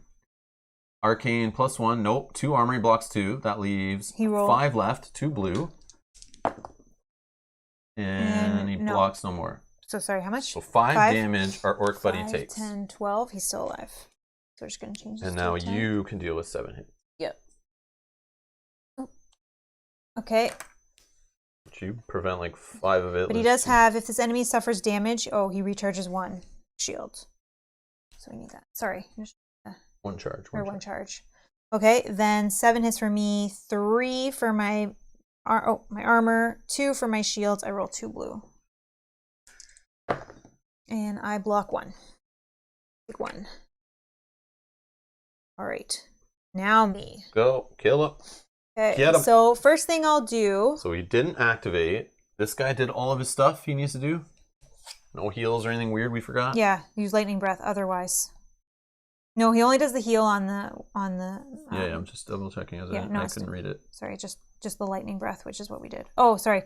If there's sorry, yeah, stun. there's more. Then place a charge token in its area. Charge token in its area. Like fighting in the smallest little space. Until time phase, if any hero moves onto this area, unless save it becomes stunned. Oh, we're already there, so that's good.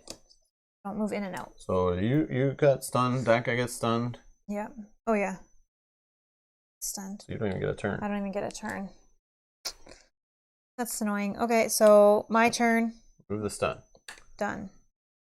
He doesn't get a turn either, so we have to spend a turn to do that. That's on his activation, he'll just, if he's alive still. Okay. So encounter. Man, I wish I could have went because I probably could have killed him. I know. Knight. Read and apply the knight effects described in the storybook. Shift all used powers back 1. Let's do the effects in the storybook first. And for Knight is 9.4. The air grows more humid, and a ghostly fog rises from the ground as if to fight the light of the torches. The extreme conditions in the tunnels make it difficult for the heroes to tell the paths already traversed apart from those unexplored. The malevolent, high-pitched laughter of some creature echoes in the galleries. The denizens of this place know well how the Fire Mountain perplexes its guests. Take the 3 waypoints, 2, 4, and X, from locations A, B, and C, and shuffle them, and place them face up randomly in A, B, and C. Okay, so 2. Move this for a second. 2, 4. 2, 4, and X. So the ones that are on the starting tile, right? Oh. X is here. Okay. Okay, so flip them up, you spin them, and then I'll put them out randomly. Okay. Okay. I'll put one here. Put one here. This is kind of cool because it might mess with how these guys are trying to get to us. Yeah. It's too bad it didn't happen before he was there. But it could be bad because this could connect to here. Bringing them much closer. If 2 is there, right? Do we put them face up Yep. after? So let's reveal. Oh, no, it did do it. That's a worse. So 2 actually made it. So these guys are actually closer now to connecting to here. Dang it. That's annoying. That's amazing. We just have to move faster then. Yeah, we got to hurry. Hopefully it doesn't say kill all enemies after. Place the red gremlin in the waypoint X area. Note, when red gremlin dies, removed from the quest. More enemies, What? really? We don't need any more enemies. Wow. But he's way up here, so I guess Red that's gremlin, who gets a power. I have 1, 2. How many do you have? Oh, we have 2. So all of his primary and offhand weapon attacks inflict +2 blue, and if he rolls a gremlin, he'll add 2 hits. Fighter. So sorry, who gets this guy? Well, it's Who's mine, active? me, and I All have right. 2. So get this out of here. Yeah, I'll just put it right here. Yep. And red gremlin. Absolutely. All right, perfect. Okay, and he has no charges and no shields. Okay. For all we can put this, he used to go. Sorry. I didn't realize it was going to expand as much as it has done. Oh, yeah. Okay. That was it for the night?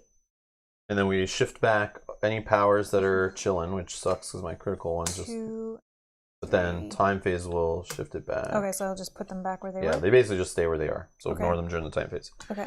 All right, time phase. So time phase, this goes away. Do we activate the orc guy? No. Who would have been at the start? Okay. So this guy would have moved, boom, boom, and then within how many areas he heals? Within 2, humanoid only. Which is our orc buddy, but he's a companion to us, so I don't think this guy heals No, him. and it even says in the book that he can't be healed. Okay. No, by the heroes can't heal him, I think. Oh. But anyways, we'll just leave it. All right.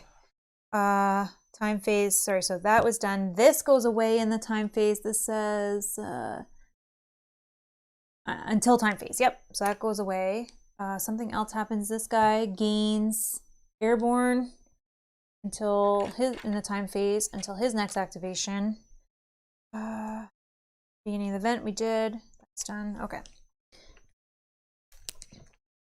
I'll flip my glacial blade. Oh no, I didn't flip it last time. No, yeah, you didn't. Yeah.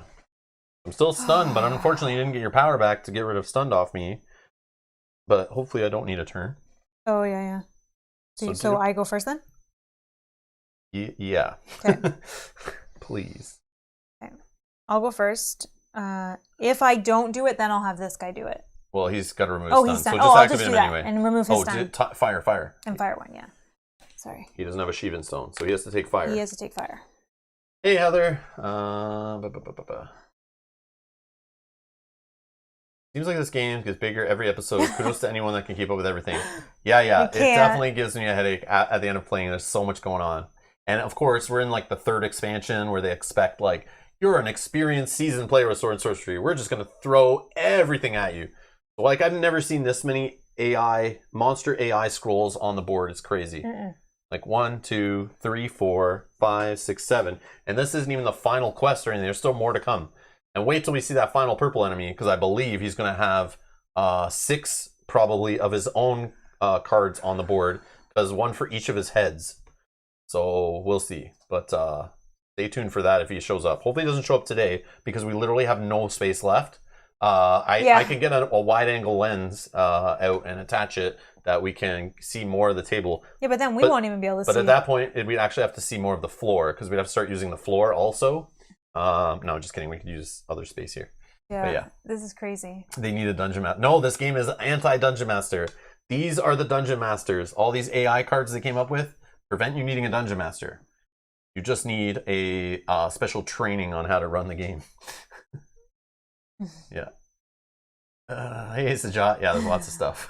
Lots of stuff. I know anyone that just tunes in now is like, whoa. All right. Crazy. Okay, so I'll go first. You activated him, so you got rid of fire done, right? Yeah. Did you do fire? I just didn't take it away yet because I got distracted. All right, then he was stunned, so you tried to activate him. He was stunned. He skips his turn. Yep. Now you continue with your turn. Okay, I'm going to do... And kill this guy, please. +1. Hopefully it kills him and ends the scenario. I'll try. Can I steal one of these +1s? Yeah, plenty. Go ahead. All right, +1 on my attack. And remember, we're dominating still. Mm-hmm. Just making sure I don't forget anything that could be... Oh, let's do this first, actually. So I will spend 1 yellow action. Oh. I will give 1 HP to everyone in our space and then heal enemies and then heal all heroes. So heal 1. So you can't heal our red buddy, but I'll make this our guy... orc buddy that I freed from his cell. And then that guy gets 1. But I healed. This guy suffers? Yep. All enemies suffer, all heroes heal.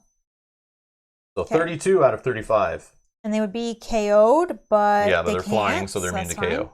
Okay, so then I do the plus. Try to make sure I remember everything so that I get the most benefit out of this 1 attack I can do. Okay. Dominating. Start with +1, 1 on the card. Focus? Focus. 2 red, 4 blue. Yes. How many do I need? 4, but he's 3 got damage, 3 damage. 3 damage. Okay, and he has no armor, but he rolls 4 blue dice. Okay. Starting with 4. 7 total hits. 7 total hits. So even if he blocked all 4, he is dead, my friend. Oh, he only needs 3? Yeah, because he's 32 out of 35. Then I won't reroll anything. Right? Yeah, I won't reroll. Yeah, don't worry about it. Yeah, in case we still have to keep playing. Yeah, you might need to keep doing stuff. Okay, so 7. So he's going to roll 4 blue dice. Let's see what happens, though. He blocks 3 of it. Okay, so he takes 4. So 4, but that'll max him out at 35.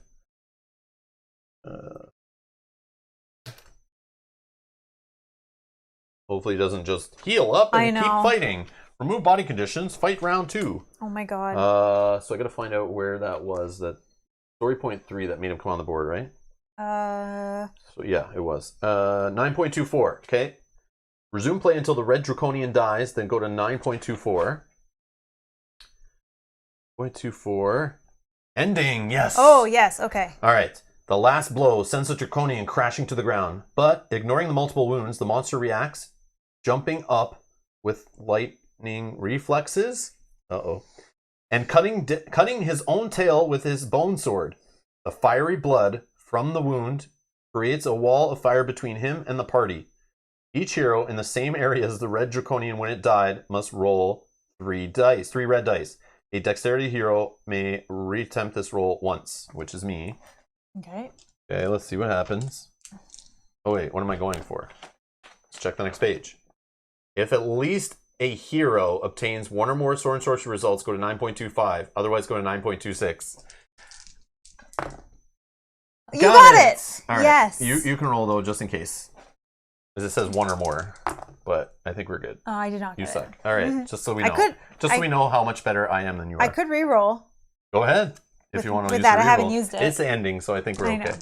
And we don't need more. But you missed again. I missed again. I'm awesome. He's the winner. And I'm the winner, and you're not. So whatever this happens, it's me that earned us whatever happens. Yep. Just kidding. All right, 9.25. We're going to.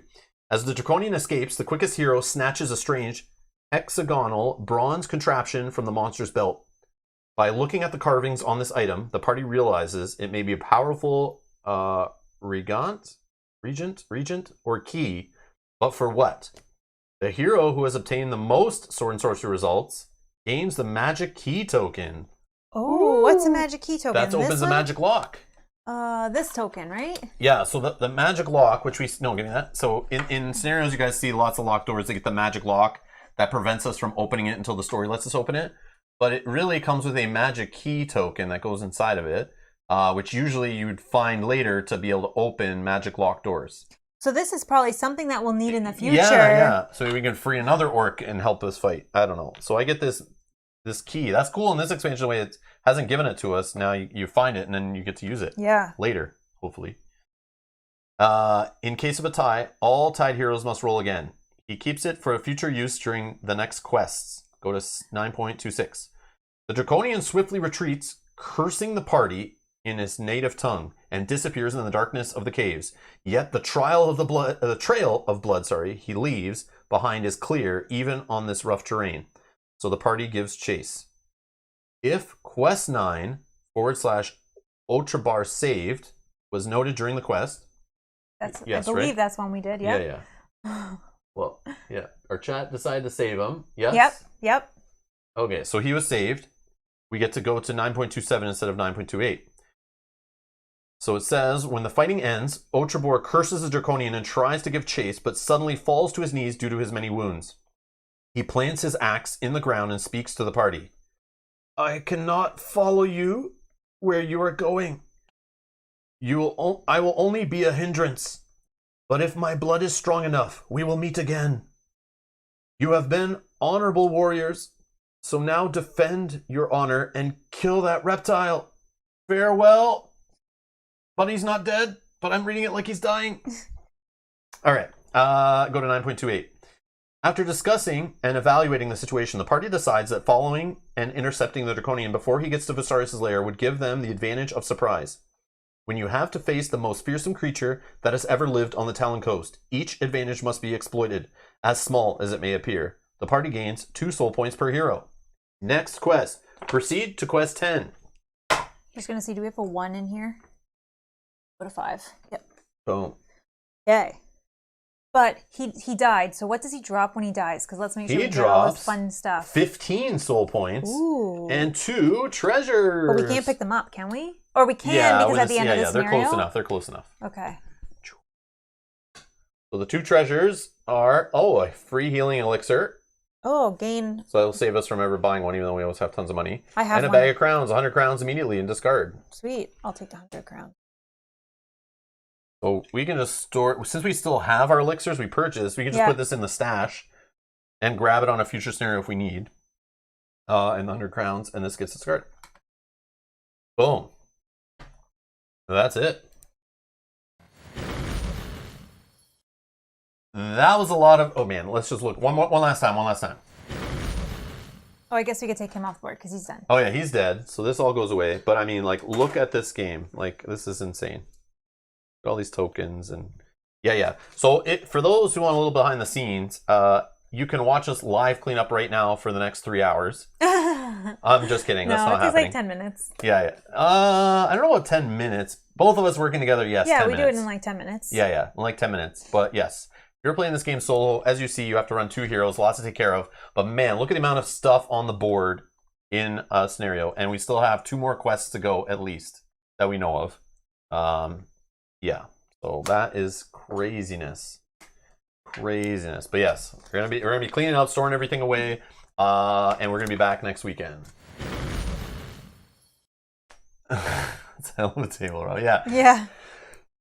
That's why I like this game. This game, I think, and like even Dark Souls, maybe a little bit. Some other dungeon crawlers, Gloomhaven, that kind of stuff, definitely ruined like the Zombicides for me. Because I, as much as there is going on in this game, I like that. I like that there's so much to worry about, so much going on, so many variables, so many things can happen. It's so interesting. And every scenario, weird things happen and change, just even with the same enemies, the way they act and putting different enemy types together. I love that. I love the way, the shaman could be summoning different monsters or reacting to different things. And it's cool seeing these orcs with the draconians and stuff. I think it's super neat how it feels different with all the components. But again, like comparing it to like Zombicide, which is like dungeon crawler at its like simplest level, move, roll dice, try to complete basic objectives to win. This is like, you never know what's happening in this one. I like this. I like the Book of Secrets kind of keeping the finale secret. Elko, thank you so much Thank for the you. super chat. I appreciate Thank you. it. That's awesome. Thank you so much. Thank you. Yeah, because we didn't know that more tiles were coming out. Yeah. And Keith's correct. We have tons of money. Thank God we're not fighting the goblins anymore. Yes, exactly. Yeah, but we did fight gremlins. We did have them in this scenario. Have them, but we just took them all out before they could hit us. Yeah, they didn't really do anything to us. They were very easy just to squish. Yeah, we squished them. You're right. Heather says, the more I watch this game, the more I wish I had a group that would play with me. Well, that's why he was going to play it solo, and I was like, oh, I really like this game. It looks fun. Yeah, I got this game to learn myself and play solo and really dive deep and focus on it and try to figure it out and play with the chat. You know, thought it would be a cool thing to play through. But then Mel liked it. She likes the dungeon crawlers. You guys know this. She loves rolling dice and fighting hordes of enemies. Yeah, building up characters. I love all of it. But yeah, I look at this game when I describe this to people as like just a more advanced version of like Descent or a more advanced version of like the Zombicide kind of level dungeon crawlers. This is like hardcore as I've gone, I think. And I feel like we know this is more complex than Gloomhaven, that's for sure. Mm-hmm. But yeah, they're both pretty beefy. I don't even necessarily think it's more complex. I just think there's more that you have to manage. Yeah, like more fiddly, more going on. Yeah. But I mean, it's not necessarily complex. You just have to read through all the cards almost every time. Yep. Make sure you're catching everything. But again, this is like so huge. And there's custom scenarios, custom scenario builders. You could replay scenarios. You can do standalone scenarios. You could replay the campaign with different like chaos versus lawful, different hero combinations, different player counts. It gets crazy. But just imagine 3 or 4 players. Every time it says if there's 3 heroes or 4 heroes or more, 5 heroes, whatever it is, it would be like always throwing on an extra enemy. Yeah. Like spawn the big red guy, and if there's extra, throw a blue guy in there too. Just imagine the table with even more enemies. Like yes, everyone takes some of the burden of controlling the enemies, but man, there's a lot going on. I think I do love it. I do love it. I do love that there's a lot going on. I'm okay missing stuff. Like I said, do not go after this game, Heather, if you are worried that you will lose sleep by missing some triggers or missing some rules or forgetting some of the bookkeeping. As long as you're okay to just have fun and miss things and just play through the story, try to figure out the game, and play it 2 or 3 times before you actually feel like you have most of the rules down. And yes, you can play it as one-off for sure. Yep. Right here. So if we look at this scenario we just did, at the start of every scenario, there is standalone quest starting values. So it will tell you, you literally can pull out a hero from scratch. So if you were like, oh, this scenario is so fun, I wonder how it would try with this hero. You know, go grab the hero, or these 2 heroes or whatever, and you can go grab them. You give them 100 soul points per hero to level them up. So you can spend cards and buy up stuff, and then you get 500 crowns to spend in the Emporium. You draw 21 treasure cards. There's rules to this, though. You draw like 21 treasure cards, and there's a certain amount you can choose from or keep or something like that. There are specific rules in this expansion that are a little different. Right here. So in this one, it has special rules. Playing standalone quests. So it even says right here. They use the Mortal Souls rules, which are more basic. But then there's this whole rule for treasures with Act 1 and Act 2. And then leveling up with your soul points. There's like, you know, the cost of it. So if you literally want to sit down, there is more setup to do. There's more setup to do, but you can do it. Yeah, which is cool. Yeah.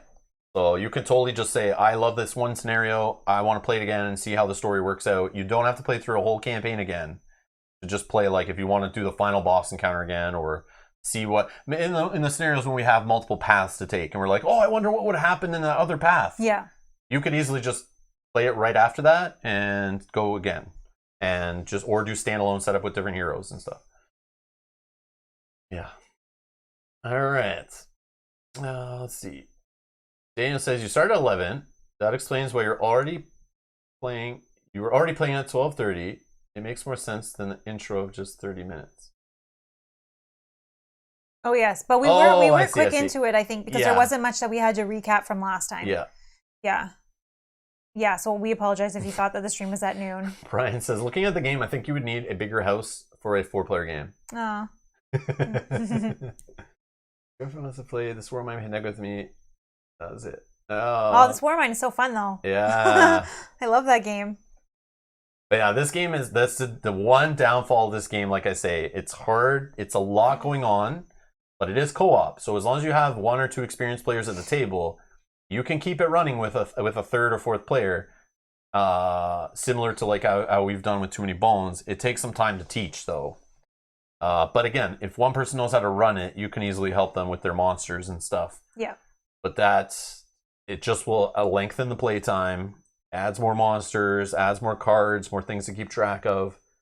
And yeah, definitely just make the game longer. That's the only thing. It's a lot going on, and some people might not like the bookkeeping, every friggin' action, every combat, counting hits on your hands, checking resistances, armors, rolling blue dice, green magic shields, yada, yada, yada. It's a lot to take on. It's very complex, going on every turn, every action, every enemy eye. But it's very clever what they did here, and I like it a lot. Right. Huge respect to Rob's Gaming Table for sharing this with us. An award-winning stream for sure. Aw, thanks, Graham. Thank you, Graham. That's awesome. Thank you for the kind words. There's definitely not a rules alert.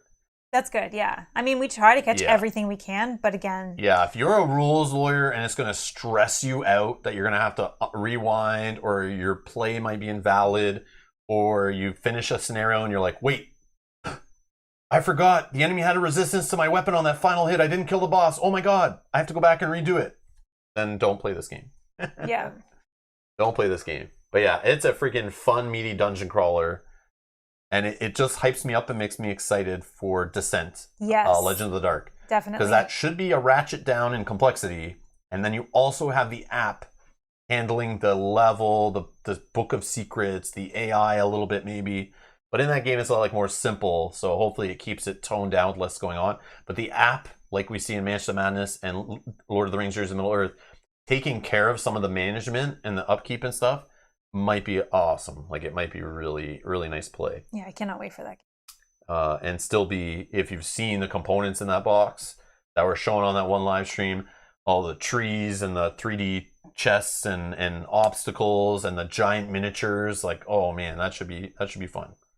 That should be kind of looking pretty on the table. But again, it'll be a table hog too, I think. Mm-hmm. Bob, I saw you ask that earlier. Can we hear you say that name in your sexy voice?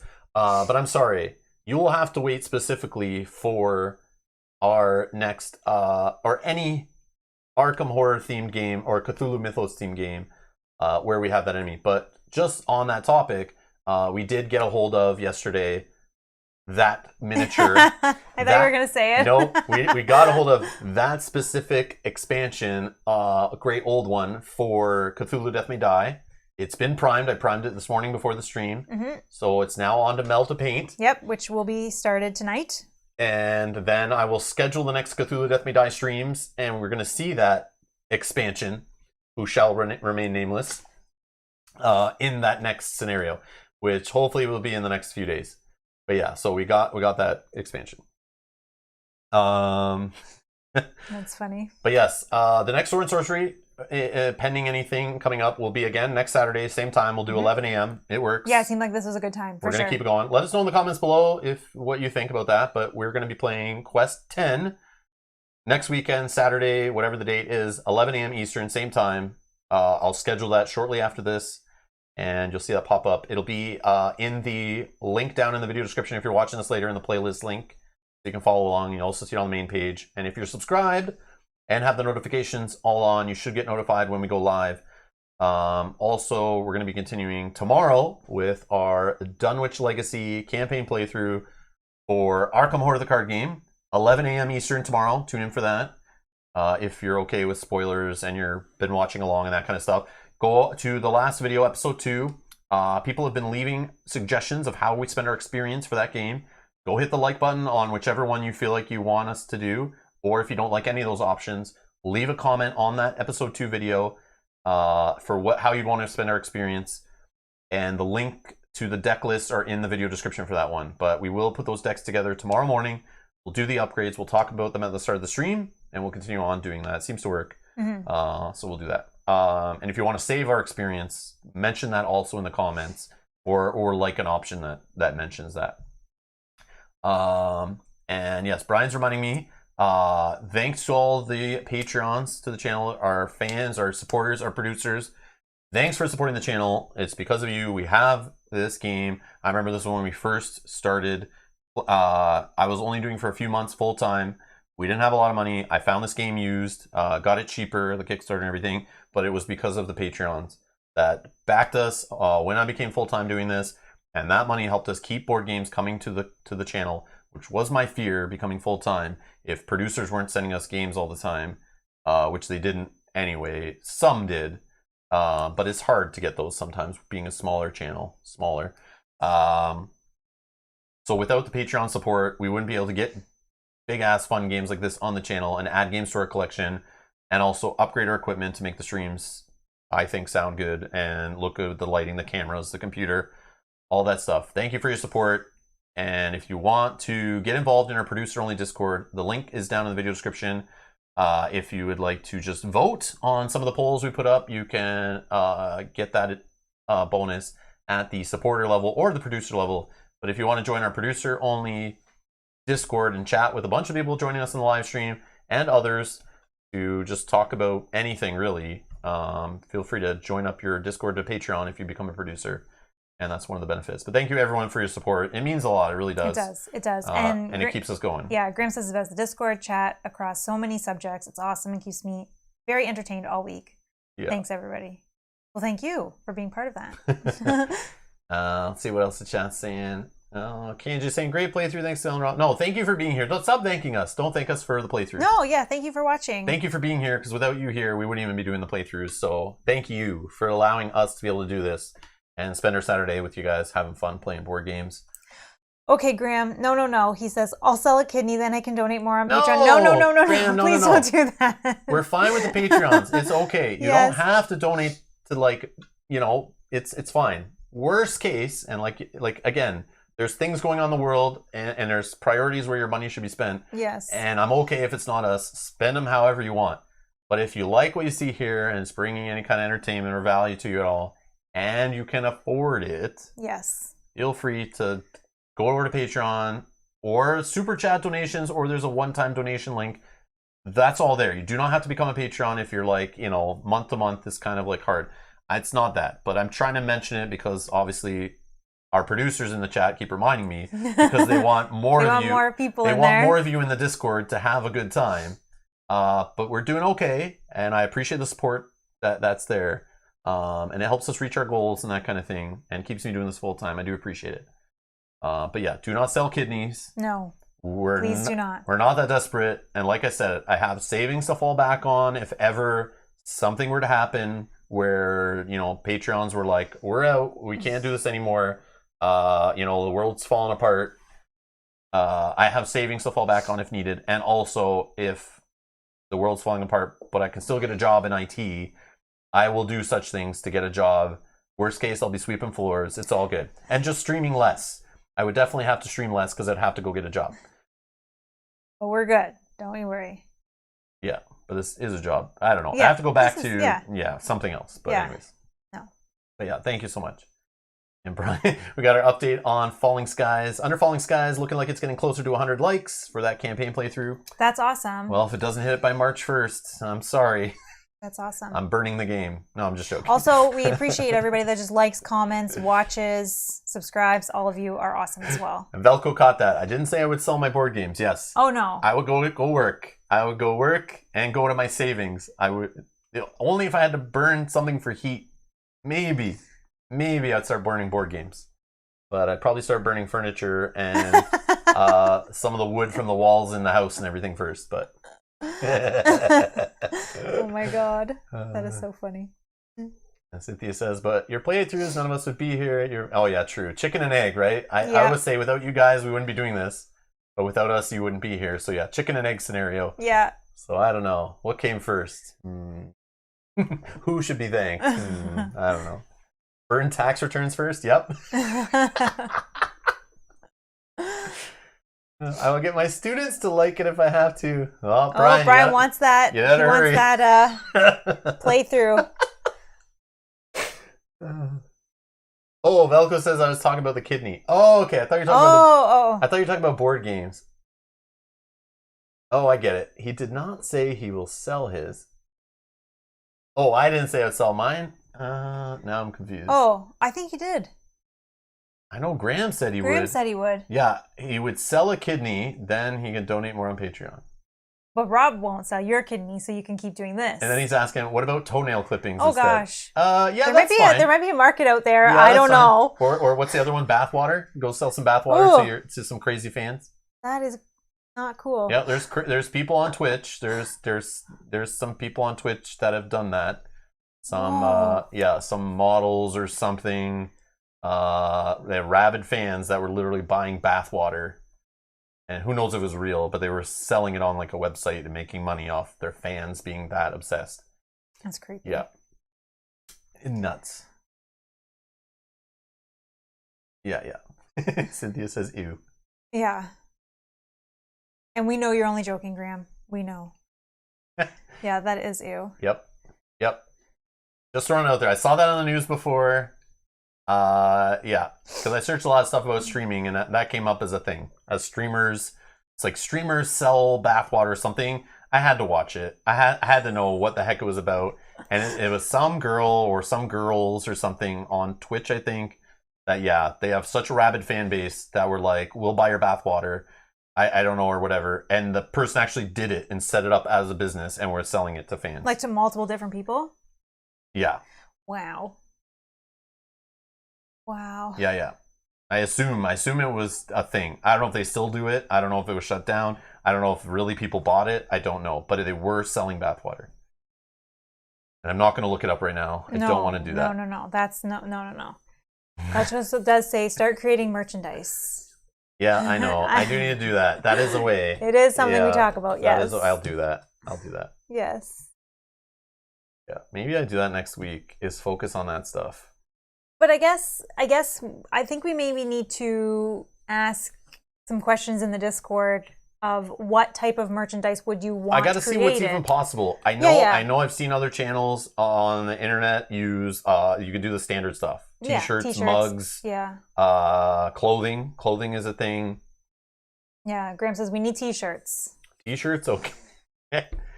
Oh my god. And Shavar says, been saving up for a Rob's gaming table. Same. Dice, yeah. I want dice trays, yeah, that's what you want. I want dice trays to be a thing. I want like board gaming stuff, like a first player token. I don't know, something like, I don't know. I'm not sure if these things you can find and easily do. But I know there's services that you can just go to and say, hey, take my logo, make a bunch of merch. Here's a website, buy stuff. But I'm sure I could reach out to someone on like Etsy or somebody who has like is good with a 3D printer. But then it's like I gotta work it out with that person to make them and sell them, because I don't want to be managing selling anything and inventorying and shipping and all that. So I know there's services that'll do all that for you. Yeah, we just have to look into it. So I'm kind of limited by what they have. But T-shirts, I know that's easy. That's easy, I'm sure. Easy. Rob and Mel made me buy a T-shirt for sure. Playmats would be cool.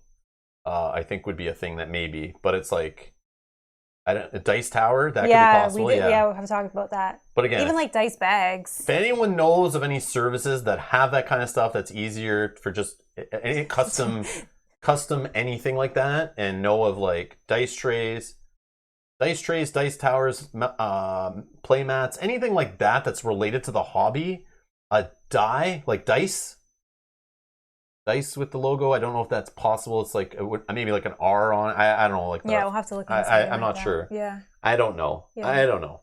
Yeah, we have some ideas, and then you guys are throwing out some ideas for us, which is great. Just something that we have. A soap dish, a flamethrower. Now we're talking. Now we're talking. Oh, that's funny. But yes, it's definitely something that we're. Yeah. Dice cup. Cynthia says playmats, T-shirt, dice bags. Dice bags. Dice bags is another good one. Yeah. And mugs. Yeah, we definitely should get. Yeah. We definitely should gaming chairs. Oh my god. I don't know how to make that happen. Doing dice trays are possible. My local friendly game store did it. Fuel. Okay. That's good to know. Okay, we'll definitely look into that a little bit I more. assume so, since like we have a Chip Theory kind of these dice trays that have their logo on them. I'm sure whoever manufactured these, like maybe the manufacturer doesn't do it, but maybe there's a service that uses them. I'd have the coffee while playing. Yeah. D20 with different game names to help pick what you will play. How do we pick what games? No, there's And already then a it game has to pick a game from Chip Theory that you can get that helps you with that. This is a great idea. So Because you could just use a D20. Like you could just number the games. Yeah, you would just number the games and then roll a regular Yeah. D6. I know what you're getting at, but like, yeah. how do you think about the names to put on a giant D20? Because not all games are relevant all the time. Commission a miniature of Mel throwing Lita Chandler to the dark god. Oh, that's funny. I'll ask who they went through for the dice trays, and I believe dice. Buell, if you can, yeah, let me know. Yeah, that'd be awesome. Let me know, and I'll look it up, and I'll check it out. Because yeah, if I can just set it up as like easily made, but if it's somebody that they got them manufactured locally, and then your store got them, and your store easily can ship, store, and sell stuff, they're a business. I just don't want to take that on. Because I know shipping out of Canada into Canada is like all a nightmare, customs and extra cost and all this stuff. So it's like it would get nuts, and then I'm like spending my time doing that. I don't really want to. But if they found a service that you can set up a website to sell those, that's what I need to find out. Oh, you're about to head into your friendly local game store. Excellent. Excellent. Anyways, thank you everyone for the recommendations. I need to take some time this week and look into this stuff. Yeah, for sure. I didn't realize there was such an interest. We will stream a couple streams in the evening. I think we're going to play Cthulhu Death May Die. So watch for those to pop up in the evenings on weekends. I know that doesn't work best for everybody, but for Mel after work, we're going to play that. But I'm going to take some time off and going to do that. Yeah, I'm going to look into that. Yeah.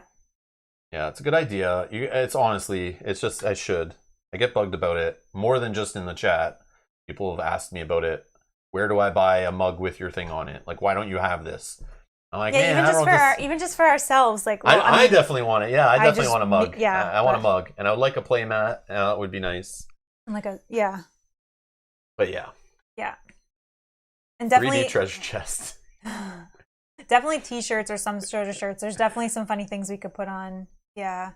Billy says, thanks for the stream. Help me when putting miniatures together. Awesome. Yes. Keeps you sane while you're quietly like gluing and filing off the sprue stuff on them. Yeah.